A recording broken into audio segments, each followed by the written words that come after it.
Chapter 364, 140 Su Wenyo's Opportunity by Lian invites President Yu_2. Meanwhile, on the way back to the classroom after eating, Tang Ming couldn't help sneezing, to which he explained to Ning Xiao, "My mom must be thinking of me." Ning Xiao usually wouldn't respond to that kind of remark. Excuse me. Just as they had reached the stairs, Su Jiue, wearing thick glasses and with her forehead hanging low, spoke softly to the two of them. "Do you know where Bai Lian is?" She twisted her fingers together nervously. Her voice was so soft that Tang Ming hadn't heard clearly, but he understood that she was inquiring about Bai Lian. Tang Ming glanced at her. "She's out on some business. If you need anything, I can pass on the message." "It's nothing, thank you." Su Jiue bowed again and hurriedly left with her head down. Tang Ming was puzzled. He still wanted to say something. His phone beeped and at the same time Ning Xiao's lit up. It was a message from Jianghu, containing only the location of a science and technology museum. The two of them exchanged a glance and then turned to leave. Jianghu was signaling them to hurry over. The Science and Technology Museum covered a vast area. The entire building was shaped like a concave streamline, and from high above, the Science and Technology Museum resembled a semicircular blue crystal, glistening brilliantly. Bai Lian and Jianghu had arrived first, and they decided to look around the exhibition before heading to the lecture hall when it was time. The first floor showcased the evolution of science and technology from the modern era to the present, featuring 3D projections and displays about intelligence and co-creation. The second floor was dedicated to the evolution of physics, chemistry, and mathematics. The third floor focused on the universe and aerospace, where Bai Lian even saw a small satellite. The second basement level. A crowd had gathered at the entrance. Most of them were from Jianghu University. Due to security reasons, the number of tickets was limited, and many without tickets could only gather at the entrance to watch. They might even encounter a luminary from a certain field. The museum had anticipated such a scenario and had deployed over a dozen security guards to maintain order on the second basement level. The lecture was set to begin at 2 o'clock. Su Wenyao arrived early with tickets to secure a good spot.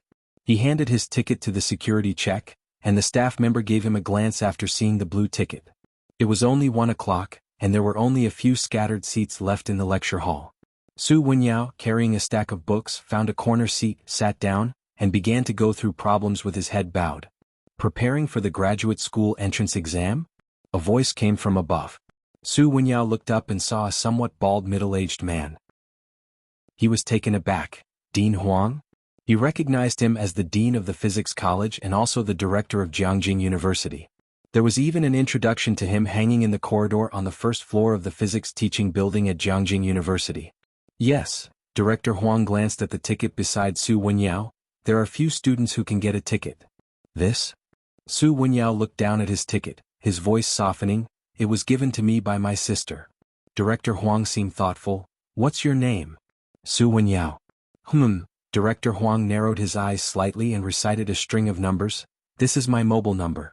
If you encounter any problems in your research, you can ask me. I'm also planning to take on a student this year, so work hard and I hope to see your name on the list." He patted Su Wenyao on the shoulder. Su Wenyao was dizzy with surprise, as if luck had literally fallen on his head. "Thank you, Dean Huang." He memorized the number. At the Qi family. Madame Su was speaking with Lady Qi. "Is Shuyun still angry, refusing to come downstairs?" As Su Wenyao hadn't shown up, Madame Su had to make a personal visit. Lady Qi sighed. "Shuyun has been pampered by us, she lacks manners, please forgive her, old madam." "This matter isn't Shuyun's fault. Wenyao has trouble prioritizing." Madame Su had a very poor impression of the Ji family. This Ji Mulan hadn't even married into the Su family and already she had disrupted their feng shui. She put her hands together in a prayer-like gesture. "I hope Shuyun can forgive Wenyao." Lady Qi gave a slight smile. Upstairs. Mr. Qi sat in his study, speaking very calmly to Qi Shuyun. "Don't worry, Su Wenyao will come." He knew how much the Su family needed this opportunity to integrate into the academic circle. Lectures by academician Ma attracted many people from abroad to fly to Jianghu specifically. The Su family had been rising rapidly over the last 6 months, directly cooperating with the railway and cultural tourism officials. The Qi family wanted to use this opportunity to sound a warning bell for Su Wenyao, to show that one doesn't just enter this circle by wishing to. Without the Qi family, the Su family really would be helpless. "I know," Qi Shuyun said indifferently, sitting aside and sipping her tea. Both were quite composed at the start. As time edged closer to 2 o'clock, Qi Shuyun was becoming visibly restless. Dad. Mr. Qi also frowned. Although he knew of Ji Mulan, he had never considered the Ji family a threat, as they were nothing compared to the Qi family. Chapter 365, 140 Su Wenyo's Opportunity by Lien invites President U_3. He felt that the Su family would know who was truly important to them, and that Su Wenyao would eventually compromise for the sake of the ticket. Just wait a bit longer. Qi father was always able to remain calm. Qi Shuyun had no choice but to sit down again. Ding! The clock in the study struck 2 o'clock exactly, and Su Wenyao still had not arrived, not even a phone call. Dad. Qi Shuyun stood up. Qi father's face also darkened. This ticket was supposed to be an opportunity to get closer to the Su family. Unexpectedly, Su Wenyao was really that stubborn. Downstairs. The time had already passed. The old lady's complexion also grew gloomy. For the sake of that woman, Su En moved out of the Su family's old house, and now Su Wenyao was also missing out on the ticket because of the Ji family. She stood up, looked towards Mrs. Qi and said solemnly, "Don't worry, I'll give an explanation to Shuyun about this matter." "Old madam, I know you have Shuyun's best interests at heart," Mrs. Qi said with narrowed eyes. "We want to attend the wedding the day after tomorrow. I hope you can understand. Su En's second marriage and the partner is an unknown person. Though the wedding was grand, some people would go out of respect for Su En, while others couldn't be bothered to pay homage. The Qi family looked down on these social circles, but Mrs. Qi and Qi Shuyun were still planning to go. After all, after Qi Shuyun married into the Su family, Ji Mulan would be her mother-in-law at least partially. Mrs. Qi also planned to accompany Qi Shuyun to give the Su family some face and to put some pressure on Ji Mulan. However, Mrs. Qi was now very dissatisfied with Su Wenyo's attitude. She decided not to attend the wedding and would not let Qi Shuyun go either. Science and Technology Museum. The lecture by Academician Ma was about to conclude. The last part was the question and answer session. Bai Lian arrived late and had no seat, so she stood in the corner with Tang Ming and Ning Xiao. Jiang Fulai had left after accompanying Bai Lian to the exhibit, as he had put aside a pile of work to find Bai Lian. Accompanying her to dinner was manageable, but attending Academician Ma's lecture was unnecessary. There were people in the back rows, and Bai Lian, holding her phone, put on her Bluetooth headset when the Q&A started. Her phone lit up and she casually swiped to check it. It was Jian Zhongyo. Ding Jian, screenshot. The screenshot showed a conversation with Pu Xiaohan, who said she was in Jiangjing. Ding Jian? A simple question mark, inquiring why she didn't visit him while she was in Jiangjing. Bai Jian? Ding Jian, location, Ding Jian, there's a small student performance the day after tomorrow. Want to come see it? Classical Music Ensemble. He sent the location of Jiangjing Music Academy. He also sent Bai Lian a photo, a group shot of classical instruments at the venue, with over a dozen gushings, and besides these there were gyukins, flutes, pipas. These instruments, played by students who had practiced for a long time, along with arrangements and direction by the tutors. Just imagining it told you how good it would sound.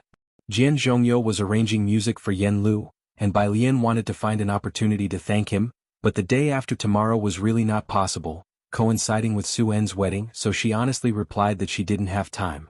Ding Jian was speechless. Ding Jian, today? He was asking her out to meet today. With no classes in the evening, Bai Lian thought for a moment and didn't refuse. The lecture hall was very quiet. After messaging Tang Ming and Ning Xiao, she quietly slipped away from the back. Sitting in the front row, Academician Ma, who was listening to other teachers answer questions, watched Bai Lian sneak out early. And he could only sit there, powerless. Academician Ma, Jiangjing Music Academy. Upon receiving Bai Lian's address, Jian Zhongyo quickly stood up from his seat, holding his phone as he walked out, excitement faintly visible on his face. People he encountered along the way would nod and smile at him. His mood was obviously very good. When he met 2 girls in gowns on the road, Jian Zhongyo nodded to them and asked, "Are you participating in the performance the day after tomorrow?"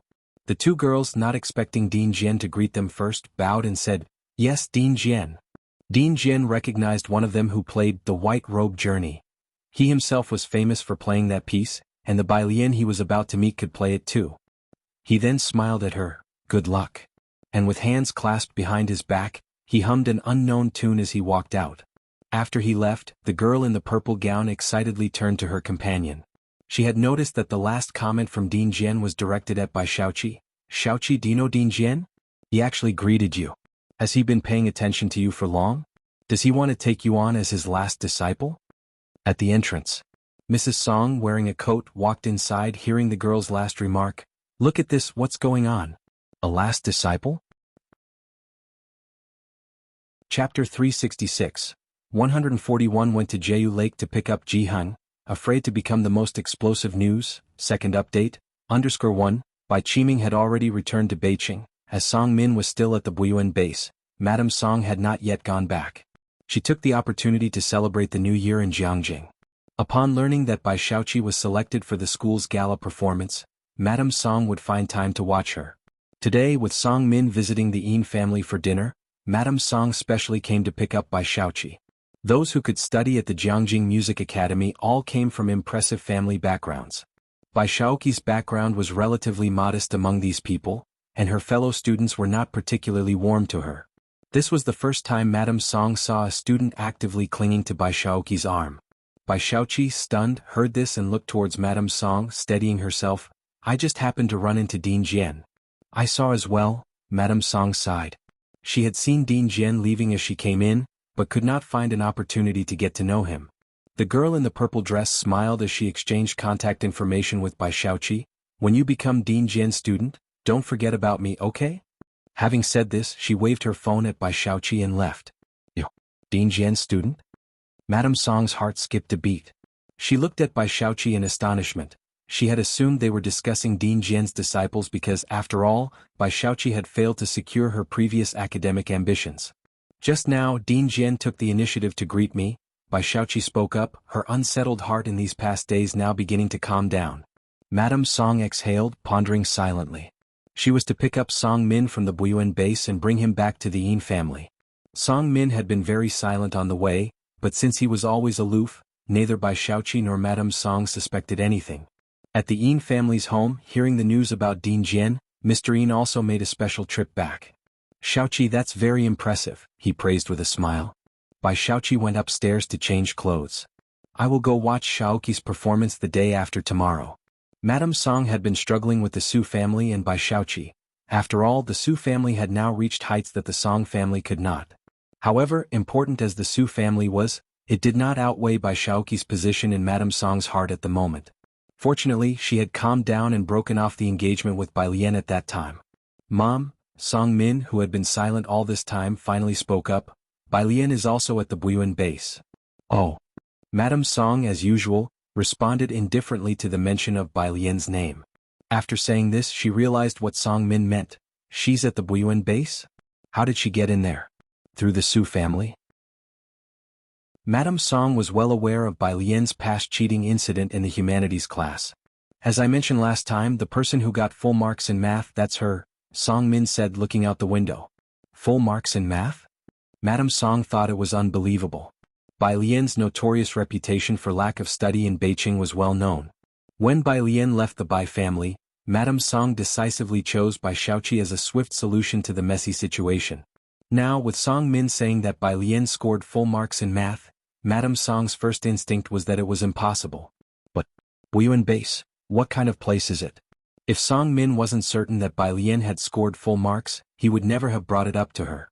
Full marks, that means she scored even higher than you? Madame Song asked, still stunned. Song Min's expression remained cool as he added, but she didn't do as well as I did in the comprehensive science section. He was second in comprehensive science with Ning Xiao in the first place, so Bai Lian definitely wouldn't have scored higher than him. Well, that's a relief. Madame Song felt a slight ease like Song Min before. With just over 100 days left until the college entrance examination, I mean, work hard and don't be careless next time. Before today, Madame Song might have felt a tinge of regret hearing Bai Lian's score. But now, with Bai Shaoqi personally greeted by Dean Jian, Madame Song felt that, in comparison, Bai Shaoqi was a more worthy investment. A disciple of Dean Jian, her future in the art world would be like looking down from a mountain peak.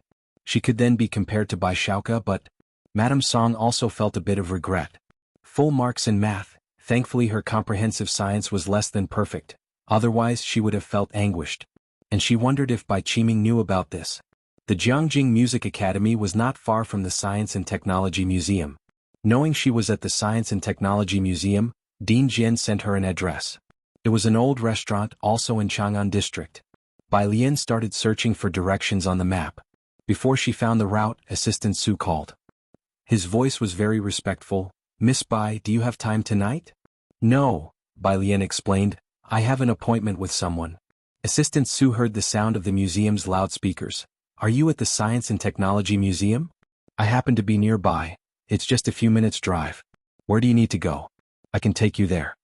Bai Lian looked at the bus, which would take at least an hour to ride.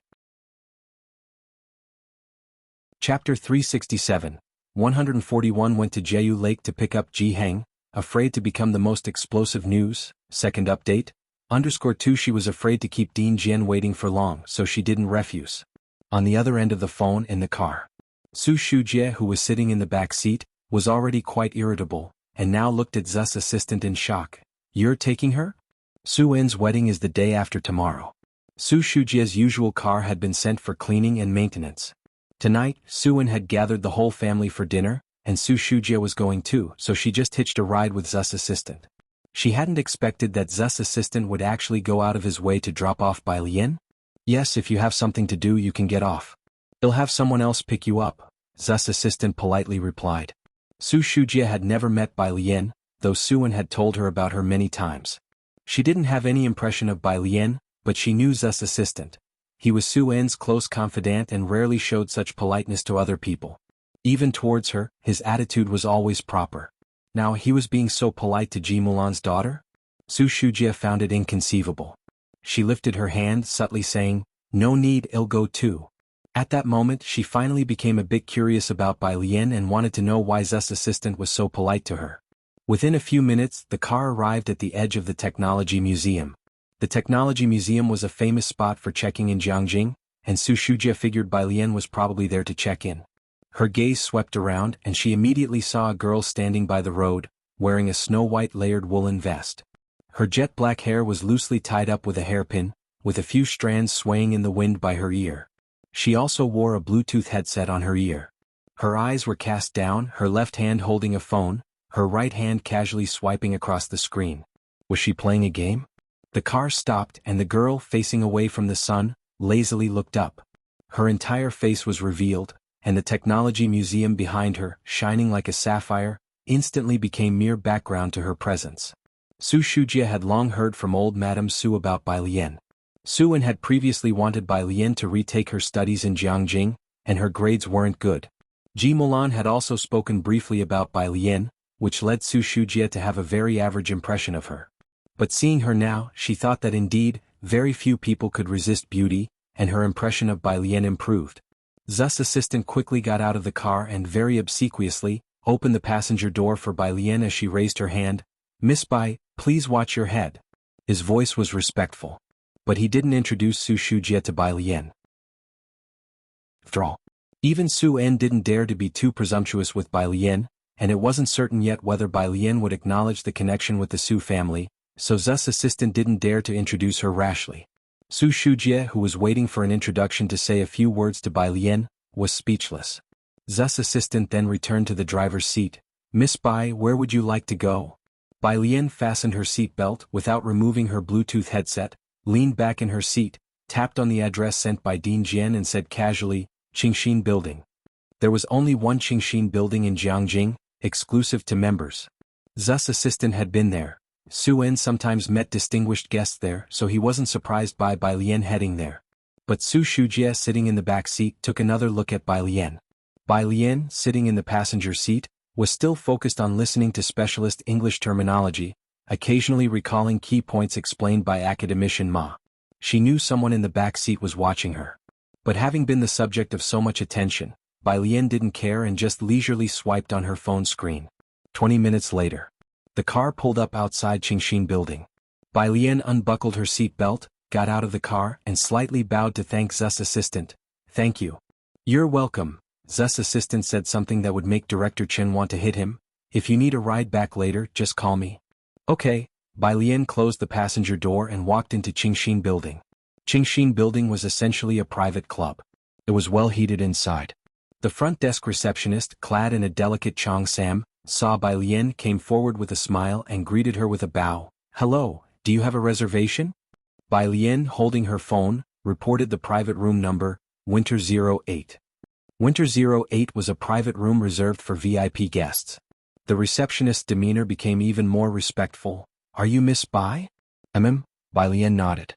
"Miss Bai, this way please." The front desk led her to the elevator, gently reminding, "Watch your step." Outside. After Bai Lian got out of the car, Su Shujie squinted at her retreating figure, pondering with a hint of speculation. Why isn't she eating the reunion dinner tonight? What's she doing here? Who has she arranged to meet with here? Does the Ji family still have acquaintances in Jianghu? I don't know. Zu's assistant didn't want to divulge too much about Bai Lian, just as his phone rang. It was Su En calling, his voice laced with a smile. "Could you pick up Uncle Ji and the others? After dinner tonight, have Uncle Ji run through the rehearsal. There was a reunion dinner tonight." "Okay."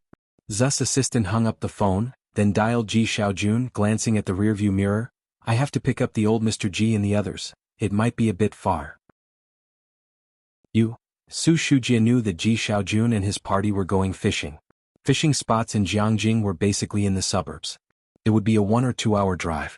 Having her patience exhausted accompanying Zu's assistant to the Qingxin building, Su Shujie opened the car door and stepped out. "Okay, you go ahead. I'll have someone come to pick me up." Zu's assistant looked at Su Shujie with an apologetic glance. Then he continued to call Ji Xiaojun.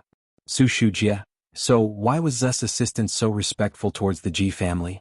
Su Shujie stood there deep in thought. Su En and Su Wenyao could be said to be polite. But Zu's assistant was a slick operator, an old hand at playing to the crowd. In the car, Ji Xiaojun sent Zu's assistant the address. Zu's assistant opened it, intending to set up navigation. But at the sight of the address, he suddenly felt dazed, rubbed his eyes believing he must have read it wrong. Looking at it again, the map still displayed those 5 characters. Jeju Lake back in trance. The area was indicated as Xinjiang District. Zu's assistant calmly started the car. When he drove onto Zir Avenue, then onto a smaller road and finally stopped at the back entrance of Jeju Lake, Zu's assistant looked up at the gate stunned. So it really was this place. The front half was a popular tourist attraction open to the public, the back half a private spot. Born and raised in Jianghu, Zu's assistant felt for the first time that he was unsophisticated. Could one actually ice fish here? Zu's assistant got out of the car to message Ji Xiaojun, saying he had arrived. Then he waited quietly at the back entrance for the Ji family to come out. In less than 10 minutes, a lively group emerged from inside. Chief Chen carried a big fish, handing it to Ji Xiaojun with regret. "I have to deliver this fish to the old master. I don't have time today, otherwise I'd definitely drink a few more with you." Ji Heng blew out a smoke ring, the other hand holding a fishing basket, his eyes squinted. "Well, drink the day after tomorrow." Today he seemed to be in a very good mood. "Right?" Chief Chen's eyes brightened. He remembered Su En's wedding the day after tomorrow. "The day after tomorrow is a joyous occasion. I'll drink my fill with you." At the gate, Zu's assistant's mind was wiped clean in an instant, leaving only 2 thoughts. 1. Chief Chen actually returned to Jianghu. 2. Chief Chen, he's going to attend Su En's wedding the day after tomorrow. Members of the Chen family were rarely seen across these several districts. The wedding the day after tomorrow? That should be the biggest news in Mingfeng district this year, right? Zu's assistant stood there stunned.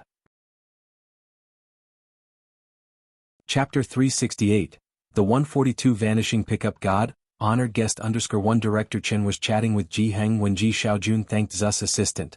"Assistant Su, thank you for making the trip." Su En had wanted to properly entertain the Ji family this time. However, he had not found the right opportunity. As their departure was drawing near, it was only Su Wenyao who had taken them to visit a museum once, and today they had specifically asked Assistant Su to pick them up. Assistant Su said earnestly, "Please don't say that. Uncle, the day after tomorrow I'll find someone to drink a few more glasses with you." Director Chen lifted a big fish out of the fishing basket and placed it beside Ji Heng. "You can make a fish head hot pot when you get back." Their catch this afternoon hadn't been plentiful. Most of Director Chen's catch were small fish which he had released. The 2 big fish were distributed, one for Ji Heng and one to take back to the Chen family. During the New Year period, Director Chen dared not drink too much. He thought to himself that he must find someone to accompany Ji Heng and drink a few extra glasses. After sending Ji Heng off in the car, Director Chen stood on the spot, waving towards the direction of the car, standing tall and straight. Assistant Su, glancing in the rearview mirror, felt very stiff, being seen off by Director Chen for the first time. This sense of oppression was stronger than Su En pouring him tea. Of course he had no desire for Su-En to pour him tea. Only when Director Chen was no longer visible in the rearview mirror did Assistant Su let out a sigh of relief. At the entrance of Jeju Lake, having seen off Ji Heng, Director Chen pulled out his phone and browsed through his contacts, searching for someone. Ming Dongheng could drink, but he was not around. Chen Jingyu could also hold his alcohol, but he was not up to it, and Chen Beishen could drink as well, but who dared to invite her? He scrolled through a list of people. Some could drink but had no connection, so it would be awkward to ask them. Director Chen opened Ji Shen's WeChat. Where is Su-En from? Truth be told, Director Chen had not really heard about the Su family in Jiangjing. In the rush to return to Jiangjing, he hadn't bothered with the affairs of the Su family. After all, he couldn't even find the time to meet Miss Bai. Ji Xiaojun replied quickly, Mingfeng District? That was a bit remote. Director Chen truly didn't know many people from Mingfeng District. After much thought, an idea finally struck him. This is good, he can drink. Director Chen scrolled to a name. He had some dealings with this person. Before his assignment to Xiangqing, this person had worked under him for 2 years.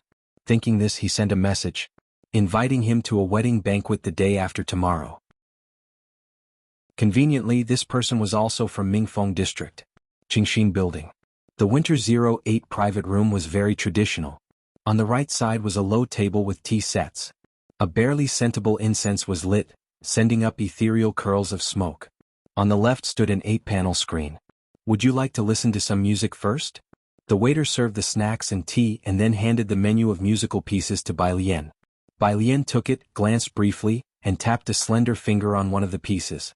The waiter looked down. Ambush from 10 sides? There was nothing wrong with this piece. Others had requested it too. It was just that the waiter was somewhat surprised, for such a beautiful and gentle young lady to choose such an intense piece. Still, the well-trained waiter left to make arrangements. Bai Lian took off her cloak and lazily sat cross-legged at the low table. She lowered her head, used a teaspoon to put tea leaves into the teapot, while the water nearby was already boiling. Her articulate fingers rested on the handle, pouring the boiling water into the pot. The tea leaves rose and fell 3 times before slowly settling to the bottom. The woman carrying the pipa entered the Winter 08 room and even paused at the entrance. She looked at the girl inside brewing tea and felt as if she had stepped into the boudoir of nobility from another era. Bai Lian slightly turned her head and smiled at the woman, gesturing with one hand in an inviting please motion. The clear sound of the pipa began to play from behind the screen. After brewing the tea, Bai Lian poured a cup for herself and one for Principal Jian who hadn't arrived yet, then took out her phone to snap a photo. By student? Image? Teacher Jiang? Bai Lian sent the photo and then ignored him. All the way, Principal Jian wondered what to say when he met Bai Lian. He knew she was a high school student. They hadn't talked much online, and there was a decades-wide generation gap between them. It wasn't until the waiter opened the door that he saw, through a thin veil of smoke, the girl sitting cross-legged at the low table. Principal Jian, Bai Lian stood up to greet him. The zither music was very zen-like for Principal Jian, and although the technique in Bai Lian's previous video wasn't extraordinary, Principal Jian was someone who had studied the white robe journey to the core. He could hear the sorrowful resonance in it. Making friends through the zither, this sense of musical resonance was something others could not comprehend. Did you brew this tea? Principal Jian sat opposite Bai Lian, looking at the color of the brew with surprise.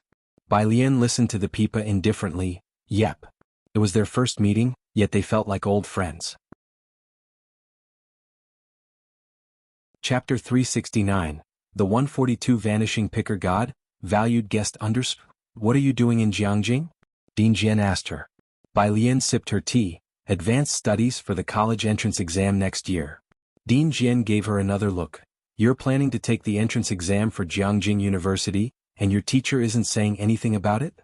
Dean Jian knew she must have a highly skilled teacher, which is why he never considered taking her as a student. He only hoped she would take over the position of the Gujing sect leader. And with it the title of chief. Him? Bai Lian thought for a moment, knowing he must be referring to Mr. Qin Jiu. He doesn't have the time. Because he had to perform at the imperial palace every day, cursing and swearing. Sometimes the consorts of Emperor Jianghu would insist that he compose a special piece just for them. As a result, Mr. Qin Jiu had grown so irritable with the Gujing that when Bai Lian now read about the modest gentleman that teacher Qin Jiu was portrayed as in history books, it felt very dissonant. Besides, he might look at a Gujing now and just want to curse. Dean Jian? So you're just as rebellious as your teacher, huh? He took a sip of tea and said mercilessly as the pipa music ended, "Anyway, you want past the Jianghu University entrance exam." After he spoke, he sneezed. Dean Jian then instructed someone to turn up the heating inside. Bai Lian had her own understanding of the guzheng, having been taught by the historically famous Qinjiu. Most of her understanding of the instrument was imparted by Qinjiu, whose insight into the guzheng was unrecorded by history. The more they talked, the more Dean Jian felt he had to get her to the music academy. "You're from Xiangqing, right?" Bai Lian nodded. After some thought, Dean Jian remembered he had recently come across videos of various tourist attractions in Xiangqing. It was winter break, and many college students were passing through to shoot puppet theaters, which had become a cultural phenomenon during the Lunar New Year period. Even Dean Jian had seen the videos. After his meeting with Bai Lian, Dean Jian was ready to send her back.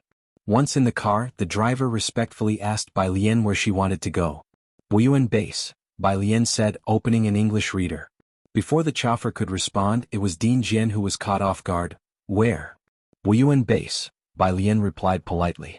Dean Jian, who clearly knew what Wuyuan Base was at a loss for words. After Bai Lian got out of the car at Wuyuan Base, only then did the driver look at her figure in surprise. "Dean Jian, is she really the next chief you picked?"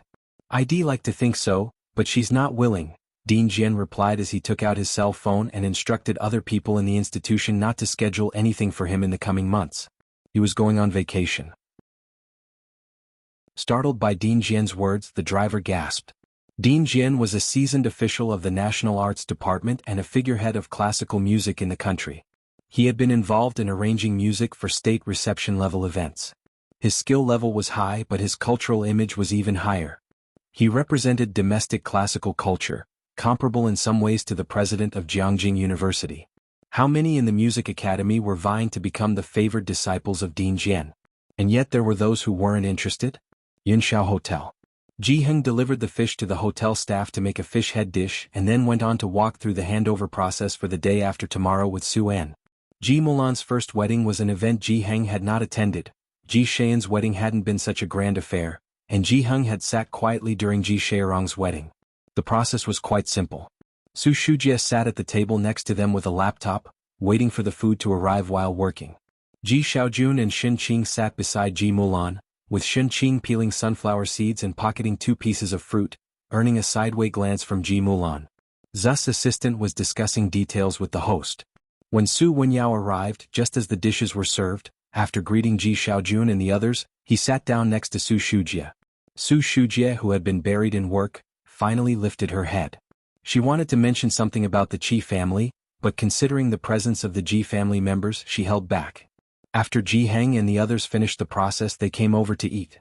Su En stood up and raised his glass to Jianghu and Ji Xiaojun, speaking earnestly, "Mulan is in my care now, you two can rest assured." The group didn't drink much that evening, just a few light toasts. Su Shujie tried a piece of the fish head and was surprised. "This fish is actually quite good." The just-finished assistant beside her, "How could it not be? It's from Jeju Lake, caught by Director Chen." After dinner, when Jianghu and the others were sent back to their rooms, Su Shujie finally turned to Su Wenyao. "Your grandmother threw a tantrum at home because you didn't go to the Qi family this afternoon." "I didn't go." Su Wenyao got up, ready to head back to his room to rest. Novel Kuli 0. WP. com/Wuxia World.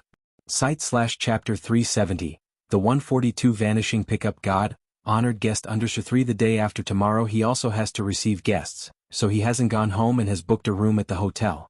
"Brother, you should also manage him," Su Shujie sighed. "Shuyun is a bit willful, but don't because of Ji incur a great loss over a small matter. Do you not know how important that ticket is to him?" Su Shujie really didn't understand. If it were for some other important affair to have a falling out with the Qi family, that would be one thing. But it was precisely because of the Ji family's affair. In her opinion, 100 Ji families could not compare to the Qi family. Ji Mulan merely stood to the side, unaware of any ticket's significance. But she was also aware that this was a field beyond her reach, and upon hearing Su Shujie's meaningful words, paused for a moment, somewhat understanding why recently the old Mrs. Su had repeatedly expressed dissatisfaction with the wedding. Su-en pulled out a cigarette. "This is not incurring a great loss over a small matter. This isn't considered?" Su Shujie frowned. "Auntie," Su Wenyao interjected, stopping her. He looked at Su Shujie. I went to the lecture this afternoon. What? Su Wenyao drew a carefully preserved blue ticket, gave her a glance at it. Academician Ma's lecture, I attended it. Suan was also startled by this ticket. Where did you get this?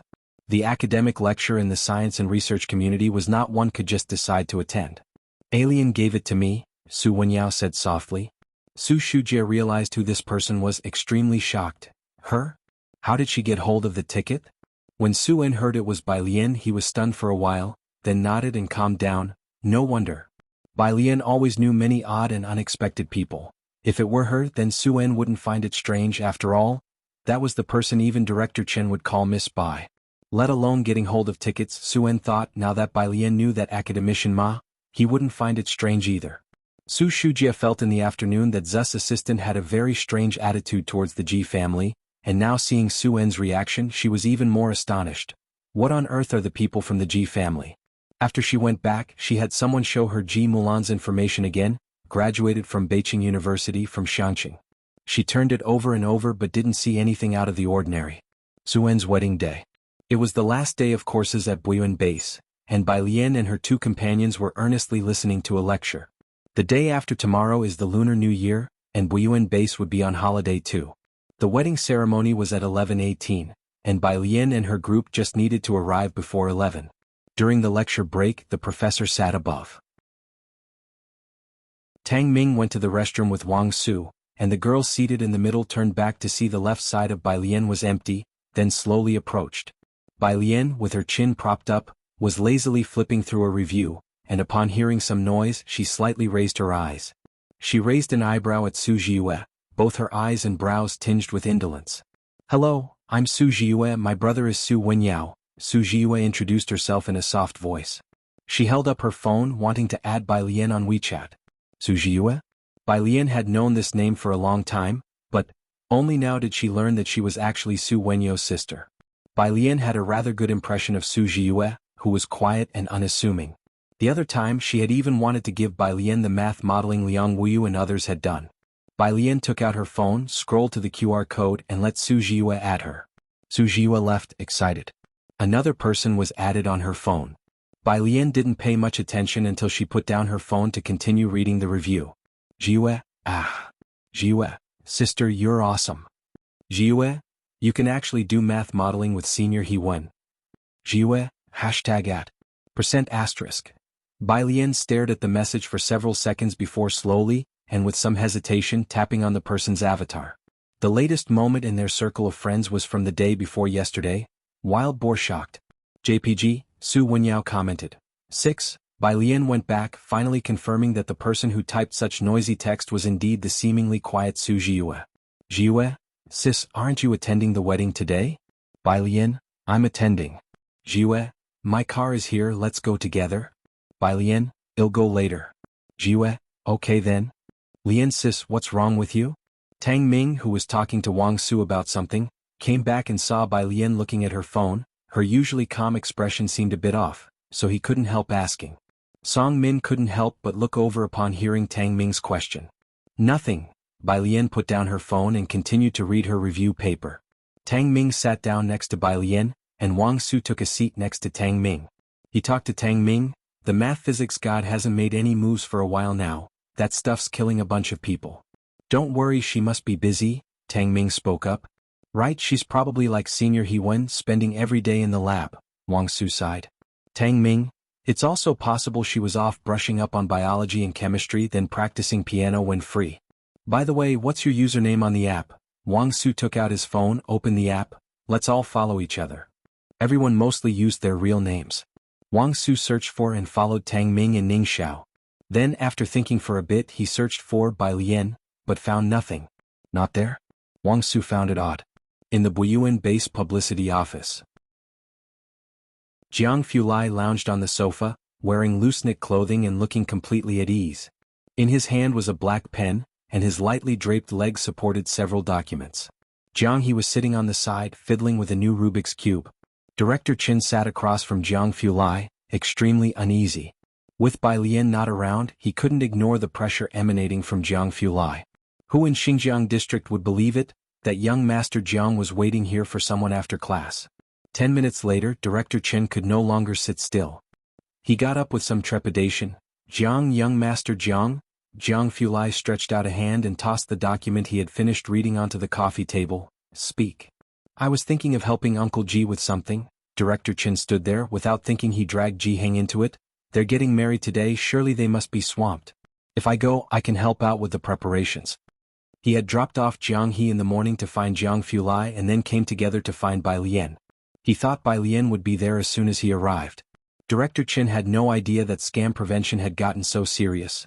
Bai Lian was still in class and they had to wait for about an hour. Jiang He, out of all consideration, who dares to face Jiang Fulai alone for an hour? Go ahead. Jiang Fulai lifted his head momentarily. Director Chen hurriedly left the room. After departing the publicity office, Director Chen took a breath of relief, finally feeling refreshed as he sat in his car and fastened his seatbelt. Before driving off, he made a phone call. Shinmin, have you set off yet?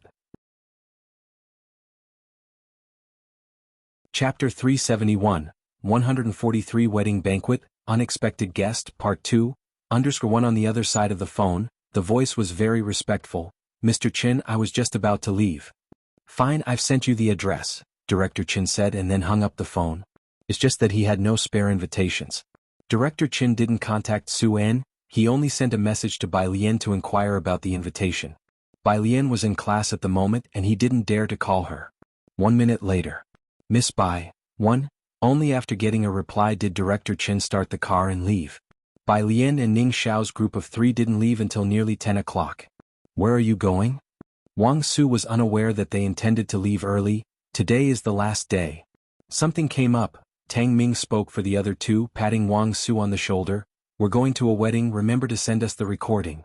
Sure. Wang Su nodded vigorously, patting his chest.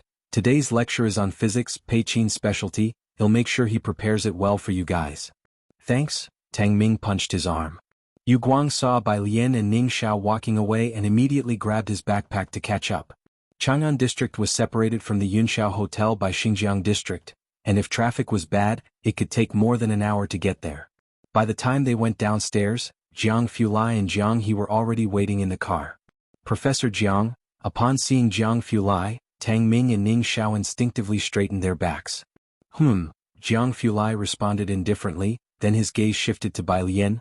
Are you really going back tonight? Yes. Bai Lian had already packed her things, leaning lazily against the chair back, speaking to Jiang Fulai. I have to rush back before the new year, it's a bit hurried. Flying from Jiangjing to Beijing took half a day, and a train from Beijing to Xiangqing also took 12 hours. Initially, Su En thought about having the Ji family stay in Jiangjing for the new year. But Ji Heng and Ji Xiaojun disagreed. Not to mention them, Ning Xiao and Tang Ming also need to hurry back for the new year, as they had no relatives in Jiangjing. Today, because there were many people, Jiang Fulai had a stretch executive car brought out. Bai Lian sat in one row with him while behind them was a booth seat where Jiang He and Ning Xiao sat eating fruit. When Bai Lian mentioned going back, Jiang He, who was being fed grapes by Tang Ming, immediately crawled over and leaned behind Jiang Fulai's seat, staring at Bai Lian. He was pushed away by a finger from Jiang Fulai. Jiang Fulai's fingertips rested on a folder, though he hadn't flipped through a single page, only calmly calculating the time. There's no need to rush. But there's not enough time. Wuyuan base also finished today. They had a flight at 9 o'clock tonight to Beijing, and from there they would have to catch an early morning train to Xiangqing the following day, arriving only in the evening. Jiang Fulai tapped the folder intermittently, his expression cool, his voice clear and distinct. Leave at 6 o'clock tomorrow morning, I just happen to be going back to the lab for a bit. Bai Lian, that really is just right. She leisurely took out her phone to call Su Wenyao. Su Wenyao took a minute to answer the phone. Hello, alien, it's a bit noisy and I didn't hear, are you there yet? Not yet, Bai Lian said unhurriedly. I have one guest here without an invitation. Could you help me check on it when the time comes? Without an invitation, what's his name? Su Wenyao inquired. Surname Shen, called Shin Min. Su Wenyao wrote down the name on a sticky note. Okay, I got it. Yunxiao Hotel wedding venue. Ji Mulan was getting married from the hotel, taking a round to Su En's new house and then returning to the hotel's wedding venue at this time. The guests were arriving one by one, with Su En and Su Wenyao both outside greeting the guests. Su En had invited all his staff in Jiangjing to the event, plus some friends from the industry, classmates and relatives. totaling several hundreds of people. Even if the greetings started at 9 o'clock and he met 3 or 4 people a minute, it would still take 3 hours. The hotel was clearly well versed in handling such a large event, assigning 20 hosts and dozens of servers, making it seem not too busy. Madame Su arrived not too late either. She arrived at the wedding venue at 10 o'clock, assisted by the Su family butler, sitting majestically in the main seat at the table set up under the stage for the wedding. Ji Mulan was getting her makeup done in the back. She heard that Madame Su had arrived. She went forward to greet her and surprisingly she too was nervous. "Madame Su, why have you come?" She had thought that Madame Su wouldn't come today. The wrinkles on Madame Zu's face were deep, exuding an intimidating presence that made people reluctant to look directly at her. She didn't respond to Ji Mulan, scanning the room instead. "Haven't seen the person yet?" She had come so early just to wait for Bai Lian. With the day so lively and the setting so grand, Madame Su felt that Bai Lian and her company would arrive very early, which is why she had come in advance. Butler Su swept a glance at Ji Mulan and respectfully bowed. "She hasn't come." Ji Mulan had known all along about Madame Zu's attitude and didn't mind. If Madame Su had easily accepted her, she would have suspected something fishy. "Madame," people from the Su clan walked around to greet Madame Su, then looked towards Ji Mulan. "Congratulations." Madame Su looked at the other party and spoke indifferently. "Uncle, please sit here. We haven't seen each other for a long time, let's have a chat." The Su family uncle glanced at the main table and hesitated. "This?" Madame Su looked down and noticed the groom's and bride's parents' table sign in the middle of the table. She raised her eyes, signaling Butler Su with a glance. Butler Su immediately removed the 2 signs. They were replaced with groom's table. And under this table the sign for bride's table was set up. "Sit," Madame Su said, looking towards the uncle, who now sat down at the groom's table without hesitation and with a smile. There was nothing to hesitate about. If this had been the Qi family, the Su family members would have been cautious. But now it was the Ji family. Madame Su and the others all knew what kind of person Ji Mulan was. For Ji Mulan's father to want to sit at a table with Madame Su would indeed be a step down. Ji Mulan pressed her lips together, standing aside. Just then, Ji Heng and Ji Xiaojun among others had just arrived at the wedding site. It was said that this was the bride's relative, and Ji Heng was the bride's father. The etiquette lady led Ji Heng to Madame Zu's table, while Ji Xiaojun and Xin Qing sat at the table behind. Ji Heng held a smoking pipe. Today he was wearing a black robe with the character for fortune, looking festive, and his presence was not overshadowed by the Su family members dressed in their fine suits. Madame Su was lowering her head, turning a string of Buddha beads in her right hand, her expression cold and indifferent, not lifting her eyelids. "Excuse me," Butler Su said with a smile while turning over the sign on the table towards Ji Heng and the etiquette lady. "This is the groom's table. The bride's table is in the back." He indicated the table where Ji Xiaojun sat, speaking politely. But Ji Mulan had not opted for a traditional Chinese wedding. Her hair was only half done, and her complexion was somewhat dark. She wanted to say something to Butler Su. She was stopped by Ji Heng. "It's fine." Ji Heng turned and sat down next to Ji Xiaojun, lifting his chin towards Ji Mulan. "Go on with what you're doing, don't mention it to Su En." Ji Xiaojun reminded Ji Heng. "Dad, your phone is ringing." The scene was noisy, so Ji Heng could not hear the ringtone, but Ji Xiaojun saw the light from his phone in his pocket. Ji Heng took out the old man's phone. It was Director Qin. "Hello, Xiaoqin." "Uncle Ji," Director Qin was still driving. "He'll be there soon. I didn't come with Miss Bai." "All right." Ji Heng lit his smoking pipe, squinting as he took a puff. "We're all here."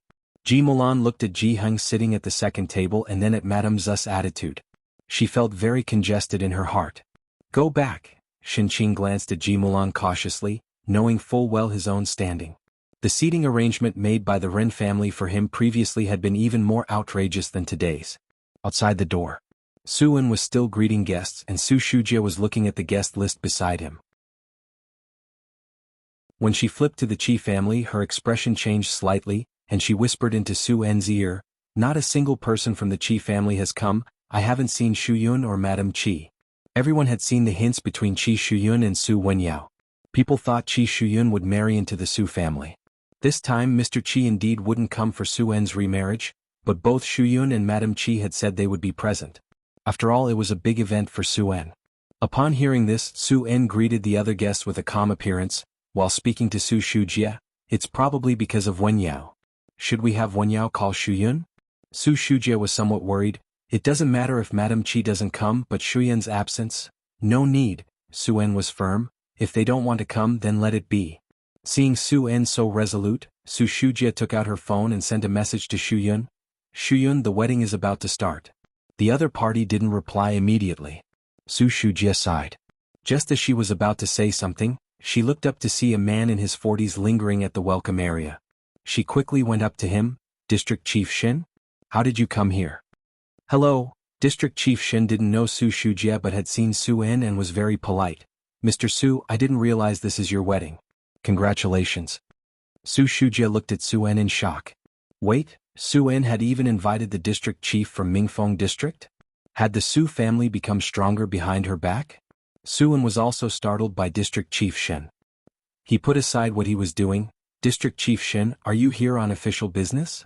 His family had no connection to the political world, nor the channels for it. Su En was puzzled too. Right at that moment, Su Wenyao approached, carrying a sticky note for Su Shujie and Su En. Dad, Alien says there's a guest with the surname Shin called Shin Min, a gentleman.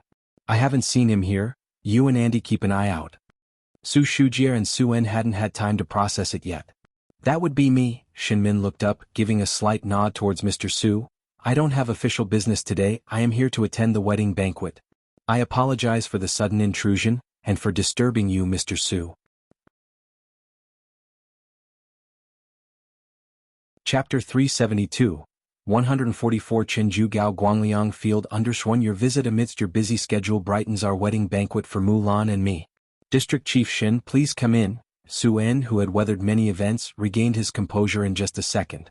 He stepped aside and personally escorted Shin Min inside. I've always wanted to come and see, and today I finally found the opportunity, also to have a drink with the old man. Shin Min was also discreetly sizing up Su En as he spoke. Su En was a major taxpayer in Mingfeng district and knew how to handle situations. Shin Min recognized him naturally. A few months back, during the municipal bidding, he had let slip that Mr. Chen would be visiting Xiangqing. At the time, several individual entrepreneurs from Mingfeng district were present. Later, Shin Min didn't follow up as he was busy with governmental affairs, and the affairs of Xiangqing didn't concern him. It was not until Su En returned to Jianghu and had someone send a generous gift to him that he knew Su En had been to Xiangqing. However, Shin Min just laughed it off and didn't inquire further. Today he saw, this Su En was truly a talent, a trip to Xiangqing and he could win over Mr. Chen. Thinking this, the smile on his face grew even warmer as he struck up a brotherly conversation with Su En. During the public holiday, calling me district chief is too formal.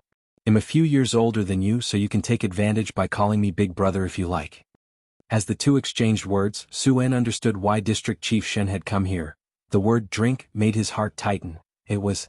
The appearance of Shin Min at this event was top priority news for the Su family, and someone immediately reported it to old Madame Su.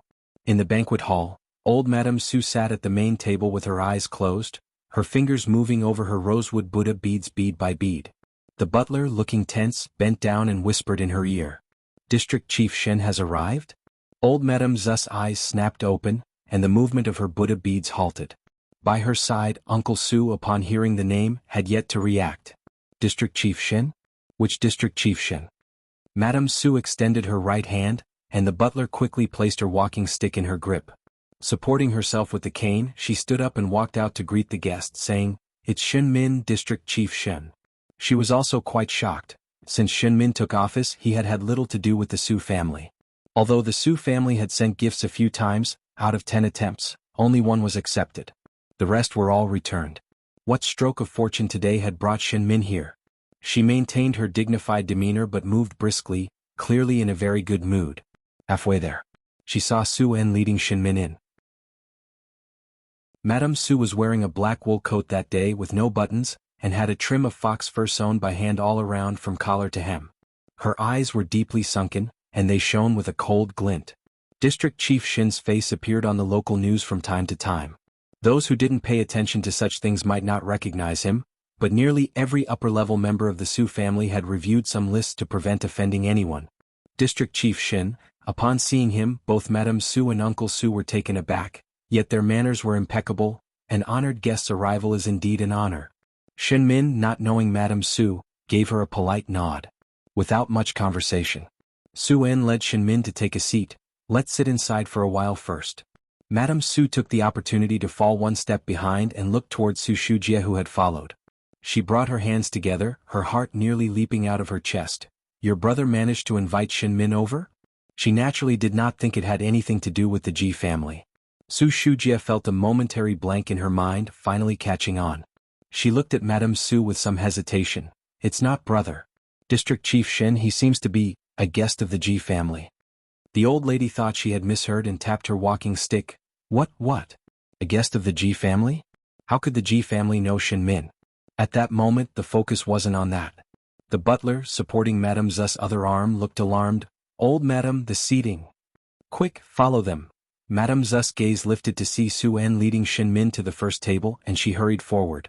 Su Shujie also followed, frowning. Seating? What about the seating? The banquet hall of Yunxiao Hotel spanned 3 middle floors, 36 to 38, with all 3 levels open and a dedicated banquet elevator leading up. A white crystal aisle for the ceremony stretched down the center. About 50 meters long with 16 tables on either side, the second and third floors almost mirrored this setup. On the left side, close to the aisle, there were 8 tables. Su En led Shin Min forward, coming to the 2 front tables. The seating had been arranged by the Su side and also been reviewed by Su En. The main table was being occupied by Ji Heng and a few others from old Madame Zu's group. He had intentionally placed Bai Lian and Ji Xiaojun at the adjacent second table. Now, approaching, he found both the main and next table occupied, turned into a table for the groom's party and a table for the bride's party.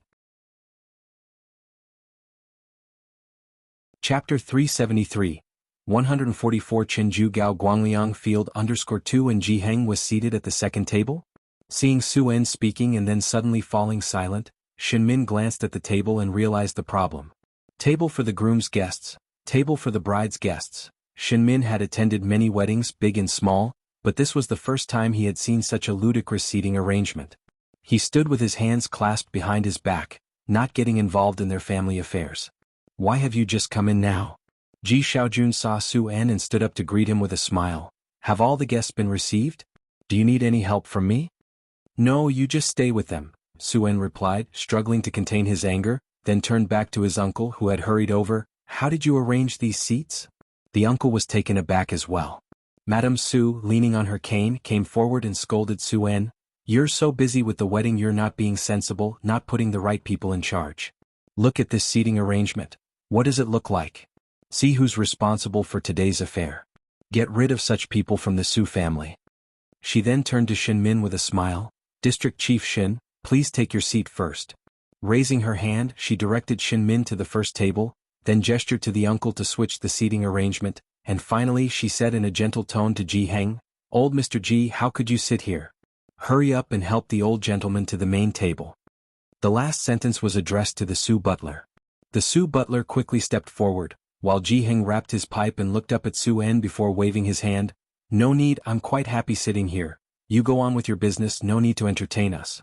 He slowly blew out a ring of smoke. He could leave, but to make him go back, that was impossible. Shin Min glanced at the pipe in Ji Heng's hand, putting it together with the various tobaccos that Superintendent Chen had been asking him to find. He realized in almost an instant. He too gave a laugh, took a seat next to Ji Heng, leaving one spot open, and said to Su En, I'm also a guest of the bride's side, I'll just sit at this table. You go ahead with your tasks, I will chat with the others for a bit. He wondered who exactly Alien was. The table for the bride's guests label on the table was very conspicuous. Madame Su looked stiffly at Shin Min, struggling to find a word to say to him because with that table for the bride's guests, she had no excuse to sit at the same table.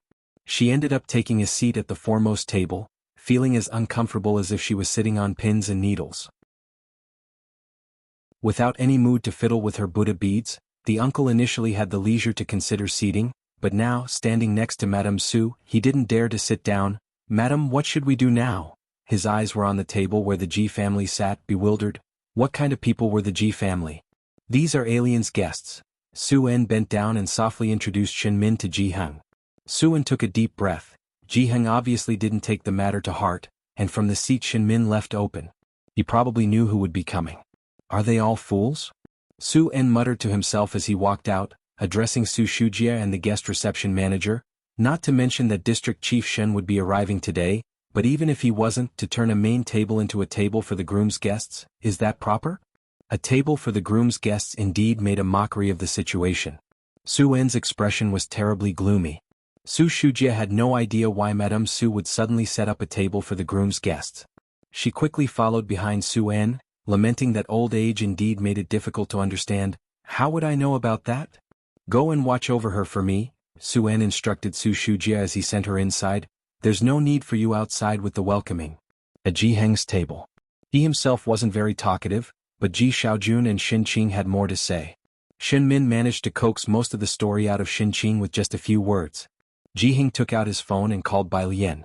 Grandpa, we will leave tomorrow morning at 6 o'clock. A voice from the phone end. Bai Lian rested her phone on her ear, her knee bearing a review paper. Sunlight streamed through a crack in the car window onto her documents. She leaned back casually in her seat. We should arrive in Danping City at around 9 o'clock. Danping City was right next to Xiangqing, an hour's drive away. They would be home before 12 o'clock. Ji Heng was surprised. Danping City has an airport now? It might. Bai Lian turned her head to look at Jianghu Lai, who was beside her. There was a silence. In the end no one spoke. Ji Heng didn't ask further. He disconnected the call and continued smoking his cigar. He was a man of few words and Shin Min couldn't quite figure out his temper, so he kept talking to Ji Xiaojun. Around 10 o'clock, many guests had arrived, including some high-level executives from the Su family.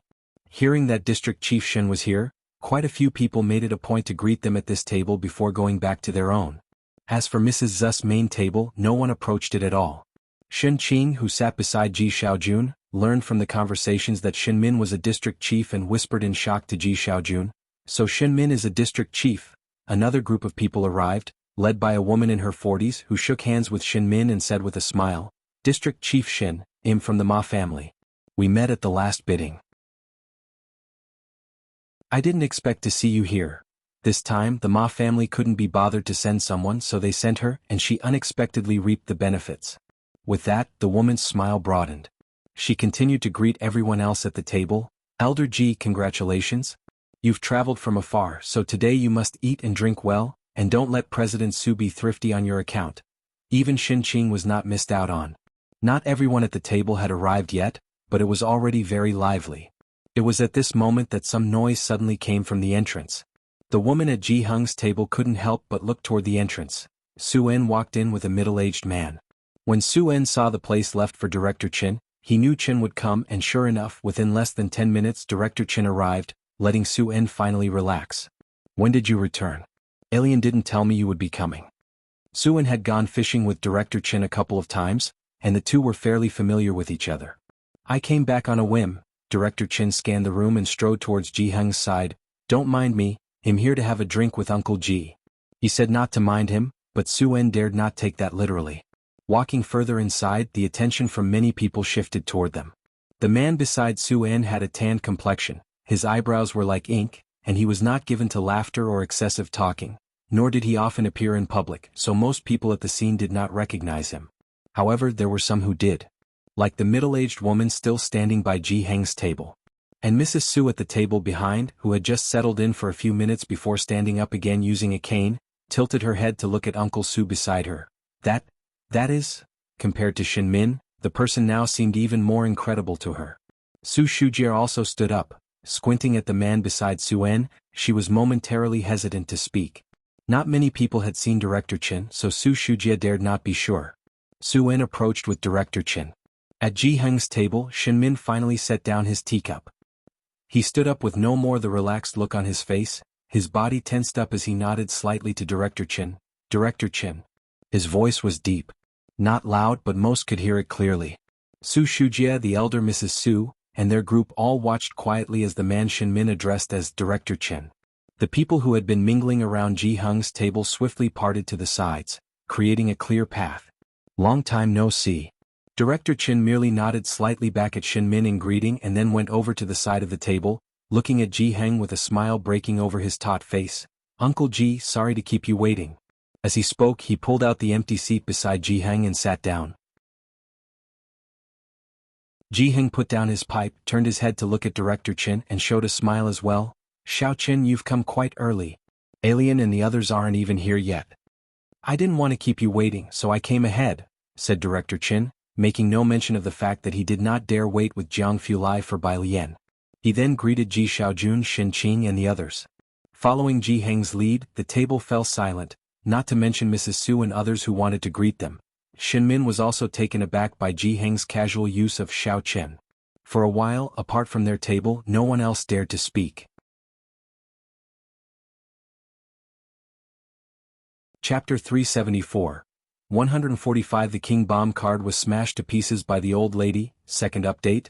_1 Director Chen said a few words to Ji Heng and noticed that everyone else was looking in their direction, so he told Su En to go about his business. Miss Bai and the others haven't arrived yet, you don't need to worry about me. Director Chen waved his hand. Then turned to chat with Ji Heng. All right. Compared to others, Su En was much more composed.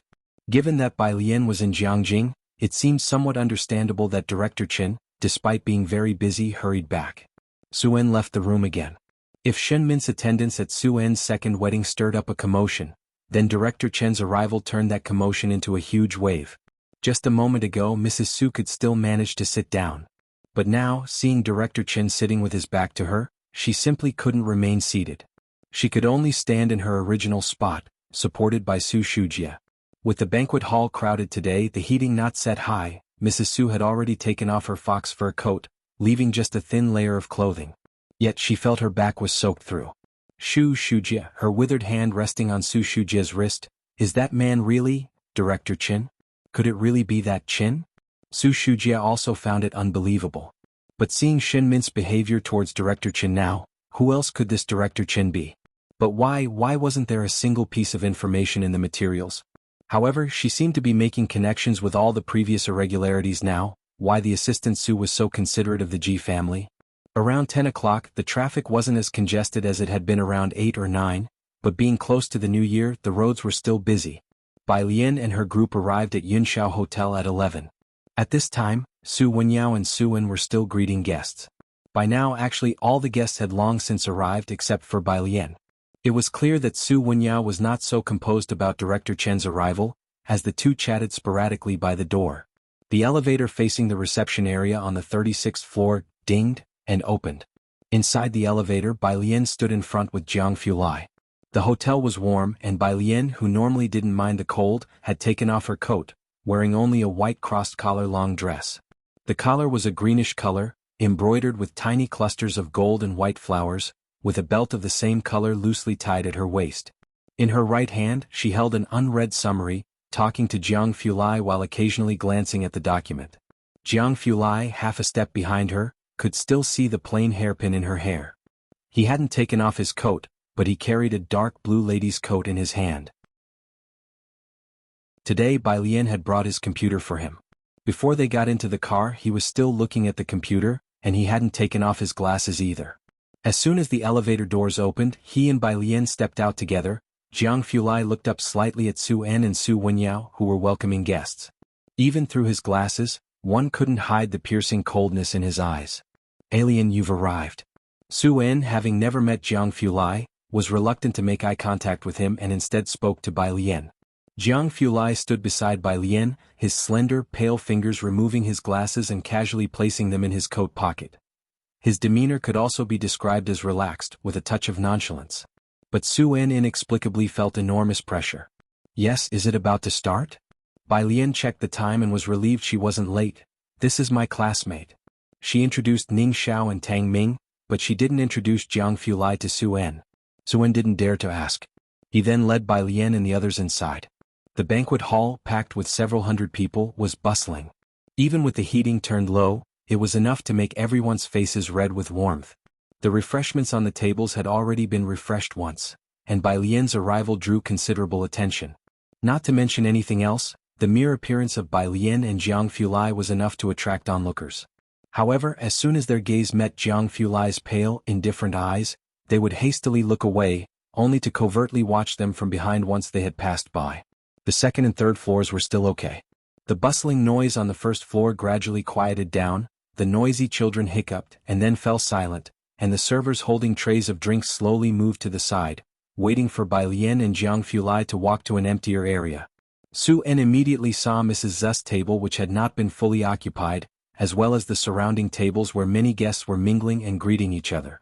From the first time he brought Shin Min in and saw the seating arrangements that infuriated him, until now Su En had calmed down, thinking to himself that it was fine to sit at the less prestigious table, conveniently making enough room for Bai Lian and her group. Alien is here. He straightened his boutonniere and looked up smilingly to greet the people at Ji Heng's table. Ji Heng was seated in the center. To his right was Director Qin, to his left, Ji Xiaojun, while Shin Min sat beside Director Qin. As he looked up and saw Bai Lian following behind Su En and Jiang Fulai, Shin Min thought he was seeing things. He blinked and looked again. Jiang Fulai was pulling out chairs for Jiang He and Bai Lian, and he casually glanced over toward Shin Min. Chapter 375. 145 The King Bomb card was smashed to pieces by the old lady. Second update. To this face, how could he possibly mistake it? Shin Min's hand, holding the teacup, twitched, and the tea sloshed onto the lace tablecloth. He stood up abruptly. You, how did you come here? Chief Qin, who was originally talking to Ji Heng, also stood up. Jiang He sat down beside Shin Qing, Bai Lian sat next to Jiang He, and Jiang Fulai took the seat next to Bai Lian with ease. He lazily pulled out a chair, greeted Ji Heng with a nod, and then glanced over at the two men. Sit. He tapped the table with his hand. Only then did Chief Qin and Shin Min cautiously sit down, with Chief Qin still managing all right, but Shin Min dared not even drink his tea anymore. Jiang Fulai never appeared in public, and his identity was also kept in absolute secrecy. Indeed, not many people recognized him, but Shin Min had seen him when he visited the Qin family. Su En, observing the demeanor of Chief Qin and Shin Min, speculated that Jiang Fulai's identity was no simple matter, but it did not match any of the people he knew. He composed himself and said to Ji Heng, "The ceremony is about to begin." Ji Heng put down his smoking pipe, straightened his clothes and followed Su En backstage. Soon he would be sending Ji Mulan into Su En's hands. As soon as Ji Heng left, both Chief Qin and Shin Min didn't dare to speak. Tang Ming didn't dare to sit next to Jiang Fulai and let Ning Xiao sit down, while he himself sat next to Shin Min. It was only then that Shin Qing took out 2 fruits from his pocket, handing one to Bai Lian and the other to Jiang He. What is this? Bai Lian looked at the small green fruit curiously. It seems to be called a mini kiwi. Shin Qing knew Bai Lian probably hadn't eaten it before. I asked the hotel staff and found out it's very sweet. Jiang He bit into it without looking up. He said nothing. Bai Lian had heard of kiwis, yet she had never tried a mini one. She placed the report on the table, and as she ate, she described the taste of the mini kiwi to Shin Qing. Seeing that Bai Lian liked it too, Shin Qing finally smiled. On the opposite side, Chief Qin finally found an opportunity to speak with Bai Lian. I heard from Mr. Mao that Yen Lu has been confirmed as the image spokesperson. Will the follow-up sales be able to keep up once the promotion starts? He was talking about the spokesperson for the solid element paste. The solid element paste was originally circulated only within Bakhtur Street, with its effects quite powerful. The batch produced in cooperation with the Qin family was of normal efficacy. Launched into everyday life, it was too potent for the average person. Bai Lian and Xiaoqi had readjusted the formula and price for the market release. Bakhtur Street didn't need advertising, but facing the masses, establishing a solid brand image wouldn't be easy. Choosing Yen Lu as the spokesperson was Xiaoqi's idea, and although Bai Lian felt that the solid element paste didn't quite match Yen Lu's image, Yen Lu agreed to sign directly with Xiaoqi once he heard it was her product. A bargain price, yet introducing an unfamiliar medicine to the general public for acceptance was no easy task. Xiaoqi started with the farmers cultivating medicinal herbs to promote the solid element paste. Yen Lu did not have much fame now, but he still brought in some income. Right? Bai Lian finished the mini kiwi and took the tissue Jiang Fulai handed her, casually wiping her hands, and addressed Chief Qin. Don't worry, there won't be any issues with Yen Lu. I've been to the farmland myself. The soil there is very suitable for growing traditional Chinese herbs. At this moment, Chief Qin realized that Bai Lian had actually surveyed the land for growing medicinal herbs. Of course, he did not know that not only had she done that, but Bai Lian had also taken out $1 million from the funds provided by the Bai family to give to the farmers as the first batch of capital. He was merely curious, not quite understanding how Bai Lian had won over Mr. Mao and his group. He had a slight indication about Yen Lu, but Mr. Mao's group was not so easily influenced. Chief Qin himself also led people, managing dozens under him, and sometimes he was so exhausted from handling them. Whereas Bai Lian seemed hardly to manage at all, yet it seemed everyone was very convincing toward her. And at this moment, Chief Chen had forgotten that he was also one who trusted her. Beside him, Shen Min did not dare utter a word. Hearing Chief Chen addressed Bai Lian as Miss Bai, and seeing Jianghu Lai passing her a tissue, he no longer dared to lift his head, always fearing he might be ambushed. The host's voice rang out. Welcome the guests and introduce the bride and groom. Accompanied by the music, Ji Hung led Ji Mulan forward. The banquet hall's lights had been turned off, leaving only the dazzling lights of the main stage. Bai Lian, with one hand on the report, slightly turned her body to watch Ji Hung leading Ji Mulan forward. Today Ji Mulan was dressed in a trailing wedding gown tailored to fit her figure, with a white veil extending to the hem of her dress, her brow bones and nose dusted with gold leaf, reflecting dreamy light under the main stage's bright lamps. Ji Mulan never oppressed herself, and the years had barely left any traces on her face. Chapter 376. 145 The King Bomb card was smashed to pieces by the old lady. Second update. _3 That face made many people in the audience exclaim in surprise. Ji Hung silently placed Ji Mulan's hand into Su En's, who was dressed in a black suit. The scene seemed somewhat touching. Bai Lian looked at Ji Mulan's face for quite a while before finally turning her head away lazily. Fine. Although that face resembled her mother's, she really did not feel like she was watching her own mother get married. When her mother got married, she wore a phoenix crown and a robe adorned with auspicious clouds, and her wedding procession extended for miles. She had heard that back then, her grandfather had excitedly grabbed her father's hand, thanking him for finally bringing the bride home. The wedding ceremony was lengthy and lively. The sound system was turned up loud, so Bai Lian closed the summary and started talking with Jianghu Lai. The waiters also began to serve the dishes one by one. When Ji Hung returned, Director Chen and Shen Min started drinking with him. All three men were heavy drinkers and they kept on without a break. After the ceremony was over, Su En had to thank the guests along with Ji Mulan. Mrs. Su, who had been anxiously sitting at the main table, finally found an opportunity. Holding a wine glass, she stood up, her face beaming with a smile as she said to Ji Mulan, "Mulan, welcome to the Su family. Later, come with us back to the old house for a visit." Ji Mulan had been doing her makeup in the back all this time and didn't quite understand what stance the old lady was taking, which left her a bit confused. "Let's go." Mrs. Su didn't continue to talk to her. Instead, she looked towards the next table and urged Su En to hurry. "Go and say thanks to Elder Chen and the others." "I'll go too," Su Jiue said softly to Su Wenyao as she came over from the relatives' table. She was holding a cup of beverage. Su Wenyao glanced at her, yet he was not surprised. Su En picked up a wine glass and another jug of wine, leading a group of people to Bai Lian's table. Only then did Ji Mulan notice Director Chen. She didn't talk nonsense at such an occasion, with Mrs. Su intently watching Director Chen and Shen Min. After Su En finished speaking, she finally found the chance to say her first words to Director Chen and Shen Min. "Today I was unaware of the presence of such distinguished guests and may have been neglectful. As an apology I shall drink 3 cups on my own." Old Mrs. Su filled her cup and bravely drank 3 cups in one go. Only then did her gaze shift towards Bai Lian, who was sitting in a corner. Bai Lian was looking down, fiddling with her phone, and from this angle one couldn't see Bai Lian's face clearly. But at this moment, Mrs. Su didn't dare to suggest introducing her to the Yu family. Director Chen was shrewd. As soon as he had seen their seats, he chose not to speak. He wore a stern face, with a frosty expression that tightened Mrs. Zu's heart. After finishing the drinks, she didn't even dare to breathe heavily. The newlyweds, Su En and Ji Mulan, needed to toast to the guests at this table. Bai Lian didn't drink alcohol, but her cup was also empty of any beverage. Tang Ming reached down to pick up a bottle of juice. "Sis, here?" Before he could pass it to Bai Lian, Director Chen took the beverage from his hand, stood up, unscrewed the cap and from across half the table poured the drink for Bai Lian.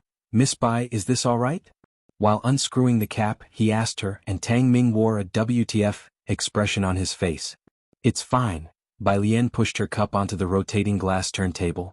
Director Chen poured the beverage for Bai Lian, and then cautiously rotated the table a bit, stopping in front of her before sitting back down. The group normally drank their toast and could leave the event early.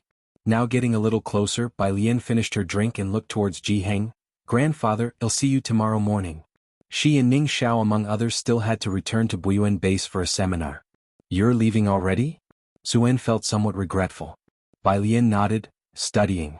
Su En consistently knew how hard she worked. Ji Mulan standing on the side just watched Bai Lian. "Studying? What is there to study now? And behind Su En, upon seeing Director Chen carefully pouring a drink for Bai Lian, old Mrs. Z's face suddenly became extremely stiff. She felt like she had been struck by lightning. A feeling of dizziness quickly overtook her, and her heart suddenly tightened in pain. Next to her, middle-aged women holding tall glasses lined up to toast. She looked at Director Chen, then at Bai Lian, and finally her gaze fell on old Mrs. Su. This old woman, having spent days hunting eagles, she eventually got her eyes pecked by one. She clearly held a royal flush, but this old lady managed to play such a good hand into utter shambles. Bai Lian, Jianghu Lai, Ning Xiao and the others stood up, with Jianghu Lai's presence becoming notably evident as he got to his feet. He was aloof, and under the lights, his eyes were cold and captivating, prompting Director Chen to suddenly stand up as well. Su Jiue watched Bai Lian stand up to leave and really wanted to speak with her, but she didn't dare to say anything. In her red toasting outfit, Ji Mulan couldn't speak up at such an event. Standing among the crowd, she tilted her head to ask Su Jiue, her gaze soft, "Jiue, how did you dare to come over and toast today?" Su Jiue, shyly holding her transparent glass, said, "Sister Bai, I dare not talk to her in class and I wanted to ask her how she studies math." Chapter 377, 146 Jin Beixian by Kaiming's phone number _1 Su Jiue stood at the back of the crowd, speaking softly because she dared to speak to Ji Mulan due to their decent relationship. The noise of the crowd was loud, but Ji Mulan heard everything she needed to. "Is she in your class?" Ji Mulan had always thought Bai Lian had come to Jianghu for tourism. She paused slightly. "Do you still need her to teach you math?" The incident with Bai Lian in her first year of high school was something Ji Mulan couldn't forget. Ji Mulan's voice was somewhat loud, not as gentle as usual. Su Jiue cautiously glanced at her and said, "Yes, she's at Buyuan Base." "Buyuan Base?" The middle-aged woman looked at Bai Lian in surprise. Her expression held a trace of astonishment. Although grades didn't mean everything, they did set the upper limit of a top streamer's capabilities. Everyone from Buyuan Base had potential and was no mediocrity. How could Mrs. Su push such a person out of the door? Ji Mulan didn't know about Buyuan Base. But in front of so many people, she wouldn't show any signs of ignorance and simply smiled faintly. "Jiue, I didn't mean to be harsh on you." Ji Mulan patted Su Ziyu's back. Since she couldn't talk to anyone else, she turned to Xin Qing who was sitting and said, "This is Jiue. She's in an affiliated high school, second in the country." As she introduced Su Jiue, she spoke of her as polite, obedient, hardworking, and the second in the nation. For her own daughter, whom she was constantly dissatisfied with and found difficult to sit with, Ji Mulan spoke of Su Jiue, to whom she had no blood relation, with pride and satisfaction in her eyes. She wished so much that this well-behaved, outstanding girl was her daughter. If Bai Lian had such a personality, Ji Mulan might kill her primary persona to make her into such an obedient, excellent doll as well. Being second in the nation was indeed something anyone could be proud of. Xin Qing was also shocked, but Ji Mulan's words were even more stifling. She looked at Ji Mulan perfunctorily and said, "Ah yes yes yes. Miss Bai, let me see you out." Director Chen got up, putting down his glass. He went to send off Bai Lian and Jianghu Lai. Shen Min couldn't bring himself to speak and followed quietly behind Director Chen. His address of Miss Bai was heard by everyone. Jianghu Lai also followed Bai Lian. He was always a step or two behind her and didn't move forward. His back was against the bright lights of the hall, the tall figure casting a cold, pale shadow. Because there were quite a few people, his usually cold and indifferent face took on a languid ferocity, arrogantly beautiful. His every feature was exquisite, and yet few dared to look him in the eye. The noisy crowd parted a meter around him as if by force. It was indeed very effective. Bai Lian was very pleased. Su En kept several paces away from Bai Lian, and only when he had seen Bai Lian and her companions into the elevator did he finally breathe a sigh of relief. Su Wenyao trailed behind Su En. Looking at the closing doors of the elevator, Su En turned to glance at him and asked, "Do you know her?" "It's hard to say," Su Wenyao pondered, "but then again, it seems unlikely." The two dropped the subject and walked inside. As soon as Bai Lian and her company left, Director Chen's expression returned to one of sternness. Sitting next to Xin Qing, still in the high chair and dressed as a little gentleman in a suit and bow tie, was Jiang He. He hadn't left with Jianghu Lai swinging his legs. He had specifically gone home the previous night to pack his blanket and clothes to accompany Bai Lian to Xiangqing. Bai Lian and Jianghu Lai returned to Buyuan Base. Meanwhile, Tang Ming took Ning Xiao to explore an old street in Shermen district. He scratched his head. Aren't you going to buy some souvenirs for your family? You haven't really used the scholarship the school gave you. My family keeps asking me in the group chat to bring back specialties. Ning Xiao bought a bright red ornament as a souvenir. That's it for you? Tang Ming looked at Ning Xiao. Aren't you going to buy anything else? Genius, we can't be this heartless. Tang Ming's family had many relatives including younger sisters, cousins and nephews. His phone was filled with a long list of items to buy. Ning Xiao was annoyed by his chatter and said indifferently, my family is dead. Only my grandmother is left. So one was enough. Tang Ming's voice stopped abruptly. He watched Ning Xiao leave the street corner, then stood there and slapped himself hard. It was the 28th of the year, and the street was bustling with activity. Just 2 blocks away was the Qin family's private museum. Ning Xiao and Tang Ming walked to the main road to wait for the bus. A black SUV approached from the end of the road. Behind the wheel was a woman wearing glasses and a military coat.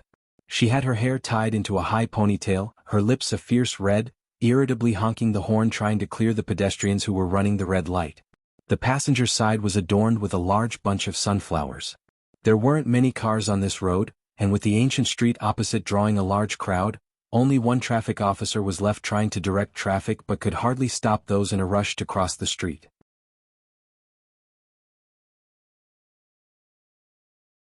Chapter 378, 146 Qin Beixian by Kaiming's phone number _2 At last, the crowds had dispersed. The woman finally hit the accelerator and drove past. Her speed reduced slightly when she saw a few standouts among the people waiting at the bus stop, 2 young men who were heads and shoulders above the rest. The car behind carefully honked its horn. Only then did the SUV continue forward, eventually stopping at the Qin family private museum. Today was the museum's last day open to the public. Many people with reservations were queuing for entry. The woman pulled the key out, stepped down from the vehicle in her leather boots, put on her sunglasses and walked straight inside through a side door. She arrived reeking of blood, causing people in the queue to keep silent. After she entered, the people started whispering among themselves, "What's going on? There are people who don't have to queue up? Yeah, everyone should be equal." Someone even pulled out their phone. The ticket checker lazily looked up. Who needs to queue up to get into their own house? The person sheepishly put away their phone. The graveyard in the back courtyard. Qin Beixian removed her sunglasses. Her face was exceptionally striking, her figure tall and elegant, and despite her appearance, it was hard to discern her age. She put the sunglasses back in her pocket and respectfully lit 3 sticks of incense. Great ancestors, you first blessed me by helping me buy a cake, then with a passing grade in math, and later, you helped me get into military school. She began to murmur a litany of things, then reverently planted the 3 sticks of incense. I promise this is really the last time I'll ask you. It's been 11 years, could you please help me find that damn scumbag? I want to chop him up by myself. 1 minute later, not saying anything means you agree, right? Okay, thank you, great ancestors, thank you. Meanwhile, in the classroom at Buyuan Base, Bai Lian sneezed. Jianghu Lai sat beside her, scrolling through his computer with one hand while offering her coat with the other. Don't try to be cool. Bai Lian was still in that plain white dress, unblemished, and barely looked up. I'm fine. I'm not you. Do you need me to prescribe you something? Jianghu Lai, hearing her words, took back the coat. I haven't looked at the report submitted by He Wen and the others yet. But Bai Lian reached out and grasped his left wrist, taking his pulse. Jianghu Lai's pulse felt strange. Bai Lian leaned on the table, pressing on his pulse with the tip of her finger, her brows slightly creased. Jianghu Lai, however, looked down at her pale fingertips, thinking slowly to himself that she really wasn't cold after all. No hope? Jianghu Lai asked, seeing her frown persist. Bai Lian, why could she talk about herself like this? She let go, pulled a piece of paper from the side and started pondering. Jianghu Lai silently retracted his hand and opened a document. It's been like this since I was 8, I wilt easily when it gets cold. He described himself like a wilting vegetable. Multitasking, he replied to a message. Plagiarism check. Okay teacher, won't it cause a security breach if I use their website for the plagiarism check? Jianghu Lai, with the garbage you've written, there's no need to worry. After replying, he sent over his suggestions for revisions. Then came a message from the headmaster of Ma Institute. Ma Institute's headmaster. Is her file sealed? Jianghu Lai, Principal Ma, that's good then. After asking, Principal Ma started to speak off topic. Do you have any thoughts about this year's betting pool? He was referring to the college entrance examination betting pool. This year it's just Su Jiyue and Liang Wuyu, with Liang Wuyu better in science, whereas Su Jiyue is better in Chinese and English. The final exam in Jianghu this time had easy English, so Liang Wuyu had a big advantage. Every year during the college entrance exams, academic circles enjoy this all the more. Jiang Fulai didn't reply to Principal Ma. Principal Ma stared at the chat page for a long time before turning to throw his own money into the pool. Principal Ma, when is she leaving? Jiang Fulai, smile. Principal Ma, why are you suddenly so accommodating? Principal Ma stared at the smiley emoji. He always found it very friendly, but today, seeing Jiang Fulai send it, he somehow felt that the smile seemed a bit mocking and a bit cold. So, Principal Ma sent to Bai Lian, smile. Bai Jian, smile. That was normal. Principal Ma asked Bai Lian, when are you leaving? For Bai Lian, the parting would be 160 days before the college entrance examinations and perhaps 280 days before she might return to school. Principal Ma felt a sense of loss. Bai Lian, tomorrow morning at 6. It might be early for others, but not for Principal Ma, who liked shopping. Afternoon. The Jiangjing Music Academy's performance ended, and Bai Shaoqi returned to the Yin family. She and Song Min were also packing up, getting ready to go back to Beijing. At that moment, Bai Shaoqi was video calling with Bai Qiming. Madame Song, draped in a shawl, sat gracefully beside Bai Shaoqi and said to Bai Qiming on the screen with a smile, "Shaoqi is here with us, you can rest assured." On the other end of the phone, before Bai Qiming could speak, an uncle from the Bai family clan squeezed into the frame, beaming with joy. "I heard the principal of Jian has a good impression of Shaoqi, is that true?" "Yes," Madame Song nodded, her eyes and brows smiling, "I saw that too. Blessings of our ancestors, the blessings of our ancestors." The Bai uncle folded his hands in prayer. "Shaoqi can make it back in time, right? I'll prepare some extra offerings for the ancestral worship. You and your brother will be the main focus this time." Ancestral worship was a major event for the Bai family. Bai Qiming asked Bai Shaoqi, "You're on the 9 o'clock flight tonight, right? You'll just make it in time for tomorrow's ancestral worship." Madame Song glanced at Bai Qiming on the phone, pausing for a moment as she remembered Bai Lian. "For the ancestral worship, maybe we should let Alien." Bai Lian was at the Buyuan base this time. "He'll have someone pick you up tomorrow?" Bai Qiming cut off Madame Song's words with a darkened face. Although Bai Qiming took Bai Shaoqi and Bai Shaoka back home, he never remarried. However, he did not expect Ji Mulan to marry so quickly, and to someone from Jiangjing at that. At this moment, Bai Qiming had no desire to hear any news about Bai Lian. Next to them, the Bai family uncle did not speak up for Bai Lian. Instead, he reminded Madame Song with a smile, "You might not be aware, but Bai Lian has already been driven out of the clan by us." "Is that so?" Madame Song saw that Bai Shaoqi seemed upset, so she smiled, stood up and said, "I won't disturb your family conversation." She walked downstairs. Just then she saw Yin family's head coming in from outside, and Madame Song asked in surprise, "Big brother, how come you're back now?" The Yin family head hurried over to Madame Song without changing his shoes and asked, "How did it go? You went to the Su family banquet, did you see anyone there? Did you get the phone number of someone from the Qin family?"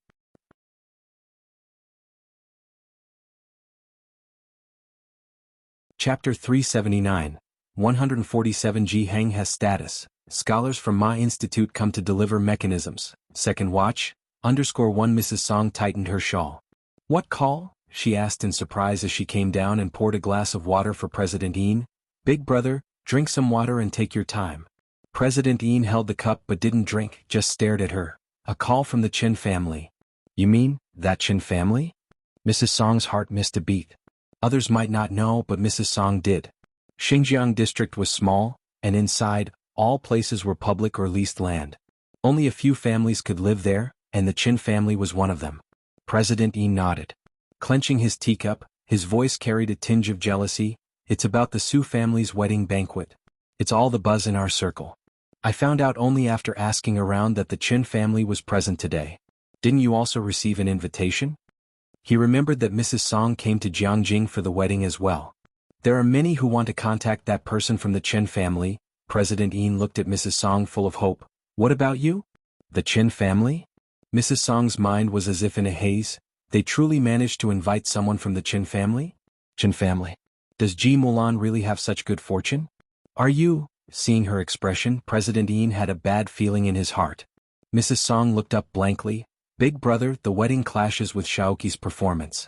I discussed it with Amin the day before yesterday and decided not to attend the Su family's wedding banquet, choosing instead to watch Shaoqi perform. What? You? President Yin stood up, looking down at Mrs. Song, wanting to scold yet not knowing where to start. Are you out of your mind? Do you know how rare this opportunity is? How could Mrs. Song not know how precious the opportunity was? She sat there, regretting so deeply it felt like her insides were knotted.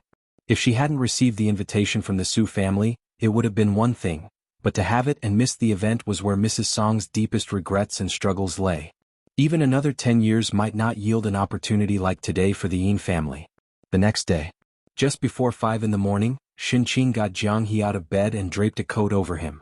Jianghu, whose eyes were still not open, simply moved his hands following Shinqing's actions. You'll be given airplane meals on the flight later, Shinqing told him, her own anticipation for the airplane food evident. Ji Xiaojun was hurrying them from outside. The Su family was already waiting at the hotel entrance. Ji Heng, seeing that Jianghu's eyes were still closed, said to Ji Xiaojun, "You wait for them, I'll go down first." He couldn't keep the Su family waiting. Ji Heng took the elevator down. The hotel was quiet at this hour, with almost no waiting required for the lifts, and within minutes the elevator arrived. Ding, the elevator doors opened. Inside were two people, an old man with a white beard and a middle-aged man by his side. The two were frowning and speaking to each other. Ji Heng hadn't made out who they were.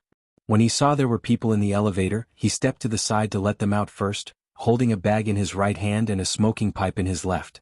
The old man with the white beard stepped out.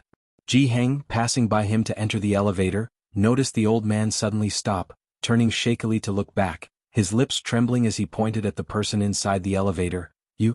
Moo?" Ji Heng continued walking without pausing, frowning at the white-bearded old man, and pressed the button for the first floor. Wait. The old man reached out to stop the closing elevator doors, panting heavily. But the elevator doors still closed. Beside the white-bearded man, the middle-aged man supported him. "Dad, what's wrong?" He helped the old man to sit and took a bottle of medicine from his pocket, feeding him a pill. Meanwhile, the display next to the elevator had already changed to L1. Downstairs. Suan was waiting just at the staircase entrance when the elevator doors opened. He came to take the parcel from Ji Heng's hands. "Why didn't you wait for me to come get you upstairs?" "It's not much," Ji Heng replied, lighting up his big cigarette. He took a drag, his head bowed in silence. Suan looked at Ji Heng in surprise. Although Ji Heng had a taste for tobacco, he never smoked in public places, usually only in his hotel room with the window open. What was up with him today? Despite feeling it was strange, Suan didn't ask. All the Su family members were waiting in the hotel lobby. Hearing that the Ji family would be leaving at 5 in the morning, the old Madame Su insisted on sending them off, and had been waiting in the lobby since 4 o'clock. It's strange indeed, the Su family's butler supported her. "I checked today's flight schedule. The plane leaves at 9:30 a.m., even 8 would have been early enough. This family really knows how to trouble people." The butler frowned. The Su family had originally booked a flight for the Ji family the previous night, but they didn't leave, only mentioning they would depart early the following day.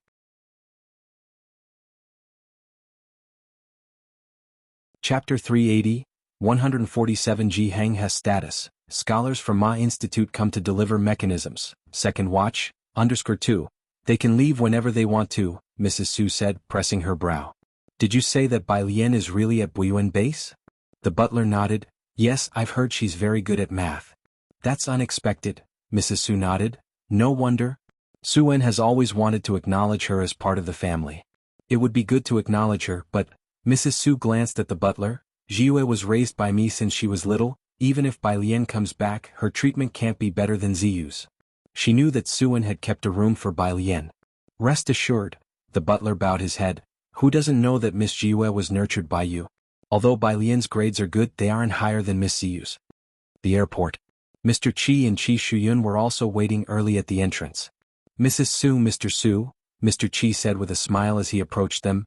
"Wenyao, we finally got to see you, Mr. Ji. Hello." Mr. Qi was wearing gold-rimmed glasses and shook hands with Ji Heng, his gaze discreetly moving over Ji Heng, Ji Xiaojun and Shinqing.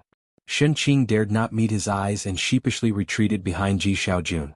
After the incident with the Qin family yesterday, The Qi family visited the Su family that very afternoon.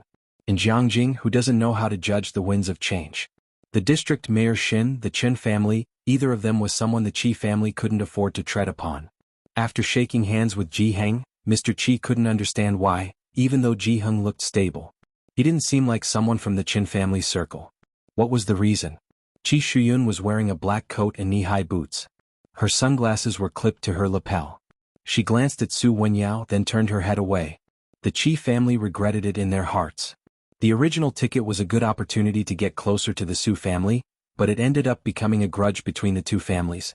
Shuyun, don't be temperamental, Mr. Qi thought, looking at Qi Shuyun with a warning glance. Qi Shuyun then looked up and greeted everyone from the Ji family. Bai Lian, along with Ning Xiao and Tang Ming, waited for Jiheng at the security checkpoint. Look, alien is over there. Suen spotted Bai Lian from afar. He introduced her to Mr. Qi. Mr. Qi was also seeing Bai Lian for the first time. Both he and Qi Shuyun involuntarily looked in her direction. Because she was going to Xiangqing, Bai Lian was wearing the golden silk horse-face dress she wore for the speech that day. Standing at the security checkpoint, her hair lazily entwined with a wooden hairpin, her eyes and brows holding a defiant pride, she truly embodied the vigor of youth. The white Bluetooth earpiece in her ear was a bit conspicuous, though. She's very pretty. Qi Shuyun glanced over. That's her, huh? Mr. Qi stood at the back of the crowd. With the pride of a scholar, he didn't interact much with the other members of the Ji family, but he could tell that the aura emanating from Bai Lian was indeed unique. He lowered his head and asked Mrs. Su, "Is this the Miss Bai they were talking about?" Mrs. Su nodded almost imperceptibly. Just her alone? Mr. Qi looked up again, scanning around Bai Lian, not seeing anyone like Director Chen. Don't know, has he not arrived yet? Mrs. Su was also surprised. She had expected Director Chen to come see Bai Lian off, but there was no sign of him here. Suen, however, didn't think as much as the two. He quickened his pace to the front. Alien, good morning, have you eaten yet? In his hands he carried Jiheng's package and pushed Jianghu's big box of cabbage. Well, eat later, Bai Lian said while reading. She looked up at Suen. Her gaze swept past the line of people from the Su and Qi families, and in the end she only nodded slightly to Su Wenyao. Bai Lian didn't mask her dislike for someone at all. Mrs. Su had never seen someone so brazen and reckless. Her smile was somewhat strained. You two know where it is, take my grandfather and the others to rest first, Bai Lian said nonchalantly, turning her head to speak to Ning Xiao and Tang Ming. Both had flown in on young Master Jiang's plane before. Although they had only walked through the airport once and the routes were complicated for Ning Xiao, who had the library memory method, it was no trouble. Tang Ming went to take the things from Xin Qing and Suen's hands. When he saw Jianghu's box, he paused for a moment, thinking that this box should probably be left to the cool guy Ning Xiao. The package from Jiheng was taken by Tang Ming. Ning Xiao looked at the cabbage box Tang Ming left behind. Jianghu looked up blankly at Ning Xiao and blinked slowly. Ning Xiao. He silently picked up the box and headed to security. Ji Xiaojun, who had intended to switch boxes with Ning Xiao, silently withdrew his hand. Aren't you going? Suen watched them go through security, then turned to look at Bai Lian, who was still standing there. Bai Lian leisurely scrolled through her reading. When she encountered a new word, she would stop and tap to view the definition. No, I'm waiting for someone. He's coming to see me off.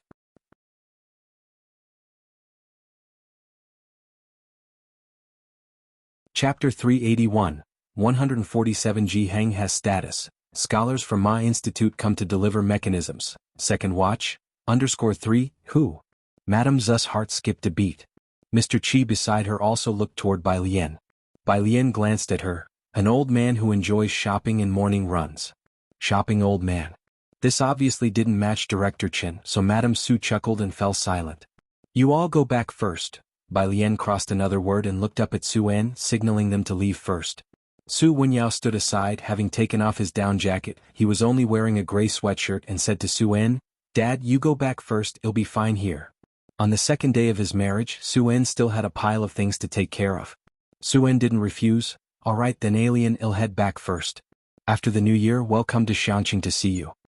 Madame Su had thought she might see Director Chen, and since she wasn't there, she had no desire to stay. Suen looked at Mr. Qi and asked, Shall we go together? Let's go. Mr. Qi was also disappointed and then looked at Qi Shuyun. Shuyun, you stay with Wenyao. Dad, I'll go with you. Qi Shuyun still remembered that Su Wenyao hadn't apologized to her. She put on her sunglasses. I have a paper that I haven't finished yet. Mr. Qi smiled at Su En. You know I spoil my only daughter. She recently has been writing a paper for Dr. Zhua and is helping with one of Dr. Zhua's projects. Now she has to hurry to his lab earlier. Su En knew that when Qi family speaks, they do so with purpose. Dr. Zhua? That's Dean Huang's student. Mr. Qi glanced at Su Wenyao lightly then smiled. Not many people know, but Dean Huang was mentored by academician Ma. His eyes swept over Su Wenyao and then rested on Bai Lian. Bai Lian was looking down, listening to the words. Her expression was as casual as ever, her eyelashes drooping low. She probably didn't hear or didn't recognize Dean Huang. However, seeing Su Wenyao's somewhat surprised look, Mr. Qi finally felt relieved. After the Qin family incident came out, he had been thinking about how to mend ties with the Su family. Now, at last, there was a turn for the better. Even though he hadn't seen Mr. Qin, it was a relief. No wonder. Upon hearing Mr. Qi's words, Madame Su smiled and patted Qi Shuyun's hand. I knew Shuyun was capable. Wenyao, how about you accompany Shuyun to the lab to take a look? Right? Mr. Qi took the opportunity to look at Su Wenyao. You go with Shuyun. You're both young. Qi Shuyun also looked toward Su Wenyao. Su Wenyao was speaking to Bai Lian, only tilting his head slightly. His eyebrows and eyes were warm and his tone polite. It's Alien's first visit. We still have a lot of things to discuss. He tactfully declined. No one had ever seen him lose his temper. Su En put his hands in his overcoat pockets, unclear about Su Wenyao's thoughts towards Qi Shuyun. Shuyun, why don't you stay with Wenyao and wait for Alien? Bai Lian would leave at 6 and the person sending her off wouldn't be that late. Forget it. The lab waits for no one. Qi Shuyun pursed her lips. She gave Su Wenyao a glance and then left with pursed lips. Mr. Qi didn't say anything else either. Since they couldn't wait for Mr. Qin, and even Madame Su was leaving, he didn't want Qi Shuyun to stay and entertain the guests. The entire party left. After everyone had gone. These are our organized notes. Su Wenyao talked with Bai Lian about the Buyuan base for a while, then brought out 3 notebooks. One of them is Liang Wei's and belongs to Yeye. He didn't know how to say the word stolen, and mumbled it a bit. Take a good look when you go back.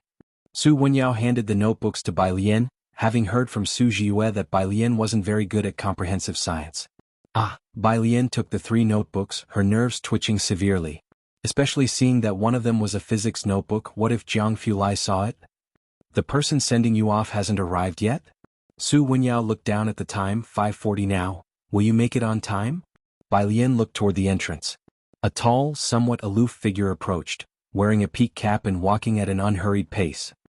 He was cold and noble, and the people around him instantly turned into faint shadows that accentuated his presence. Behind him followed an old man who seemed quite spry for shopping. Alarm bells went off in Bai Lian's mind. She stuffed the notebooks into Su Wenyao's hands. Hold on to these for a moment.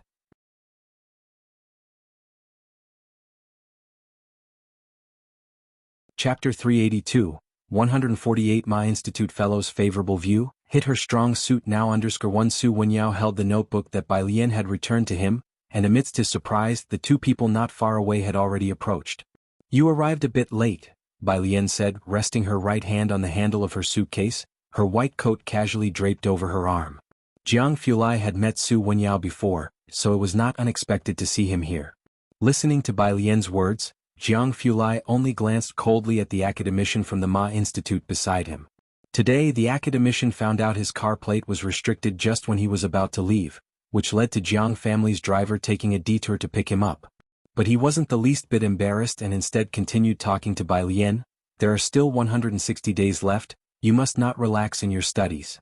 I know, Bai Lian nodded in acknowledgement. The academician knew about Bai Lian's comprehension ability. He was just puzzled how someone with such a strong spatial sense hadn't been discovered earlier. Once you've finished the review you can start looking at some high-quality masters and doctoral theses. Humph. Jianghu Lai, who had been waiting for the 2 to finish talking, sneered in response to this. He questioned the academician's use of high quality. Indeed, there were many subpar works nowadays and the academician couldn't refute it. He'll make another list of books for you to get familiar with the professional vocabulary and definitions first. As for top-tier journals, Bai Lian didn't yet have the qualifications to access them. She was to be nurtured from a smaller scope first. Some major academic families start fostering a scientific spirit in their children from childhood, and Bai Lian's enlightenment was not considered early. "We need to catch our flight," Jianghu reminded without disturbing their conversation, his hand pressing on the handle of Bai Lian's suitcase. He stood there languidly, only mentioning it when the time reached 5:50. Their requested airline slot was from 6 to 9 a.m. Finally, the academician looked at Bai Lian. "He'll be waiting for you in Jianghu." Once the two were done talking, Jianghu tapped lightly on the handle, slightly turning his gaze as aloof as ever. "Where are you headed?" he asked Su Wenyao. The university." Su Wenyao's gaze still lingered on the academician, not fully recovering his composure. "That would be Jianghu University. Jianghu arranged for him. Can you take the academician with you? He's also heading to Jianghu University." The academician turned to Su Wenyao, saying in a grave tone, "Then it'll trouble you, student." Su Wenyao, well-mannered since childhood and stable by nature, was for the first time in so many years at a loss for words. Was Bai Lian waiting for the academician? Being able to enter the academician's laboratory? No, perhaps just to meet the academician in person. That was the dream of all physics students, for the academician was not only an enlightener but also a leading figure in physics domestically. Due to health reasons, he had been deeply immersed in research on quantum physics and chips for the recent years, rarely making public appearances, the last one being a lecture a year ago. For Su Wenyao, this figure who appeared in textbooks was a mythic presence. The academician and his kind needed to be closely protected, avoiding too much public exposure even while they were still alive. "Then we'll take our leave first." Bai Lian said goodbye to the academician and Su Wenyao. She reached for her suitcase and, beneath Jianghu somewhat gloomy gaze, tossed her jacket to him, and together they headed toward the gate. Su Wenyao stood in place until their figures were out of sight. Only then did he turn to the academician, his voice sounding a bit wooden. "Shall we go now, academician?" "Sure." The academician, who wasn't lecturing or teaching, had no airs about him. He wore a dull gray cotton jacket, not any international brand, his face wore a gentle smile, and walking along the road, he looked indistinguishable from an average elderly person. Su Wenyao led him to his car, and once the academician was seated in the back seat, Wenyao caught sight of the old man through the rearview mirror, and it finally sank in that this was truly the academician. The academician chuckled. "Don't be nervous, are you also from the physics department?" "Yes." Su Wenyao clenched and then unclenched his fists before explaining. "I had no idea Alien was waiting for you. There's nothing to talk about." The academician waved his hand dismissively. "Aside from physics, I'm just an ordinary old man. When placed among the myriad of stars and celestial bodies, I'm merely a speck of dust, so there's no reason for you to be nervous." The more one studies physics, the more one realizes their own insignificance. Civilization is merely a transient visitor on Earth, and it takes a strong mind to withstand such profound feelings of insignificance. Bai Lian is a very talented individual. The academician thought of Bai Lian, her exceptional talent, and her strong inner character rare among people. "I truly hope she comes to the university sooner."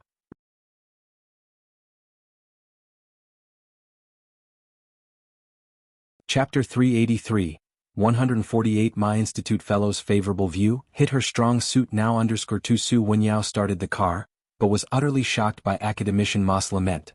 For a moment, all the inexplicable aspects suddenly connected. Why he was able to get academician Ma's ticket. And even, why President Huang would add him. It turned out that everything originated from Bai Lian herself. Could academician Ma value her so much?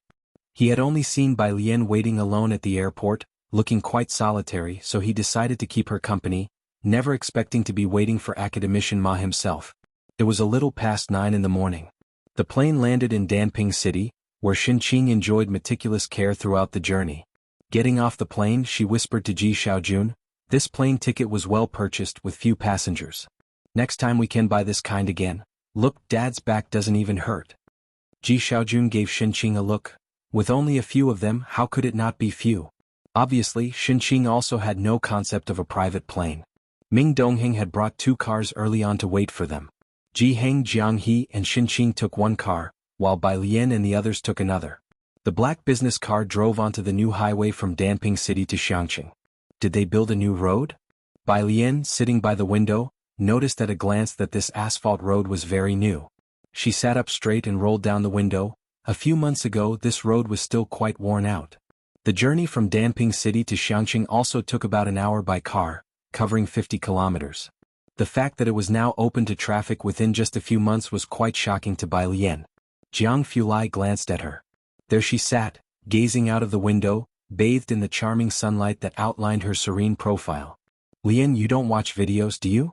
Tang Ming scratched his head, sometimes truly doubting if Lian was a cave woman living atop a mountain. But then he thought about how she didn't use the internet, so it made sense. We've always been known as the infrastructure madmen. Before, we revamped a high-speed train station in 6 hours. Overnight, they replaced the pillars and the deck of an overpass bridge. As he spoke, Tang Ming lifted his chin proudly. As long as they wish, nothing is impossible. Except for some projects that tried to skim off the top, these critical infrastructure projects were not considered fast for these infrastructure madmen. Upon reaching Xiangqing, Jianghu had to go to the lab first. Ji Heng and his group returned to Purist Street to pack up some things before heading to Sinan Community. This year, Ji Xiaojun had just bought a house and the family decided to have the New Year's Eve dinner at the new place before returning on the first day of the lunar year. Bai Lian first went to the school to see Auntie Zhang. With the new year coming up, Auntie Zhang's flower shop was also very busy. Teacher Lu, don't be polite with me. Auntie Zhang was wrapping flowers for Lu Lingxi. On the counter were 2 fresh white lilies with their yellow stamens still intact. Suddenly, Bai Lian remembered that tomorrow was also a Friday. The lilies were prepared for Yang Lin. You're back. Auntie Zhang looked up and saw Bai Lian looking very surprised. Lu Lingxi, holding a large bouquet of flowers, then forcefully put the money in Auntie Zhang's hand, turned around and saw Bai Lian. She took a tulip from the bouquet and handed it to Bai Lian. How's Buyan? She knew Bai Lian and the others were at Buyan base. It's okay. Bai Lian took the tulip. Aren't you really going to Beijing? Lu Lingxi smiled gently, remembering the matter again. I spoke to the principal about. I just came out of Beijing High School. Bai Lian secretly apologized to Beijing High School in her heart and then looked at Lu Lingxi. They asked me to drop out. I don't want to go back. She had a pair of extremely dark eyes, which seemed to shimmer subtly. At the moment she was staring intently at Lu Lingxi. Lu Lingxi instantly felt the anger of her being expelled and frowned. About the principal, ill-talk to him. Beijing High School certainly wouldn't easily give up on Bai Lian, a promising student capable of becoming Beijing's top scorer. Bai Lian blinked, sending Lu Lingxi off. Only then did she take the bus to the Calligraphy Association. At the end of the year, the Martial Arts School and Calligraphy Association had no students, but the street outside was very lively, as the roads had been renovated and stalls added. Today, everywhere one looked, there were vendors selling lanterns and New Year's goods, with a constant stream of people coming and going. Not too far away, a mall was nearing its closing sale, with a giant red banner promoting investment attraction. Senior brother, there are so many people here? Ren Wanxian, visiting for the first time, was amazed by the bustle. Although she had heard from Ren Xian about Xiangcheng's development and very successful investment attraction, even a recent high-speed rail line had been allocated, she was still surprised by the level of development. By her side, Qiu Buqing was also shocked, his usually indifferent face watching the puppet play in front, where many young men and women were gathered. The tourism here has become popular, said Qiu's father in a deep voice. Let's go, I'll take you two inside. Especially you, Buqing, don't resist when you see your grandfather. Even if you look down on Xiangcheng's Calligraphy Association, don't let it show in front of him.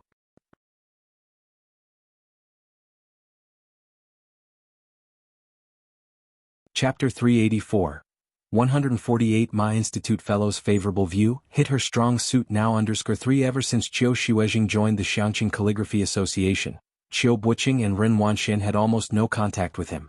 It was only at the end of the year that Qiu Buqing returned, marking the first time both of them visited the Calligraphy Association. Qiu's father knocked on the half-open door. It wasn't until a voice came from inside that the three of them entered. Upon entering, Ren Wanxian and Qiu Buqing caught sight of Jianzhi reading in the courtyard, quickly losing interest and turning their gazes away. They then observed the Calligraphy Association. The Xiangqing Calligraphy Association wasn't as large as the Beijing Writers Association, but the facilities were quite new, though not as luxurious as those in Beijing. The two quietly scoped out the place before bowing their heads to greet Qiu Xuezhing. After all, their calligraphy had been enlightened by him. Qiu Xuezhing was holding a teacup, lazily lounging in a sun chair, basking in the sun. Want some tea? Help yourselves. He gestured towards a teapot placed on a table beside him. No thanks.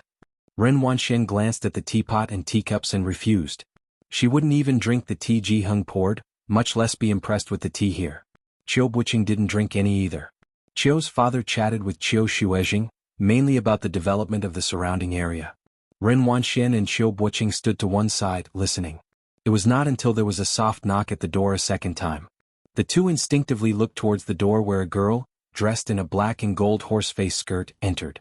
The sunlight sifted through the gaps in the leaves leisurely, casting soft speckled light on her soft black hair. As she moved, the play of light and shadows flickered carelessly over her black dress and face. It was Bai Lian, and Ren Wangshuan's face stiffened. Bai Lian did not look at Ren Wanxian and the others. Qiu Zizheng's home was in Xiangqing, so he wasn't in a hurry to return, whereas Jianzhi's family was in Beiqing. Despite that, he hadn't left either. He sat in the courtyard at the small table Jianghu often used, immersed in reading. With her hands lazily tucked into the large pockets of her horse-face skirt, Bai Lian curiously inquired, "Aren't you going home for the new year?" "Oh no," mumbled Jianzhi, seriously engrossed in his study. The sudden appearance of a voice startled him, causing him to lean back involuntarily, tilting his chair backward until Bai Lian grabbed the back of the seat to stop it from wobbling. It was midday. The sun overhead was blazing. Bai Lian lightly lifted her eyelids, looking down at him from above. "What's the rush?" She spoke unhurriedly. Once Jianzhi steadied himself, he stood up to face her and scratched his head. "You were so quiet, Teacher Qiu didn't even warn me." He turned to look at Qiu Shuezhing. "She's rather large, I thought you would have seen her," Qiu Shuezhing said. "Jianzhi, whether I go home or not, it's all the same." He closed his book and shrugged.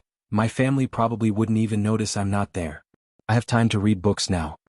The Jian family knew about his trip to Xiangqing. If he really went home for New Year's, everyone would ask him how Xiangqing was. If not, they'd nag in his ear about how Jian Rong had won another award or which university she was preparing to apply to for her PhD. "Right, he's preparing for grad school," Qiu Shuezhing interrupted his conversation with his son. "Teacher Qiu, please don't say any more." Jianzhi was incredibly embarrassed. Grad school? Bai Lian already knew what that involved. Qiu Shuezhing gave Jianzhi a glance. Right, his whole family knows he's preparing for grad school. Coincidentally, one of Jianzhi's cousins was also applying for a grad program in calligraphy. If Jian Rong got in and he didn't? Bai Lian took out her phone that briefly flashed. It was from Dean Jian. Picture: Dean Jian's plane ticket. He was arriving in Beiqing on the 24th, which was the 4th day of the Lunar New Year. "By Jian?" As she replied, she turned to Jianzhi. "Are you applying to Jiayi? With his hard work, he should be aiming for Jiangjing Art University." Her words prompted a glance from Ren Wanxian and Qiu Buqing. Jianzhi felt even more self-conscious as he tugged at Bai Lian's sleeve, whispering, "Sis, I'm not even sure I can get into Beiqing University's grad program, let alone Jiayi. Isn't your calligraphy practice going really well?"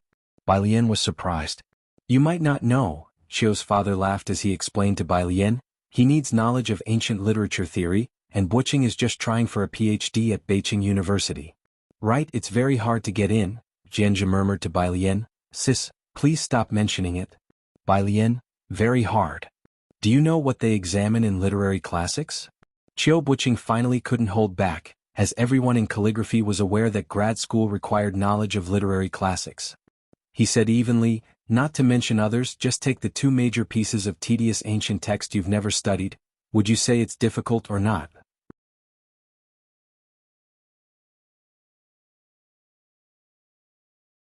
Chapter 385. 149 Brother Jiang gives a present. The principal of Beiqing personally invites. Second update. _1 Ren Wanxian lowered her head to hide the mocking smile in her eyes. Who would dare speak of that in front of Qiu Buqing? Qiu Buqing was a high-achieving student in the humanities at Beiqing University and was preparing for his PhD exams. "Buqing." Qiu Shuezhing put his teacup down on the table and reminded, "That's enough, come out with me." Qiu Buqing pursed his lips and said no more. A group of people followed Qiu Shuezhing outside. Bai Lian took a seat next to Jianzhi, slightly leaning back in the chair, her hand resting on the table, only lifting her chin slightly. "Don't you really want to get into Jiayi?" "I do want to." Jianzhi clicked his tongue. Who wouldn't want to get into Jiayi? But even Jian Rong might not be able to get into Jiayi. Jianzhi sighed. "You heard him just now. My calligraphy skills are catching up, and next year I could pass a decent grade, but those ancient phrases I simply can't comprehend." It was still manageable with the objective questions, but regarding the subjective ones involving ancient texts, sometimes Jianghu couldn't even understand the meaning of the ancient text itself. If you want to take the test, that's enough. Bai Lian poured herself a cup of tea, her voice lazy. As for the rest, you don't have to worry. She took a light sip of tea, eyes narrowing slightly in the sunlight. Jianghu didn't understand and instinctively refilled Bai Lian's cup with tea. Saying, Bai Lian lowered her head, carelessly blowing away the foam on her tea. After the new year, find some time to go to the library with me. Outside. Qiu Shuizheng looked at the three people with a stern expression. What are you three doing here today? The president asked when you will return, Qiu Buqing said with his head down. Facing Qiu Shuizheng, he was still very respectful. He meant the president of Beijing. I'll be at the Xiangqing Calligraphy Association, Qiu Shuizheng said lightly, his gaze shifting from Qiu Buqing to Ren Wanxian. Are you two not planning to come back? Ren Wanxian dared not look at Qiu Shuizheng and just turned her head away. Qiu Buqing was also silent. Nobody wanted to be trapped in Xiangqing. Grandfather, I still need to apply for a PhD at Beijing University. What could he do by staying in Xiangqing? Never mind, Qiu Shuizheng questioned casually, unsure if their return would actually annoy someone. Seeing the two like that, he said, the three of you go back. There's no need to pay a New Year's visit to me this year. He didn't bring up the Xiangqing Calligraphy Association again, and both Ren Wanxian and Qiu Buqing breathed a sigh of relief. The next day. It was Bai Lian's first New Year in this world. At the Xiangqing building, the same number 12 bus. The road beside the big water wheel had been renovated, expanding by 3 meters. Bai Lian walked all the way to the city wall, stopping at the same spot as last time. She took out 5 incense sticks from her pocket and placed them carefully. Then she took out an additional stick and placed it to one side. This was for the Bai Lian, who had disappeared in the lake. Bai Lian lit the 6 incense sticks, then took out a handful of paper money, watching it all burn up. She then sat to one side, waiting for all 6 sticks to burn out completely before she got up, patting the dust off her sleeves. When she returned to Sinan community, it was just past 10 o'clock. Ji Heng and Ji Xiaojun told her to focus on her homework. When Bai Lian's exams had been poor in the eyes of the Ji family, nobody let her be distracted by menial tasks. Now that they knew she might get into Jianghu University, even Xinqing was afraid that the sound of her cooking would be too loud and disturb Bai Lian. Bai Lian hadn't properly celebrated the New Year for 2 years. This year, with the Ji family, she had a different experience. On New Year's Eve, she sat in the living room watching TV with Ji Heng and the others, holding 3 red envelopes. Her phone was flooded with messages of good wishes. Only when Bai Lian unlocked her phone and saw 99 plus unread messages did she realize, in just a few months she had gotten to know so many people. Most of them were classmates from class 15, each of whom she replied to. Only at the end did she swipe to Jiang Fulai's page with the last message he sent still there, a picture. This year he was celebrating with Jiang He, Ming Dongheng, Qi Yundai and 2 people from their lab. Bai Lian then sent him a picture of her red envelopes. Approaching midnight, Ji Heng, who couldn't keep his eyes open, went to his room to sleep. The community was filled with the sounds of fireworks and firecrackers. Ji Xiaojun went down to set off fireworks and then came up to watch them with Xinqing from the balcony. Bai Lian returned to her room, where she received a bunch of new messages from those who timed it specifically for the new year. She had just opened WeChat. When a new message popped up, downstairs, the room Xinqing had prepared for Bai Lian had a window. She looked down and saw smoke swathing the area below. Xiangqing hadn't banned fireworks yet, and the excessive fireworks made her feel like she was in a fairyland, completely obscuring her view. Downstairs. When Bai Lian reached the ground floor, Jiang Fulai was standing on the left side of the road, a tall figure. He was dressed in a white shirt, eyes slightly squinting, his demeanor relaxed. The white cuffs were loosely rolled up twice, giving off an unapproachable keep-away chill, as he still seemed too distant to approach.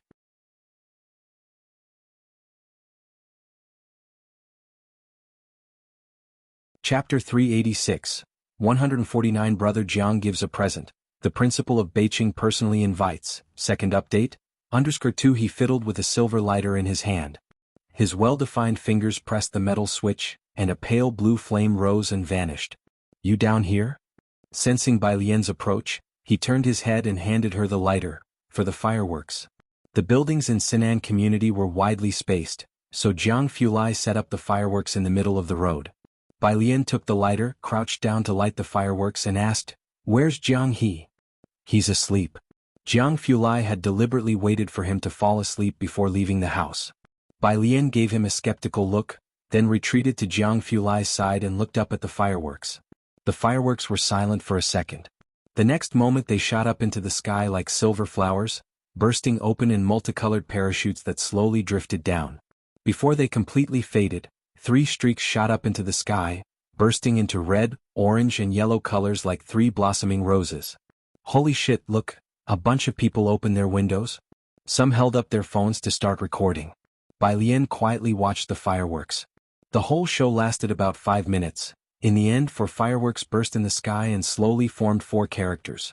Happy New Year. As Bai Lian looked at these words, something cool was placed in her right palm. Happy New Year. She heard a very soft voice by her ear. When she looked down, it was a red tourmaline, the translucent red gemstone sitting beautifully in the snowy palm of her hand. This, Jianghu Lai looked down and elegantly tapped the red tourmaline in her palm with his fingertip. Fireworks filling the sky behind him, can be worn on your ribbon. Bai Lian looked at the red tourmaline, finding it vaguely familiar. She had a photographic memory, and it seemed like the jewel the Rin family wanted to auction off at her first visit to the auction house. Wait a minute. Bai Lian clasped the red tourmaline, squinting at Jianghu Lai. How much did you pay for tonight's fireworks? Jianghu Lai, this wasn't unfolding the way he had planned. Would Bai Lian ignore him for 3 days if he said he had spent $1 million? I don't know. Jianghu Lai spoke indifferently. It was sent by Jiang Shijue. Far away in Jiangjing, where Jiang Shijue was on time for paying respects at his family shrine at midnight, he sneezed violently.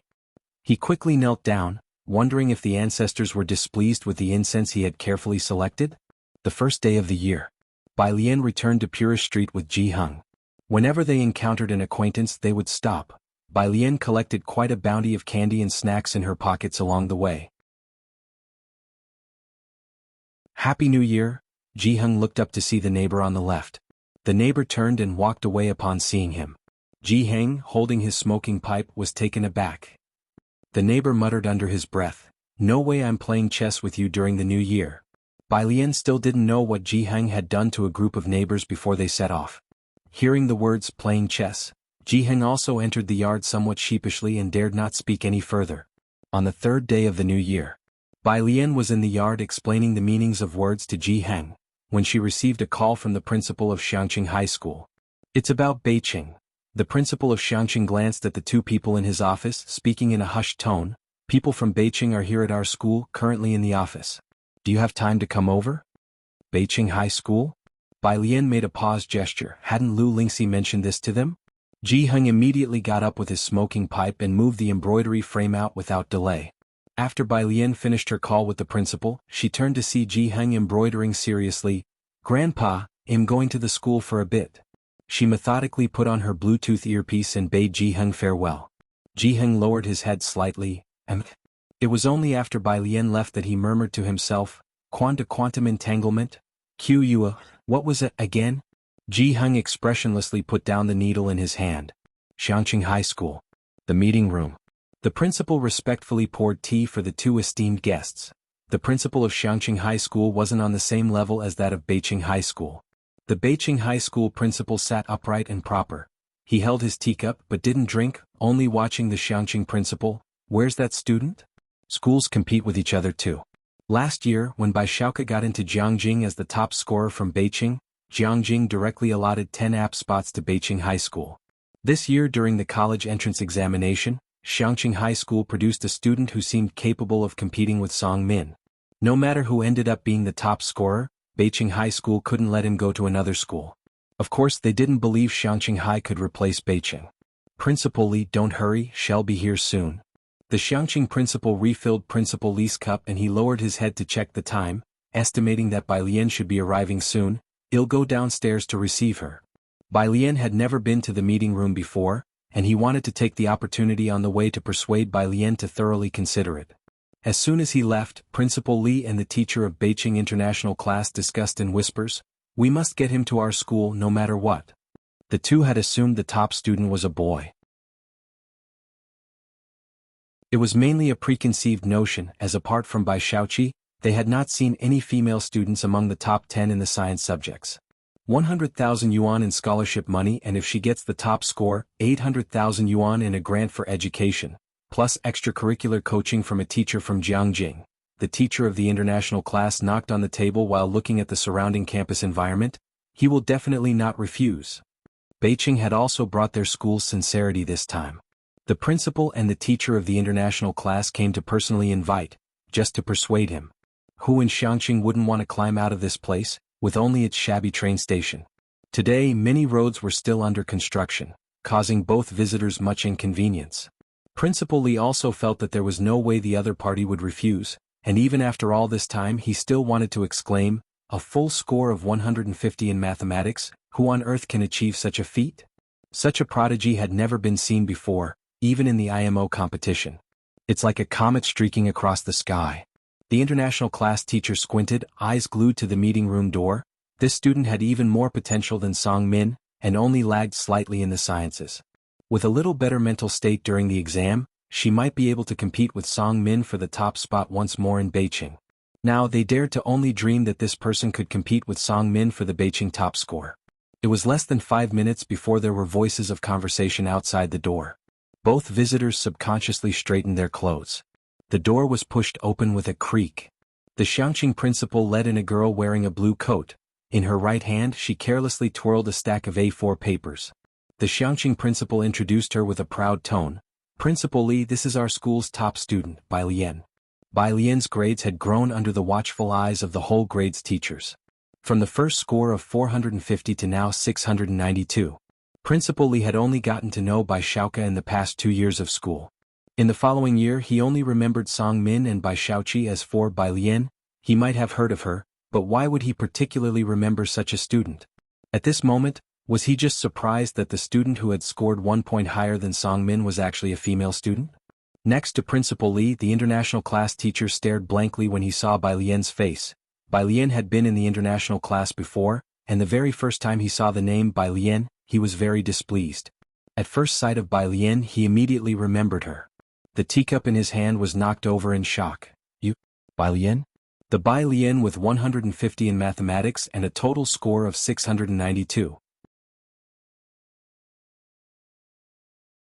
He was somewhat bewildered. Was this the Bai Lian that he had driven out of the international class to the liberal arts class? He still didn't know. The most frightening thing about Bai Lian wasn't her mathematics, but rather the physics that had even touched the heart of Principal Ma.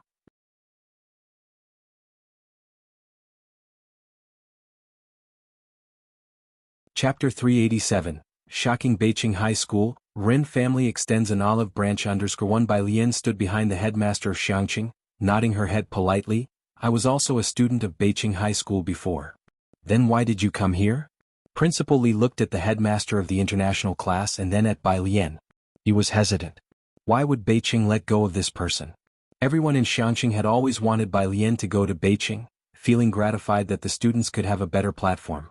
After all, with the teaching staff at Xiangqing, projects were often blocked by Beijing, and the principal hoped the students could receive a better and more comprehensive education. But now, looking at Principal Li and the headmaster of the international class, then positioning Bai Lian behind him, I only just found out that Miss Bai Lian was previously from your esteemed school. Now that Miss Bai has left the school, we should respect her wishes. When Bai Lian first came to Xiangqing, her grades were nothing special. And thinking of her sudden transfer to Xiangqing, the principal's smile also slightly receded. Beijing has better teaching resources and renowned master lectures in the last semester, said the headmaster of the international class, knowing that money was no object to Bai Lian. If you're willing to return, you can receive a better education and score higher. He was deeply impressed with Bai Lian. When she first arrived at Beijing High School, the Bai family donated a large sum to the school with only one request, to have her in the international class, which he initially agreed to. He taught mathematics, supervising only top students, and couldn't stand someone who was almost completely clueless about math for even a second. He promptly moved her to the arts class, and at that time Bai Lian became the talk of the entire Beijing High School. The thorn in the flesh of Beijing High School. The headmaster of the international class had almost forgotten about her, but now, dredging her from his memories, he felt quite bewildered as he faced the girl before him. I think Xiangqing is quite good. Bai Lian lowered her eyes, telling the Xiangqing principal, I also told Mr. Lu I'm not leaving. She genuinely disliked Beijing High School. They wanted the Bai family's money but didn't want to accept the Bai family's young lady. Of course, the young lattice grades weren't good, but that wasn't a justification for their ambivalence. Then let's not leave, regret filled the Xiangqing principal, who patted Bai Lian's shoulder. You go back and continue studying. Bai Lian turned and walked towards the door. Seeing her actually leaving, the headmaster of the international class raised his voice. Bai Lian, haven't you always wanted to be in the international class? Educational resources are ruthless. Having a good teacher as a guide is several times better than working in isolation. If you don't come with us to Beijing now, you won't have another chance later. Bai Lian didn't pause in her steps. She was still thinking that it was fortunate Jianghu Lai wasn't there. Otherwise she would have loved to debate with them about what a good teacher is. She earnestly didn't want to return to Beijing High School. Principal Li and another had come excitedly in the early part of 3rd grade, hoping Beijing High School would gain a powerful new addition. If she doesn't want to return, then let it be. Principal Li had come personally and still couldn't persuade Bai Lian, now feeling somewhat annoyed. He lowered his head to check Bai Lian's information on his phone, which wasn't very useful. He had just asked someone from Beijing to collect it, and most of it was details of Bai Lian hanging out at bars and street racing. Looking at these, how could Principal Li not figure out how she managed to score 692? Her grades are not as stable as Song Min's, and it's only been half a year. I wonder if she can truly surpass Song Min. It wasn't long before. The Song family also heard the news. Mrs. Song stood in front of a table, holding a yellow rose, arranging flowers, murmuring, "She really isn't planning to return to Beijing? Right?" Song Min wore headphones, a recording playing on his mobile phone screen. "Well, that's a pity." Mrs. Song's eyes dropped. Song Min wasn't paying attention to what Mrs. Song was saying. He wasn't very concerned about whether Bai Lian was returning or not. He was solely focused on the recording sent by Bai Xiaoqi. After listening, he replied to Bai Xiaoqi, "It lacks a bit of the killer instinct of gambling with liquor." Yan Lu's song had become a hit, and Bai Xiaoqi had transcribed the score knowing Song Min liked it, recorded it with a Guzheng and sent it to Song Min. Bai Xiaoqi, "I'll revise it then. If you think it's okay, I'll post it online." Bai Xiaoqi, "I'm still working on Autumn again. I'll let you hear it once I finish." Few who liked The White Robe Journey did not enjoy Yan Lu's new song. After leaving, Bai Lian went to the library to borrow the books listed for her by an academician from Ma Institute. He had listed only 4 books and the library had none of the 3. "These 3 books are too obscure," the librarian apologized to Bai Lian, "we can't find them at all."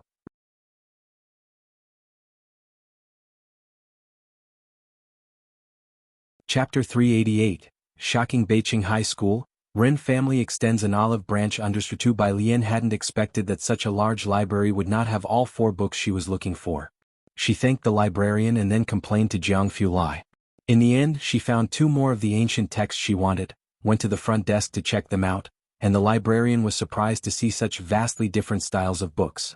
After getting the books, she took bus 12 straight back to Purist Street. Mao Kuan, with a cigarette in his mouth, was helping his boss sell holiday goods at the shop when he saw Bai Lian approaching. His eyes lit up and he stood up from the small stool. "Sis." Bai Lian had returned home but hadn't had the chance to see Mao Kuan and the others yet. Mao Kuan immediately began to report the recent events to Bai Lian. At the same time, at the intersection of Purist Street, a car slowly stopped. Ren Qian and his group got out. Ren Wanxian sat together with Ren Qian, her brow furrowed tightly. This was the first time Ren Qian was visiting the Ji family for the Lunar New Year. Ji Xiaorong and Ren Jiawei got out of the car in front. Ji Xiaorong immediately spotted Bai Lian in front of the small convenience store, talking with a blonde guy. "Your niece?" Ren Jiawei saw Bai Lian following Ji Xiaorong's gaze. As soon as Ren Jiawei spoke, Ren Qian also saw Bai Lian. "What's she doing over there?" "You guys go ahead, I'll wait for her." Ji Xiaorong walked towards Bai Lian, "And meanwhile I'll buy some tobacco." Ren Jiawei earned a lot, but Ji Xiaorong always lived a simple life. Even the branded clothes Ren Jiawei bought him he wore just like any other clothes. Ren Qian looked at Ren Wanxian and Ren Wanxian pursed her lips. It just rained the day before yesterday. She was wearing new clothes today and the stone-paved streets of Purist Street could be so muddy that one wrong step would cause dirty water to splash. She was already annoyed being here and did not want to stay with Bai Lian even a second longer. "Forget it." Ren Qian glanced at the blonde guy beside Bai Lian and didn't pressure Ren Wanxian. "Did you say someone from Beijing was coming today?" "My senior brother said the Jian family will come today," Ren Wanxian told Ren Qian. Master Jian was the former president of the Beiqing Writers Association. Xiangqing is an unremarkable city among the vast Beiqing. Hearing Ren Wanxian say this, Ren Qian was quite surprised. The Jian family from the three big families of Beiqing? Right? Ren Wanxian carefully avoided a stone slab. My senior brother is good friends with Master Jian's grandson. The three old families of Beiqing, Bai, Song and Jian. The Jian family is known for its scholarly heritage, while it's said the Song family even has connections with Jiangjing. The Bai family is nouveau riche. These families might be slightly inferior to the Su family, but are incomparable to Xiangqing. The combined GDP provided by both the Ren family and the Qin family is not even 1/10 of just one of those families. Just thinking about the name Bai, Ren Wanxian frowned. Why are there so many with the surname Bai? What are they doing in Xiangqing? Ren Zhou asked in shock. Beiqing should not be aware of Director Chen's demotion. How could their reach extend through Jiangjing to Xiangqing? Jian Rong said something about the Jian family. Ren Wanxian was about to continue when she heard Bai Lian talking to Ji Xiaojun from behind. She stopped talking and said no more. Ren Qian did not urge Ren Wanxian to continue, as this was not information just anyone could be privy to. In other words, the news of the Jian family coming from Beiqing, Ren Wanxian and Qiu Buqing were the first to know. Even Qin Zhu and the others would have to exchange favors to inquire about it. However, upon hearing Bai Lian's voice, Ren Qian also turned back and greeted her warmly. His gaze fell on the 4 books Bai Lian was carrying, the outermost one being classical literature. Aren't you studying science? Why are you looking at classical literature? Ren Qian knew that Bai Lian had previously been in a training class. And because of this there had been unpleasantness with Ren Wanxian. Bai Lian did not speak, and Ji Xiaorong raised his head slightly, explaining for her, the child wants to expand her knowledge. Ren Qian nodded approvingly, but as a high school senior, you should still focus on your studies. Ren Qian had not notified Ji Heng in advance that he would visit for New Year's greetings. Ji Heng was also caught unprepared. He wanted to call Ji Xiaojun and Xin Qing back home to prepare a meal. As soon as Ji Xiaorong entered, he went straight to the storage room to help clean. Ren Qian stopped Ji Heng, who was about to make a call. I'm just here to pay a New Year's visit and I have to get back to other things later, he said, shifting the topic. So President Su is not coming back for now? Ren Qian looked at Ji Heng's courtyard. No major new additions had been made. Neither Ji Xiaojun nor Ji Heng had bought a car yet. He's busy, Ji Heng said gruffly, as indeed the Su family had enough on their plate. Due to events in Xiangqing, Su En gained most of the decisiveness in the Su family, and also because of the Qin family the thus received many offers. Is that so? Ren Qian changed the subject. He looked at Bai Lian. Do you have time to come over to the Ren family for a meal on the 5th day of the new year? Bai Lian, no time. This was not a lie either. According to President Jian's words, they would fly to Beiqing on the 4th day of the lunar year, and should be in Xiangqing by the 5th. As she said this, Ren Wanxian did not believe her and just glanced at Bai Lian's back. Starting from the first day of the Lunar New Year, the Ren family had a stream of subordinates coming to pay New Year's greetings to Ren Qian. Today's visit to the Ji family was just a spare moment for Ren Qian. As for the Ji family, looking at this desolate courtyard, who would come here to pay a visit? Indeed, no time. Ji Heng also looked up at this moment, speaking on Bai Lian's behalf. We have guests visiting on the 5th and preparations today are rushed. If you have time on the 5th, you can come over for a meal. Aside from a few neighbors, the visitors to the Ji family would be Ji Xian's students. And then there was Director Chen. With Su En temporarily unable to return, Ren Qian would not come over for a meal either. He smiled but did not echo the offer. When Bai Lian returned to her room to put away the books, her phone rang just as she put them down. It was a contact saved as, "My godmother's phone can't go through and I'm not at Bakhtar Street. Do you have time to help me see what's going on?" She had added this contact at Granny Wang's place. The two of them rarely contacted each other. Seeing this message, Bai Lian frowned and stood up. She replied with a 1, put on her coat and left. Ji Heng never asked where Bai Lian was going. But as soon as Ren Qian saw her, he greeted her warmly. "Where are you going? Do you want Wanxian to accompany you?"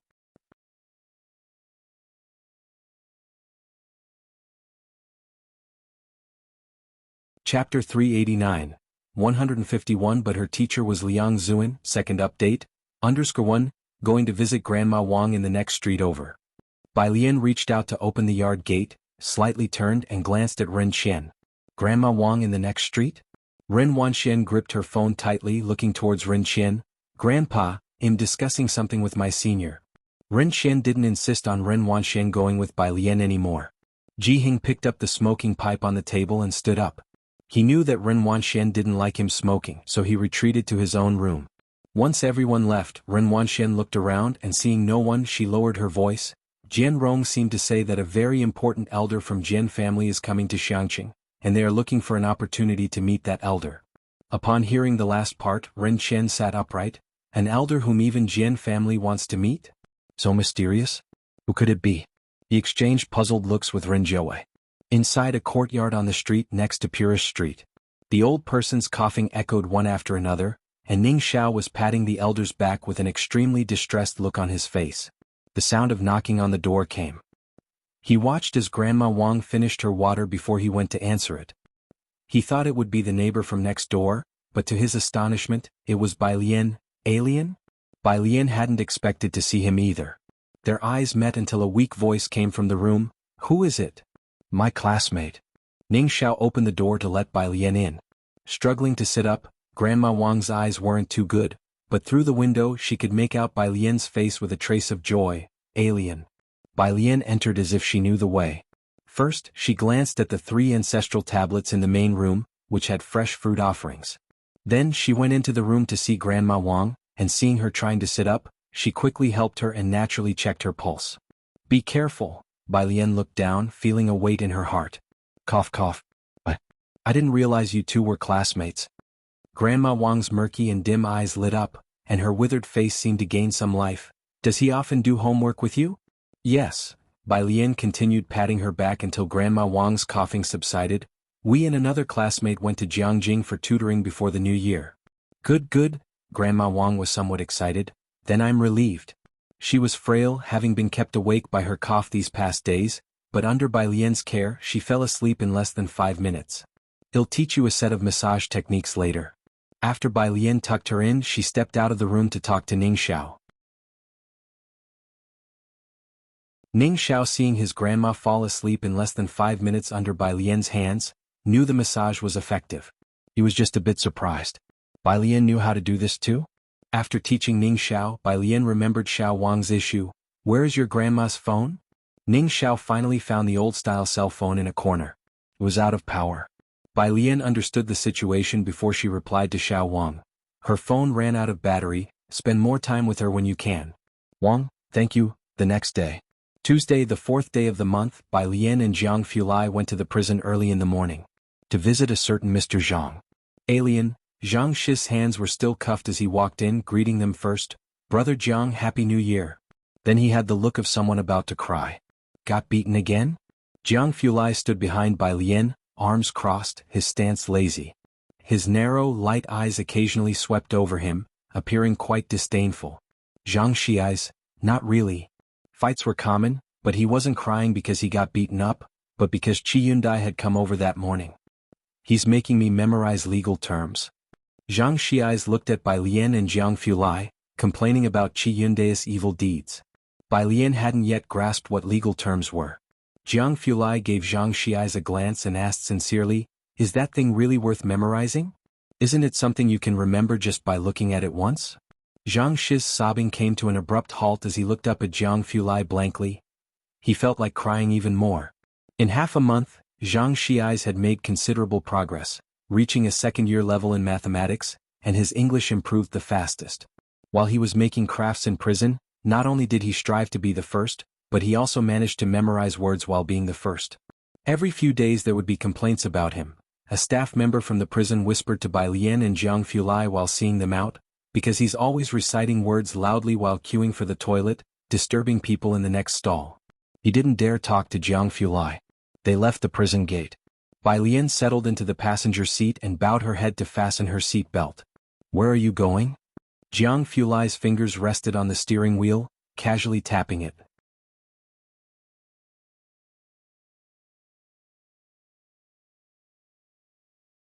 Chapter 390, 151. But her teacher was Liang Zuan, second update, _2 Calligraphy Association. Bai Lian fastened her seat belt, then leaned back in her seat and lazily turned on the car's Bluetooth. beginning to play her daily English reading. Jianghu hadn't left. Qiu Shuezheng was also at the Calligraphy Association. She went to the Calligraphy Association to wish the two of them a happy new year. Jiang Fulai started the car. "All right, it's on the way." The car quickly arrived at the Calligraphy Association. Jiang Fulai parked at the entrance and let Bai Lian get out. Resting his arm on the steering wheel, he said at a leisurely pace, "I'll be free tomorrow." Jiang Fulai had just returned at the end of the year, and a pile of work was waiting for him in the lab. After today's group meeting he could take a few days off. Bai Lian closed the car door and gave him an okay gesture. "Then tomorrow I'll go to the library on time." She waited there as he drove the car away. Only when the car slowly disappeared at the intersection did she walk into the Calligraphy Association. Several elders had already arrived early at the Calligraphy Association.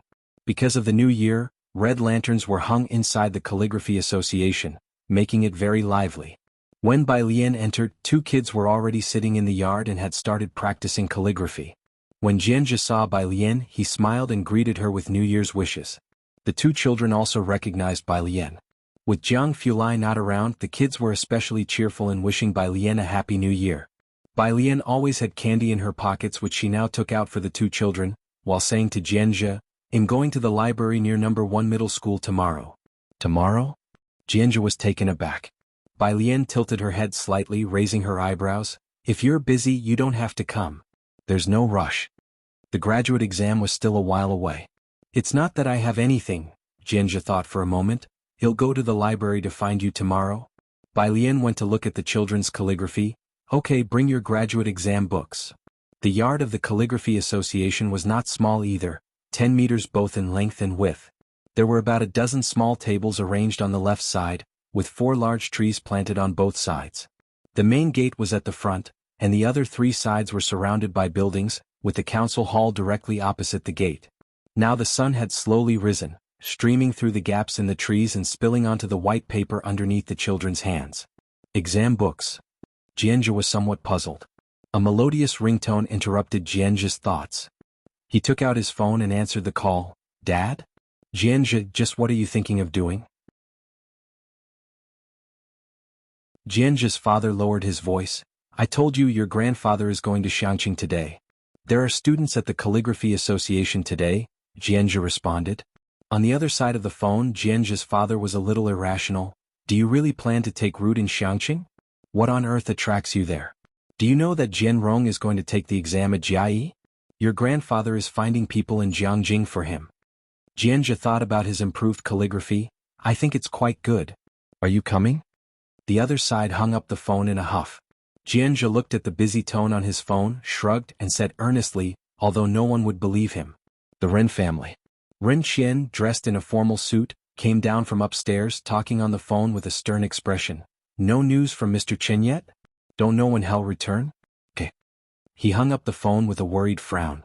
The driver was waiting respectfully downstairs. Ren Qian sat on the sofa, picked up a teacup, took a gentle sip and then asked, "Did you pick up the people?" "They've arrived. People from the Jian family are now at the mansion." The driver nodded, having just picked them up. Ren Jiawei was surprised. "The Jian family from Beijing?" A trace of a smile appeared on Ren Qian's face. "Yes, thanks to Wan Xian, her information was very timely. It's just that I don't know exactly who is the high-profile person that the Jian family is waiting for." "Could it be Mr. Chen?" "I'll go wait with the people from the Jian family tomorrow." Ren Qian tapped on the table. "Sir," his assistant reminded him, "you mentioned yesterday that the Ji family has invited you to dinner tomorrow." Ren Qian waved his hand dismissively. "Just say we are too busy with something." What he cared about was Suen, not the real Ji family. Moreover, there was something more important happening tomorrow. The next day, at 7:30 in the morning, Bai Lian, holding her backpack, had just opened the courtyard gate when she saw Mr. Chen raising his hand in greeting. Upon seeing Bai Lian, his eyes lit up, and he first offered his New Year greetings. Then he took out a white bag and handed it to Bai Lian, explaining, "Miss Bai, this is a notebook that Su Wenyao asked me to bring to you." After handing it to Bai Lian, Mr. Chen walked past her and greeted, "Uncle, Happy New Year." He had brought back quite a few things from Jiangjing, both large and small packages. Bai Lian looked down and through the semi-transparent bag, could vaguely see the black physics notebook inside. Incredible. It even followed her here. In Xiangqing Library, Jianghu had already arrived. He sat in his seat, feeling nervous as he watched the two study machines opposite him tackle incomprehensible problems. Bai Lian had long told Tang Ming to meet Jianzhe and save seats for them upstairs. It wasn't until he saw a white figure appear at the stairway entrance that Jianzhe finally let out a sigh of relief. Bai Lian placed her backpack next to Jianzhe and quietly pulled out a chair to sit down. "Sister," Jianzhe asked in a low voice, "am I here to study?" The two sat at the very edge of a long table by the window. Bai Lian opened her backpack and took out a collection of problems and classical literature books. "Bai Lian," Tang Ming opposite them said in shock, "are you switching to the liberal arts?" "No." Bai Lian shook her head and then looked at Jianzhe. "I've looked it up. Besides objective questions, the subjective part is about distilling points from classical texts to write essays." She tilted her head slightly, her tone lazy, her pitch-black eyes reflecting the rising sun. The occasional flickering light in her eyes was like a white tiger ready to pounce. Intimidating. Jianzhe had never seen Bai Lian with such an aura before, and he was slightly taken aback. "Right? Do you want to try for Jie?" Bai Lian asked as she pulled the classical literature book towards her, resting her chin in one hand and squinting her eyes. "I do," Jianzhe whispered, "but everyone wanted to try for Jie, but it's not like you could just try and succeed. Even Jian Rong was looking for connections." "If you want to try you can." Bai Lian flipped through the classical literature book, smoothing out the pages with her fingertips, facing the sunlight with a soft smile. "Then you would also be my junior." Jianzhe was starting to understand. Are you not a science student? Arts and sciences are different." Bai Lian had never learned how to teach someone literary interpretation, but she remembered everything her teacher had taught her. To impart knowledge, to educate, and to resolve doubts. Now it seemed everyone's thinking had already solidified. She was good at science, naturally born for it. Bai Lian raised her eyebrows, her tone unusually proud and disdainful. "Right now indeed I am studying science." But her first teacher was Liang Zuan.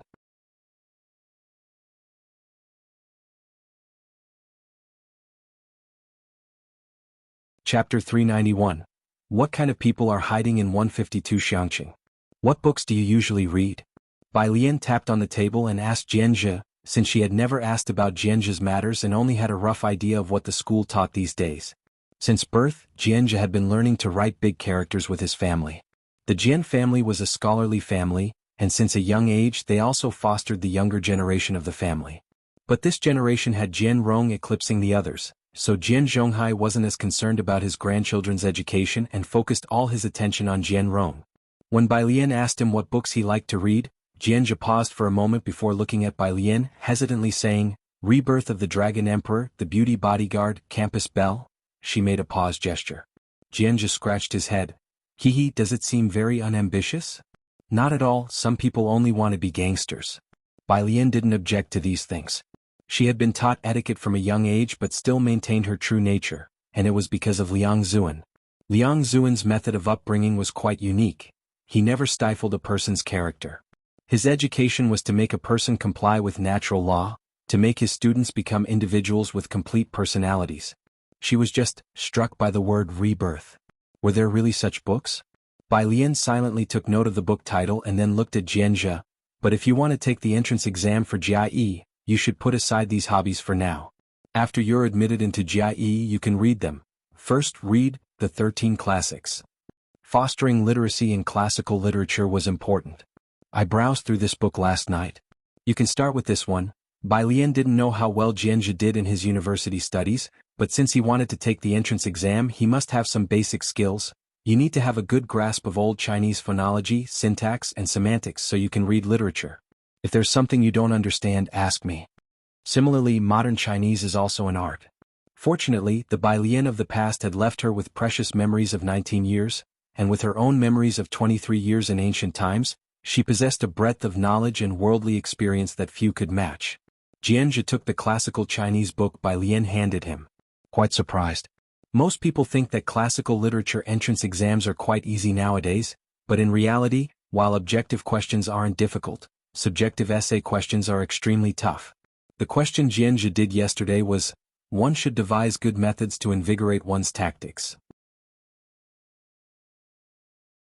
Such questions test a student's literary foundation as well as their breadth of knowledge. Jianzhe didn't expect Bai Lian to have actually done the research. He lowered his head and began to read seriously. About 10 minutes later, two figures, one large and one small, walked up the stairs at a steady pace. The leading figure with long legs, although walking slowly, had a wide stride. The little figure behind him was climbing the stairs with difficulty, trying hard to keep up with his pace. Suddenly Jianghu noticed that the two people sitting across from him had straightened up. Before he had time to ponder why, a cold and deep voice suddenly came from overhead. "What's he doing here? Jiang Gongzi?" Jianghu slightly raised his head and saw Jiang Fulai standing next to Bai Lian, hand resting on the back of the chair, casually looking at him. Jianghu felt a tingle in his scalp. He never imagined he would run into Jiang Fulai in the library. He wanted to stand up, but Jiang Fulai gestured for him to stay. "Here to read books," Bai Lian spoke softly. "He's preparing for Jia. Jiang Fulai pulled out the chair next to Bai Lian and sat down, looking over at Jianghu for a moment before resting his gaze on the language book. "Keep it up." He quietly uttered these two words. He sat opposite Jiang Fulai, and a row of 6 people studied and answered questions in their books. Occasionally Ning Xiao would ask Jiang Fulai about a question. After studying for half an hour, Jianghu was about to take out his phone and scroll through some videos when he looked up and saw that everyone at the table, including Jiang He, was seriously reading. He silently put down his phone and continued to read, feeling like it had been a century. When he looked up again, the 5 people beside him were either reviewing summaries or doing problems, and not doing anything else. Jianghu looked down at the time on his phone. Had it only been an hour? It was his first time studying with such exam-obsessed maniacs, and the whole morning felt surreal to Jianghu. "Bai Lian, have you finished the comprehensive science test paper?" Ning Xiao asked about the winter vacation homework, the expansion papers issued by the school. "Done with it." As Bai Lian was working out a problem, she had Jiang Fulai help her take it out. Her backpack was hanging on the back of the chair. Jiang Fulai casually pulled it open. Bai Lian's backpack was very neatly organized, filled with papers and a collection of questions, and he took out the bundled papers that were clipped together. "But wait, what's this? 3 notebooks?" Jiang Fulai handed the papers to Ning Xiao, then tapped Bai Lian on the shoulder. "Classmate Bai Lian, what are these?"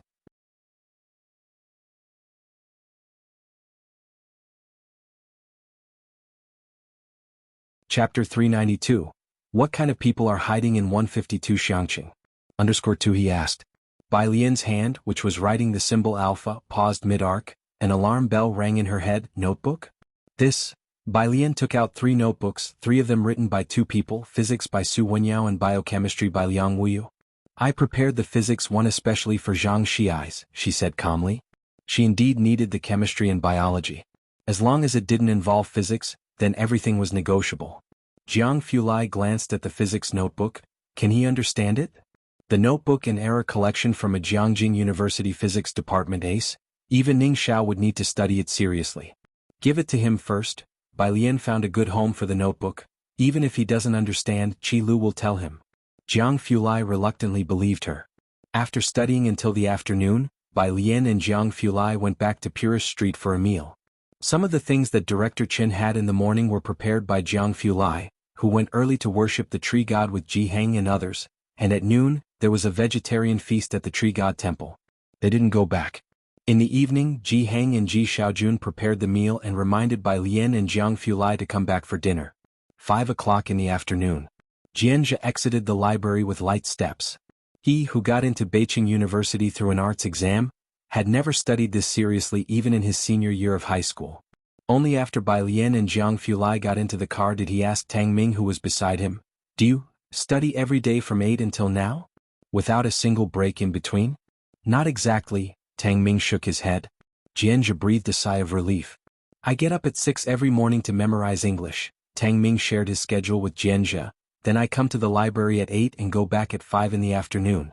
After dinner, I do the school's basic question bank until midnight." "That's considered early." Ning Xiao and Sister Lian seemed to sleep at 1. As he spoke, Tang Ming frowned. "No, I have to stay up until 1 tonight as well. There are just over 150 days left." Jianghu. How did they manage that? Jianghu felt he was already quite amazing after focusing for 2 hours. If it weren't for Jiang Fulai sitting next to him today, he'd probably have spent at least 2 hours on his phone. He asked cautiously, "Which university are you 2 seniors in high school planning to apply to?" "Ning Xiao, Jiangjing University." He answered with a lot of confidence this time. Jianzhe, who even found it difficult to dream of attending Jiangjing Art University. Isn't it? In this Xiangqing, why does it seem like everyone who comes by can attend Jiangjing University?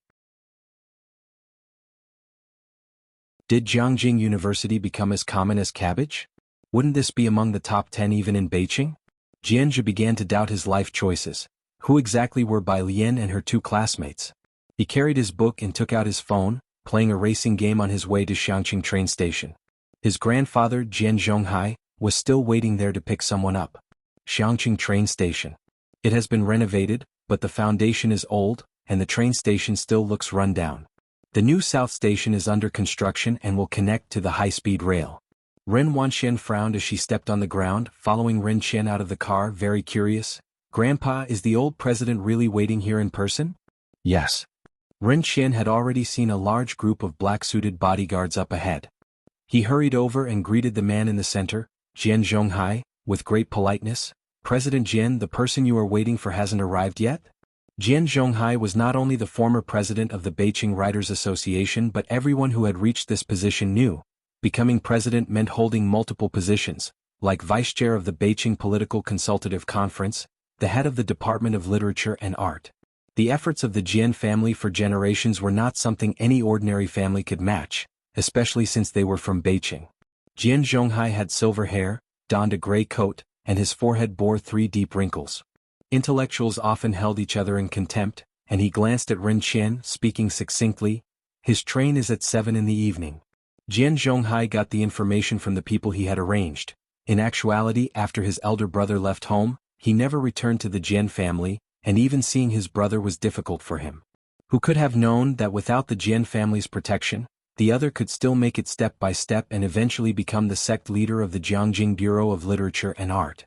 The Jian family repeatedly asked him to come back, but he ignored them. This time, Jian Zhonghai was not even sure whether his brother would meet him. Listening to Jian Zhonghai, Ren Qian felt a tumultuous surge within him. The train was at 7 in the evening and Jian Zhonghai was already waiting at 4? Jian Zhonghai was the previous president, and if he hadn't retired when it came to administrative status, Ren Qian from a Tier 18 small city couldn't compare at all. Even if he had retired, the connections he still held were something Ren Qian coveted a great deal.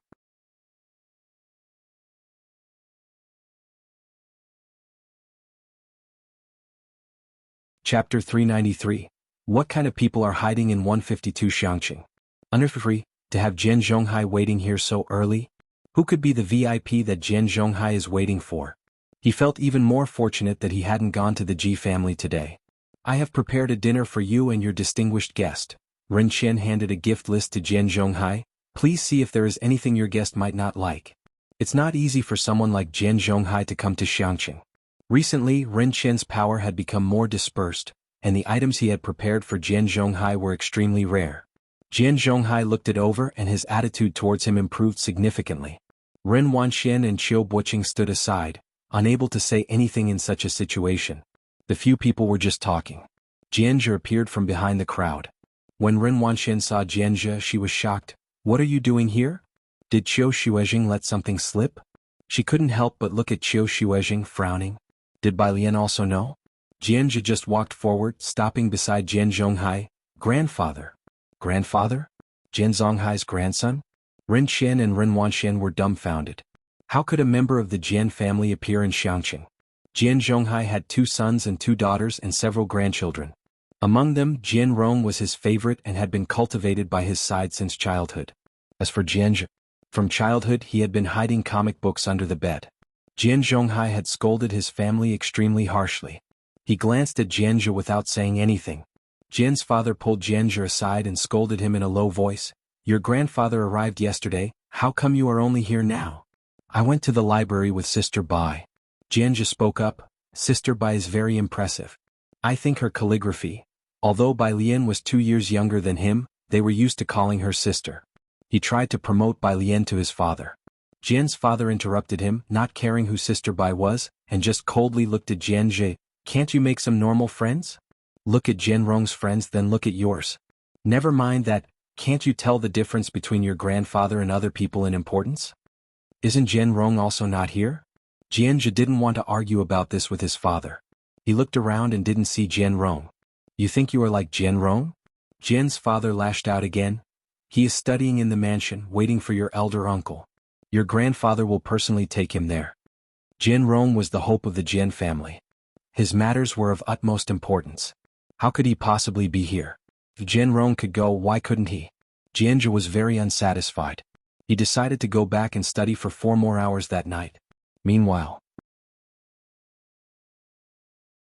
at the Ji family, Jiheng was playing chess with Director Qin. When Director Qin saw Jianghu Lai, he quickly got up and with teary eyes offered his seat. Sir, would you like to play a few games with Uncle Ji? I'll go help in the kitchen. Jiheng didn't seem to care, but his play was incredibly fierce at 5 in row. Jianghu Lai glanced at Director Qin, then sat down opposite Jiheng, picking up a white piece casually. The ordinary white piece seemed to exude the radiance of white jade in his hands. Jianghu sat on a slightly higher stool next to Jiheng, holding a fruit dish and watching the two play chess. Jiheng arranged the black pieces and upon seeing Jianghu Lai sit down, suddenly asked, "Do you know how to play Go?" "A little," Jianghu Lai nodded. "Okay," Jiheng decided on the spot, "then let's play Go." The white pieces go first and Jianghu Lai made the first move. Chess is like life. Jiheng played a solid and reliable style, while Jianghu Lai's style was inscrutable, appearing very casual.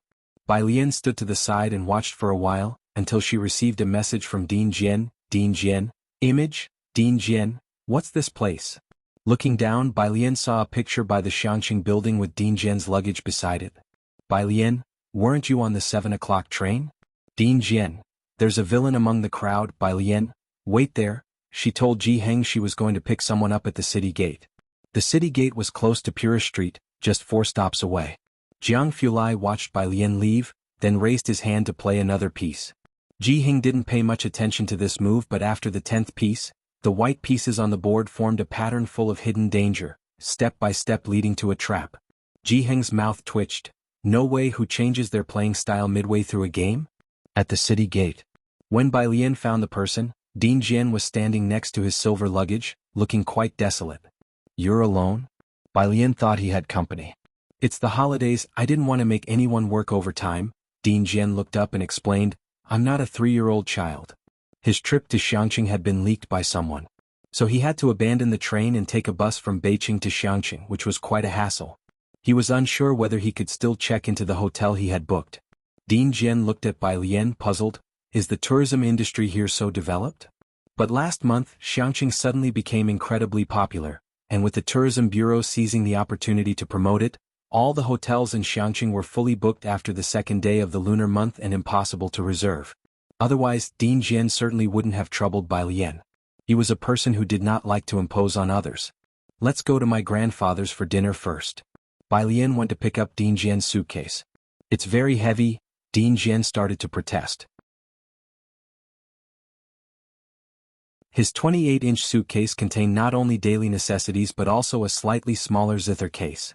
Before he could finish speaking, Bai Lian effortlessly lifted it with her left hand. At the Ji family, Director Qin came out with a glass of milk for Jianghu. Where's Miss Bai? He looked around, not seeing Bai Lian. Gone to pick someone up, Jiheng replied without looking up, while Jianghu Lai returned his attention to Director Qin. Gone to pick someone up? Su En and the others were not around, so who else was in Xiangqing? Director Qin pondered for a moment, then discussed with Jiheng, Uncle, let's go fishing tomorrow. In another 2 days, Big Brother Ji won't have time. Ji Xiaojun would have to start working on the 8th day of the lunar month, and Director Qin would also have to work. Jiheng, frustrated by the chess game, responded perfunctorily, all right. 5 minutes later, Jiheng said to Jianghu Lai, observing his playing style, don't deliberately lose. Jianghu Lai, who had been letting him win from the start. 20 minutes later, looking at the besieged black pieces, Jiheng conceded, let's play 5 in a row instead. Dinner's ready. Ji Xiaojun came out with bowls and chopsticks, peering outside. Alien hasn't returned yet? As he spoke, there was a commotion outside the door.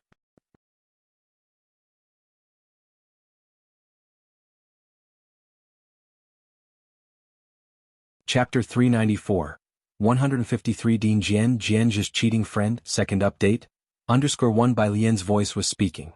Jianghu, who couldn't understand Go and sat in a chair, half asleep, was suddenly alert. He jumped up to open the door. But Director Qin was faster. Holding his chopsticks, he came out, walked to the gate and opened it. "Miss Bai." After he spoke, he saw the silver suitcase in Bai Lian's hands. Director Chen reached out to take it. Bai Lian waved her hand, not giving it to him, and then turned her head. "We've arrived." It was then that Director Chen noticed the elderly man beside Bai Lian. The Chen family didn't deal in the arts. The senior Chen had once fought against thieves, Chen Beishan was trained in sniping, and Director Chen himself had come out of the military. Jianghu was so vast. He didn't recognize Ding Jian, only finding him vaguely familiar. If it had been the president of Jianghu University or Jianghu National Defense, Director Chen would have definitely known him. Ding Jian hadn't seen Director Chen either. Bai Lian put the suitcase aside and introduced Ding Jian to the family. Ding Jian stood beside her and quietly tried to lift the suitcase with one hand. He couldn't budge it. He stared at the suitcase, puzzled and silent for a long time before he came to his senses and introduced himself to people like Jianghu. "Bai Lian and I are friends, just here for a visit to Xiangqing." Having struggled with his mother since his childhood, what hardship hadn't he endured? Here he had none of the airs of a dean. Shen Qing's eyes lit up. She greatly admired teachers who practiced the arts. "Quick, please have a seat." It was Jiang Lai, though upon hearing he was a Jian who gave him a longer look. That look was chilling. Jian Zhongyo was quite confused at the dinner table, thinking he hadn't offended the young man, right? Why did he seem so fierce, to the point that even Jian Zhongyo felt somewhat daunted? Of course, he wasn't aware that the screenshot Bai Lian had taken before contained the words Ding Jian. In a few words, Jiang Fulai guessed Ding Jian's identity. Everyone at the table was very talkative, except for Bai Lian, Jiang Fulai, and Jiang He, who spoke little and ate politely, obviously having received specialized training in etiquette. Whenever someone asked her something, Bai Lian would always swallow her food before speaking. "We're going fishing tomorrow." Jianghu, knowing this was Bai Lian's friend, was very polite to Ding Jian. "Do you have any plans?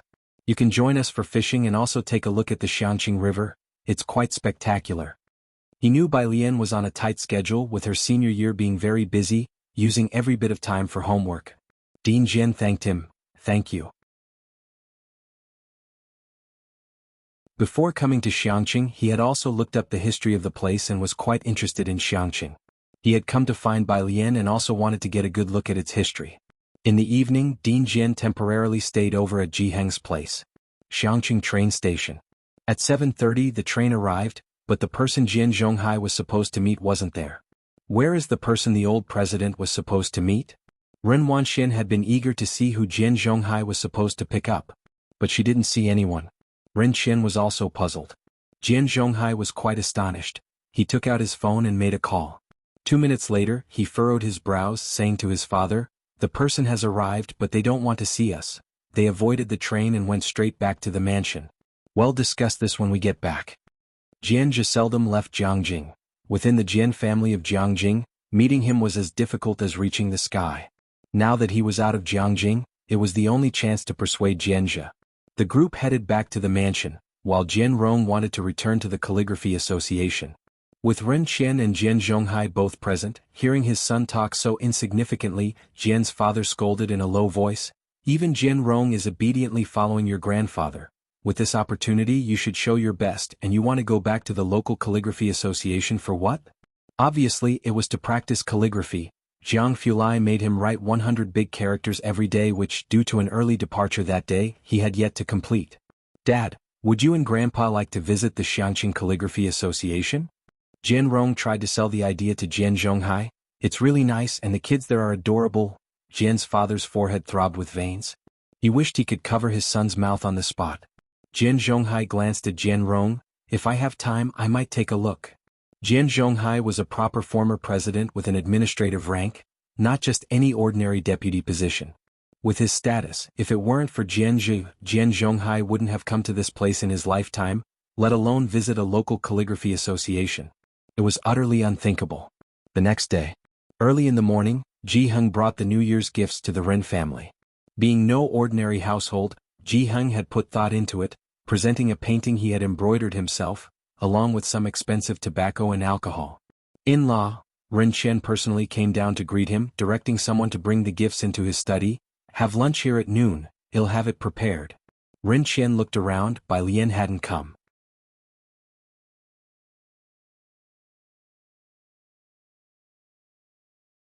Chapter 395. 153 Dean Jian's cheating friend, second update. Understood, thank you, no need, we're going fishing in a bit. Jianghu politely declined an invitation to stay for lunch at the Ren family. Are you guys going? Polite words are something everyone can say. Ren Wanxian gave a smile that didn't reach her eyes. I still have homework to do. That's too bad, I have some important matters to attend to, Ren Xian said with a tone full of regret. He was going to see Elder Jian Zhonghai. Even without the Jian family's matters, Ren Xian wouldn't go fishing with Jianghu. If Suan was around, he might consider accompanying them for a bit. He sent Jianghu off with all due courtesy. Now the Jian family was the important matter. Upon returning home, Ren Xian took busy Ren Wanxian to the mansion to see Jian Zhonghai. Jian Zhonghai was practicing his calligraphy early in the morning while Jian's assistant was keeping Ren Xian company, who waited an hour before Jian Zhonghai came down. Elder President Jian, Ren Xian casually chatted for a while before asking, "Who are you looking for?" "I know many people in Xiangqing, I could help you look." To be frank, Jian Zhonghai put down his teacup and looked up. "It's my older brother. He has some misunderstandings with our Jian family." Jian Zhonghai's brother? Ren Xian had not heard of him. The assistant by Jian Zhonghai's side glanced at Ren Xian and Ren Wanxian. "Our uncle is the president of the Jiangjing Music Academy, the director of the Jiangjing Culture Bureau, and settled in Chang'an District, Jiangjing." Jiangjing Music Academy? Jiangjing Culture Bureau? A realization struck Ren Xian. How could the Beiqing Jian family have such relatives? With that in mind, he showed even more respect to Jian Zhonghai. "I will have someone keep an eye out." Jian's assistant, after observing them, knew that Ren Wanxian and Ren Xian had no idea what it meant to be settled in Chang'an District. Bai Lian still went to the library early in the morning. Jiang Fulai sat next to Bai Lian writing a paper. Everyone was busy with their own things. Jianzhe, who had an extremely hard time sitting there yesterday, felt much better today. Although it was still a struggle, he no longer checked the time every so often as he had done the day before. With Jiang Fulai around, even going to the bathroom required a great deal of determination from Jianzhe. Bai Lian knew that Jianzhe had trouble focusing while reading, which is why she had him come with her to the library. Habits are cultivated. Yet, unexpectedly, Jianzhe was much quieter in the library than Pu Xiaohan. She rested her chin on her hand, pensively saying to Jiang Fulai, "Why don't you stay at the library for a few more days?" Jiang Fulai slowly typed out a line, his posture casual and his tone seemingly indifferent. "If you insist on me staying a few more days, then sure." Bai Lian reassured him. Yes, I'll treat you to milk tea later. Tell me, what do you want to drink?" "The same as you." Jiang Fulai wasn't particularly fond of milk tea. "All right." Bai Lian capped her pen with one hand, then lazily reached out to tap on Jiang He's head. "Xiaoniao, what about you? What do you want to drink?" Jiang He, Tang Ming, having fully realized Jiang He's peculiarities in the past 2 days, quietly gossiped to Tang Ming after Bai Lian and Jiang Fulai went downstairs. "Why is Xiaoniao called Bird?" "Don't know," Ning Xiao said calmly, pointing out the essence. "But it must have been Lian who gave the nickname. Otherwise, Jiang Xiaoniao wouldn't be so silent." A little after 4 in the afternoon, Jianghu called her to bring Ning Xiao and the others to join them for dinner. Jianghu's voice was quite excited over the phone. It seemed like they had caught quite a few fish. Bai Lian couldn't help but feel happy for him, and after hanging up, she looked at Jianzhe. She remembered Jianzhe did not go home for the new year. "Are you coming to my grandpa's for dinner tonight? They caught a lot of fish today." "Dinner at Bai Lian's place?" Jianzhe hesitated a bit. "Won't that be too much trouble?" "Ning Xiao and I are going," said Tang Ming to Jianzhe. It wasn't the first time they had eaten at Bai Lian's grandfather's house. Tang Ming and Ning Xiao were very familiar with Xinqing and Jianghu. Not to mention that Pu Xiaohan stealthily added Jianghu on WeChat, coquettishly asking him to make clothes for her.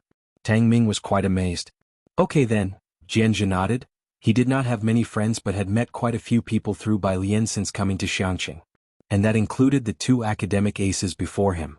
When leaving the library for Pura Street in the evening, Jianzhe quietly asked Tang Ming what Jianghu liked, wondering if he should buy something for him. "Buy some fruits and tobacco to take over," Ning Xiao suggested from the side. "There's a small store on Pura Street that has those." The young people got off the car on Pura Street. The 3 of them were going to number 112 to buy tobacco and fruits while Bai Lian accompanied them to the convenience store. Items in the convenience store weren't expensive, and the tobacco was very ordinary. Jiang Fulai carried his computer in one hand and kept the other in his pocket, following behind them lazily. The store owner gave them a little discount and also handed Bai Lian and Jianghu a lollipop each.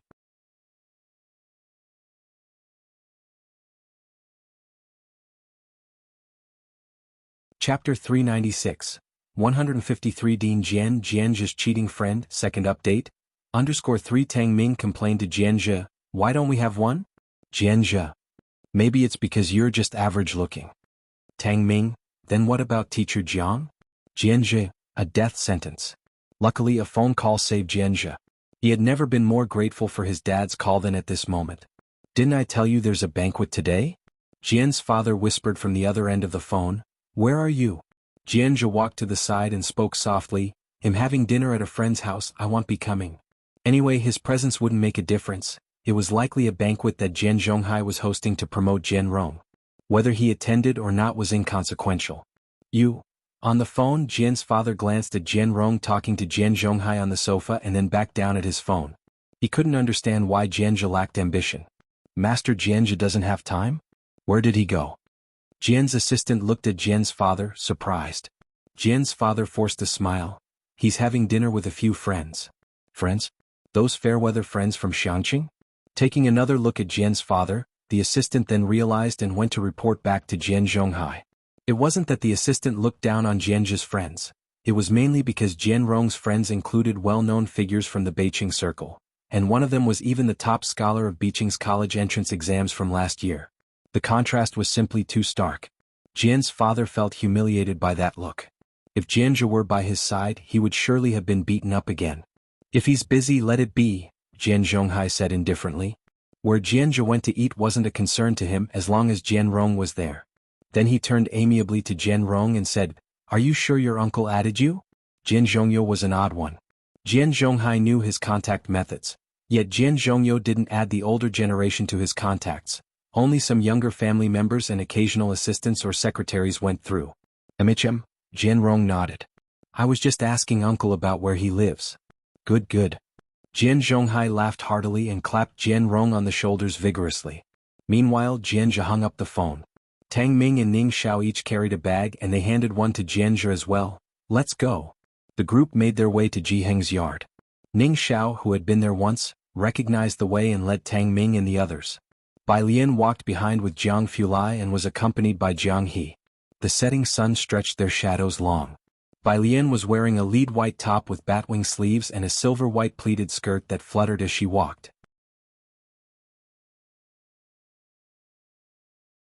After a few steps she paused, looking Jiang He up and down before lazily commenting, Your legs are really short. Jiang Fulai followed leisurely behind Bai Lian.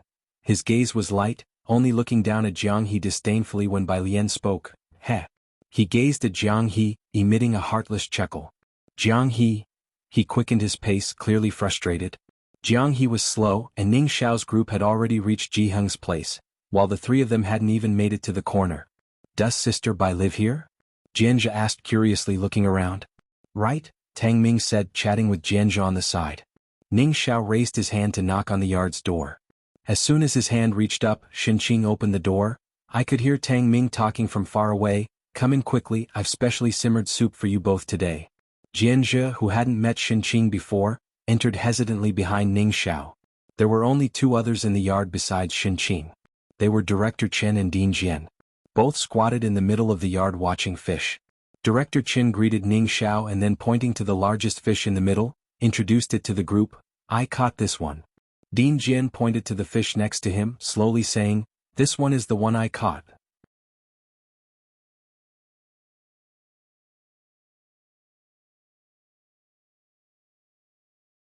Chapter 397.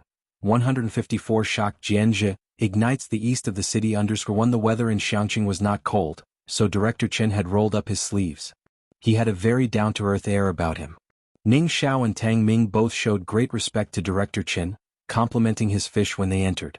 Only Jianzhe stood at the doorstep, hesitating and even feeling a bit surreal, as he looked at the old man squatting beside Director Chen, somewhat afraid to go in. This student, Shinqing, saw Jianzhe holding a bag and carrying a backpack and smiled. Aren't you coming in? Ah, Jianzhe came back to his senses. He hadn't met the elder from his family, but his father and grandfather would always mention the elder at the dinner table, saying he was the pride of the Jian family. The younger members of the family had all seen the official photo from Jianghu Music Academy. Jianzhe did not have face blindness, yet the serious, scholarly face from the official photo was now casually squatting on the ground of the courtyard in front of the fish, wearing a pair of handmade cloth shoes, stained with yellow mud. Compared to the lofty image of the dean of the Jianghu Music Academy, the contrast was just too stark. Even though they had the same face, Jianzhe hesitated to recognize him for a moment. As for Jian Zhongyo, he didn't know any of the Jian family members, and only thought the young man had been staring at him for too long, but he didn't take it to heart. Xiaohan loves fish head hot pot the most, Xinqing said to Bai Lian, who had just returned. Bai Lian put down her backpack and explained to Xinqing, she went to see Grandpa Tao, there's a TV station interviewing him today, and she's helping him tidy up his appearance. Grandpa Tao's puppet show had become popular, and many big V bloggers were riding on its trend. The TV station was even stirred up to feature a special interview with Grandpa Tao. Speaking of this, Bai Lian suddenly remembered and she paused beside Jian Zhongyo. There's a traditional town here, and the street is full of stalls, old martial arts gyms, sugar painting, puppet shows. Do you want to go there later and have a look? She remembered Jian Zhongyo came for tourism. Sure, Jian Zhongyo wasn't really here for tourism, but since he was here, he'll have a look. The two chatted about this. Jiang Fulai held the grapes Bai Lian had given him, delicately peeling them as he spoke to Director Chen beside him. I want to attend the meeting, this wave of traffic is yours to harness. Make sure the Culture and Tourism Department is aware during the meeting. Director Chen rolled down his sleeves and nodded. We have already added many stalls and encouraged more vendors to come over, and the supporting facilities have increased accordingly.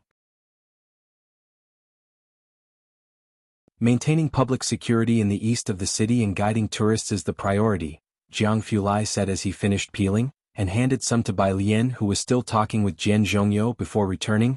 We need to elevate the influence of traditional crafts and strive to discover more artisans like Grandpa Tao, one by one. Adding some traditional crafts interaction activities to get more young people involved is vital for drawing in and maintaining interest, and you don't have to worry about the initial investment. Director Chen, who was not sensitive to these matters, made sure to remember everything Jiang Fulai said. The patrol team has all gone to the east of the city, where there is a high volume of people, and we are currently developing a tourism line in the west of the city. Before returning to Jiangjing, Director Chen patrolled the east of the city every day. The whole of Xiangqing, along with the Culture and Tourism Department, were fully energized, not even taking a break for the new year. With the high volume of tourists, the stalls in the east did not raise their prices. In fact, Grandpa Tao continued to perform for children for free. The South Station was rushing to complete construction, and the North Station's railway station had been renovated again, with the tourist line already in operation. The hub station was connected from Ring Road all the way to the tourist town in the east, striving to turn the area into a traditional cultural tourism district. The initial promotion had gone so smoothly thanks in no small part to the influence of Jiang Fulai, who had invested most of his capital into the push.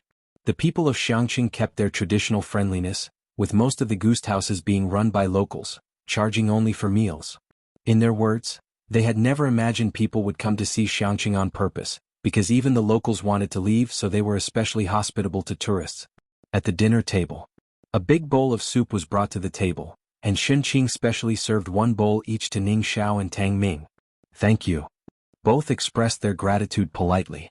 Bai Lian glanced at that big bowl of soup, then circumvented it to serve herself some fish soup. Jiang Fulai didn't drink any soup, only eating a bit of the fish head.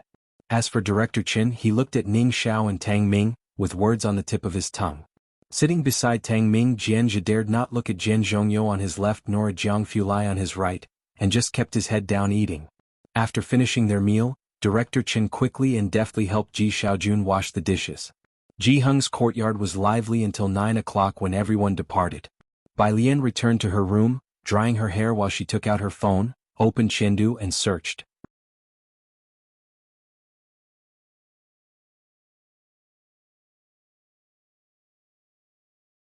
Chapter 398, 154 Shock Jianzhe, ignites the east of the city _2 Rebirth of the Dragon Proud Sky. She wore a loose white pajama, lazily sitting by the window, her hair all swept to the left hand holding a towel against her hair tips, while the right hand scrolled through the screen reading about Long Outyen.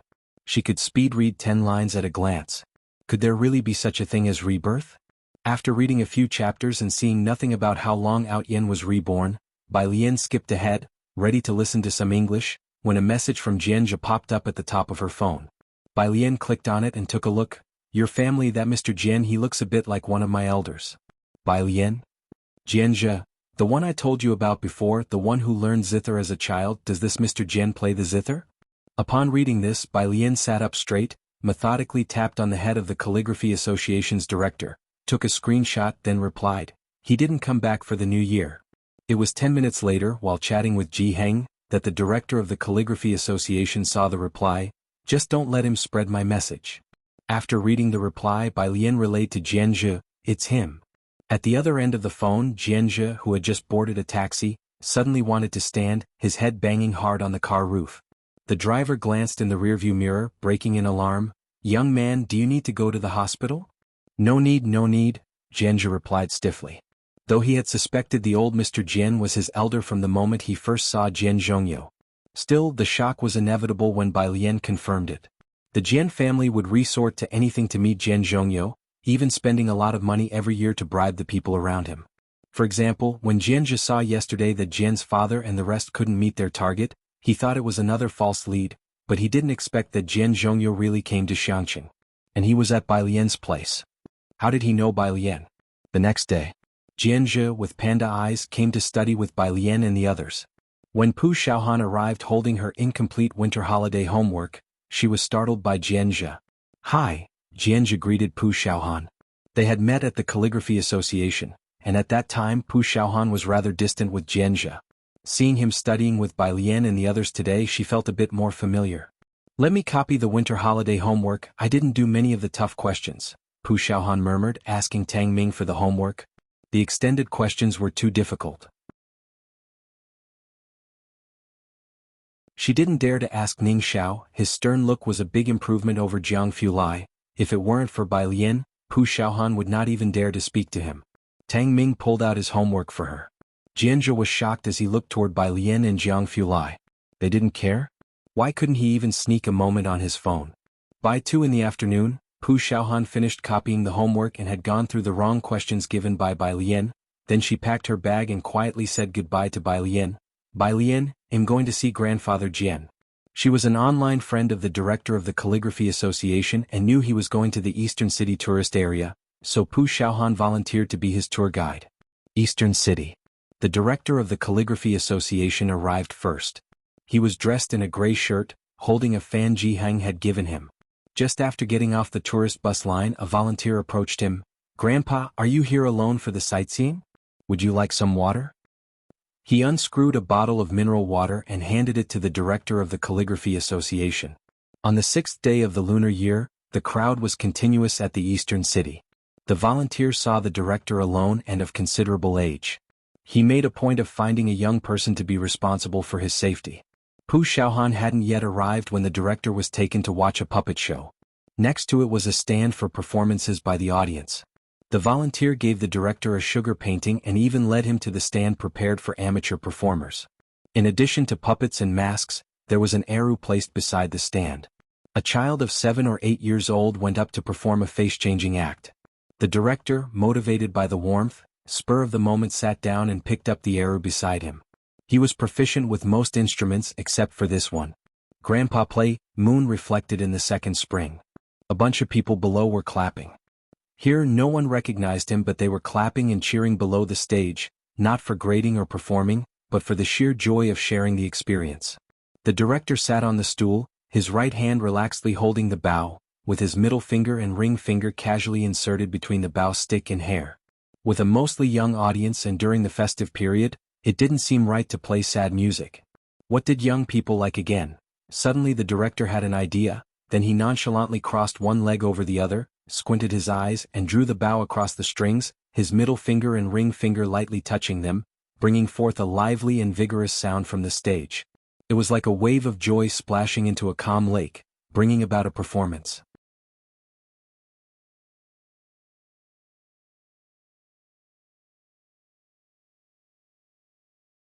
Chapter 399, 154 Shock Jianzhe, ignites the east of the city _3 An arrow rang out, piercing the skies above.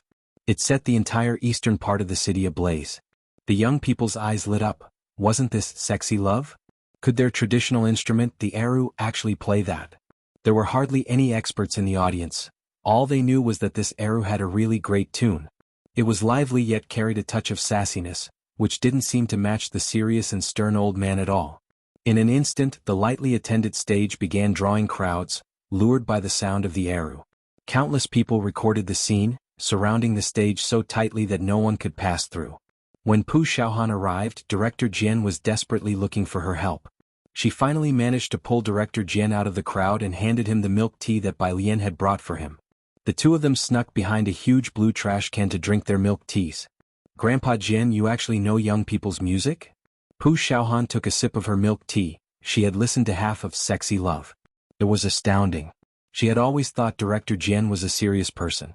She didn't dare overstep boundaries when talking to him online, only to discover today that he possessed an interesting soul.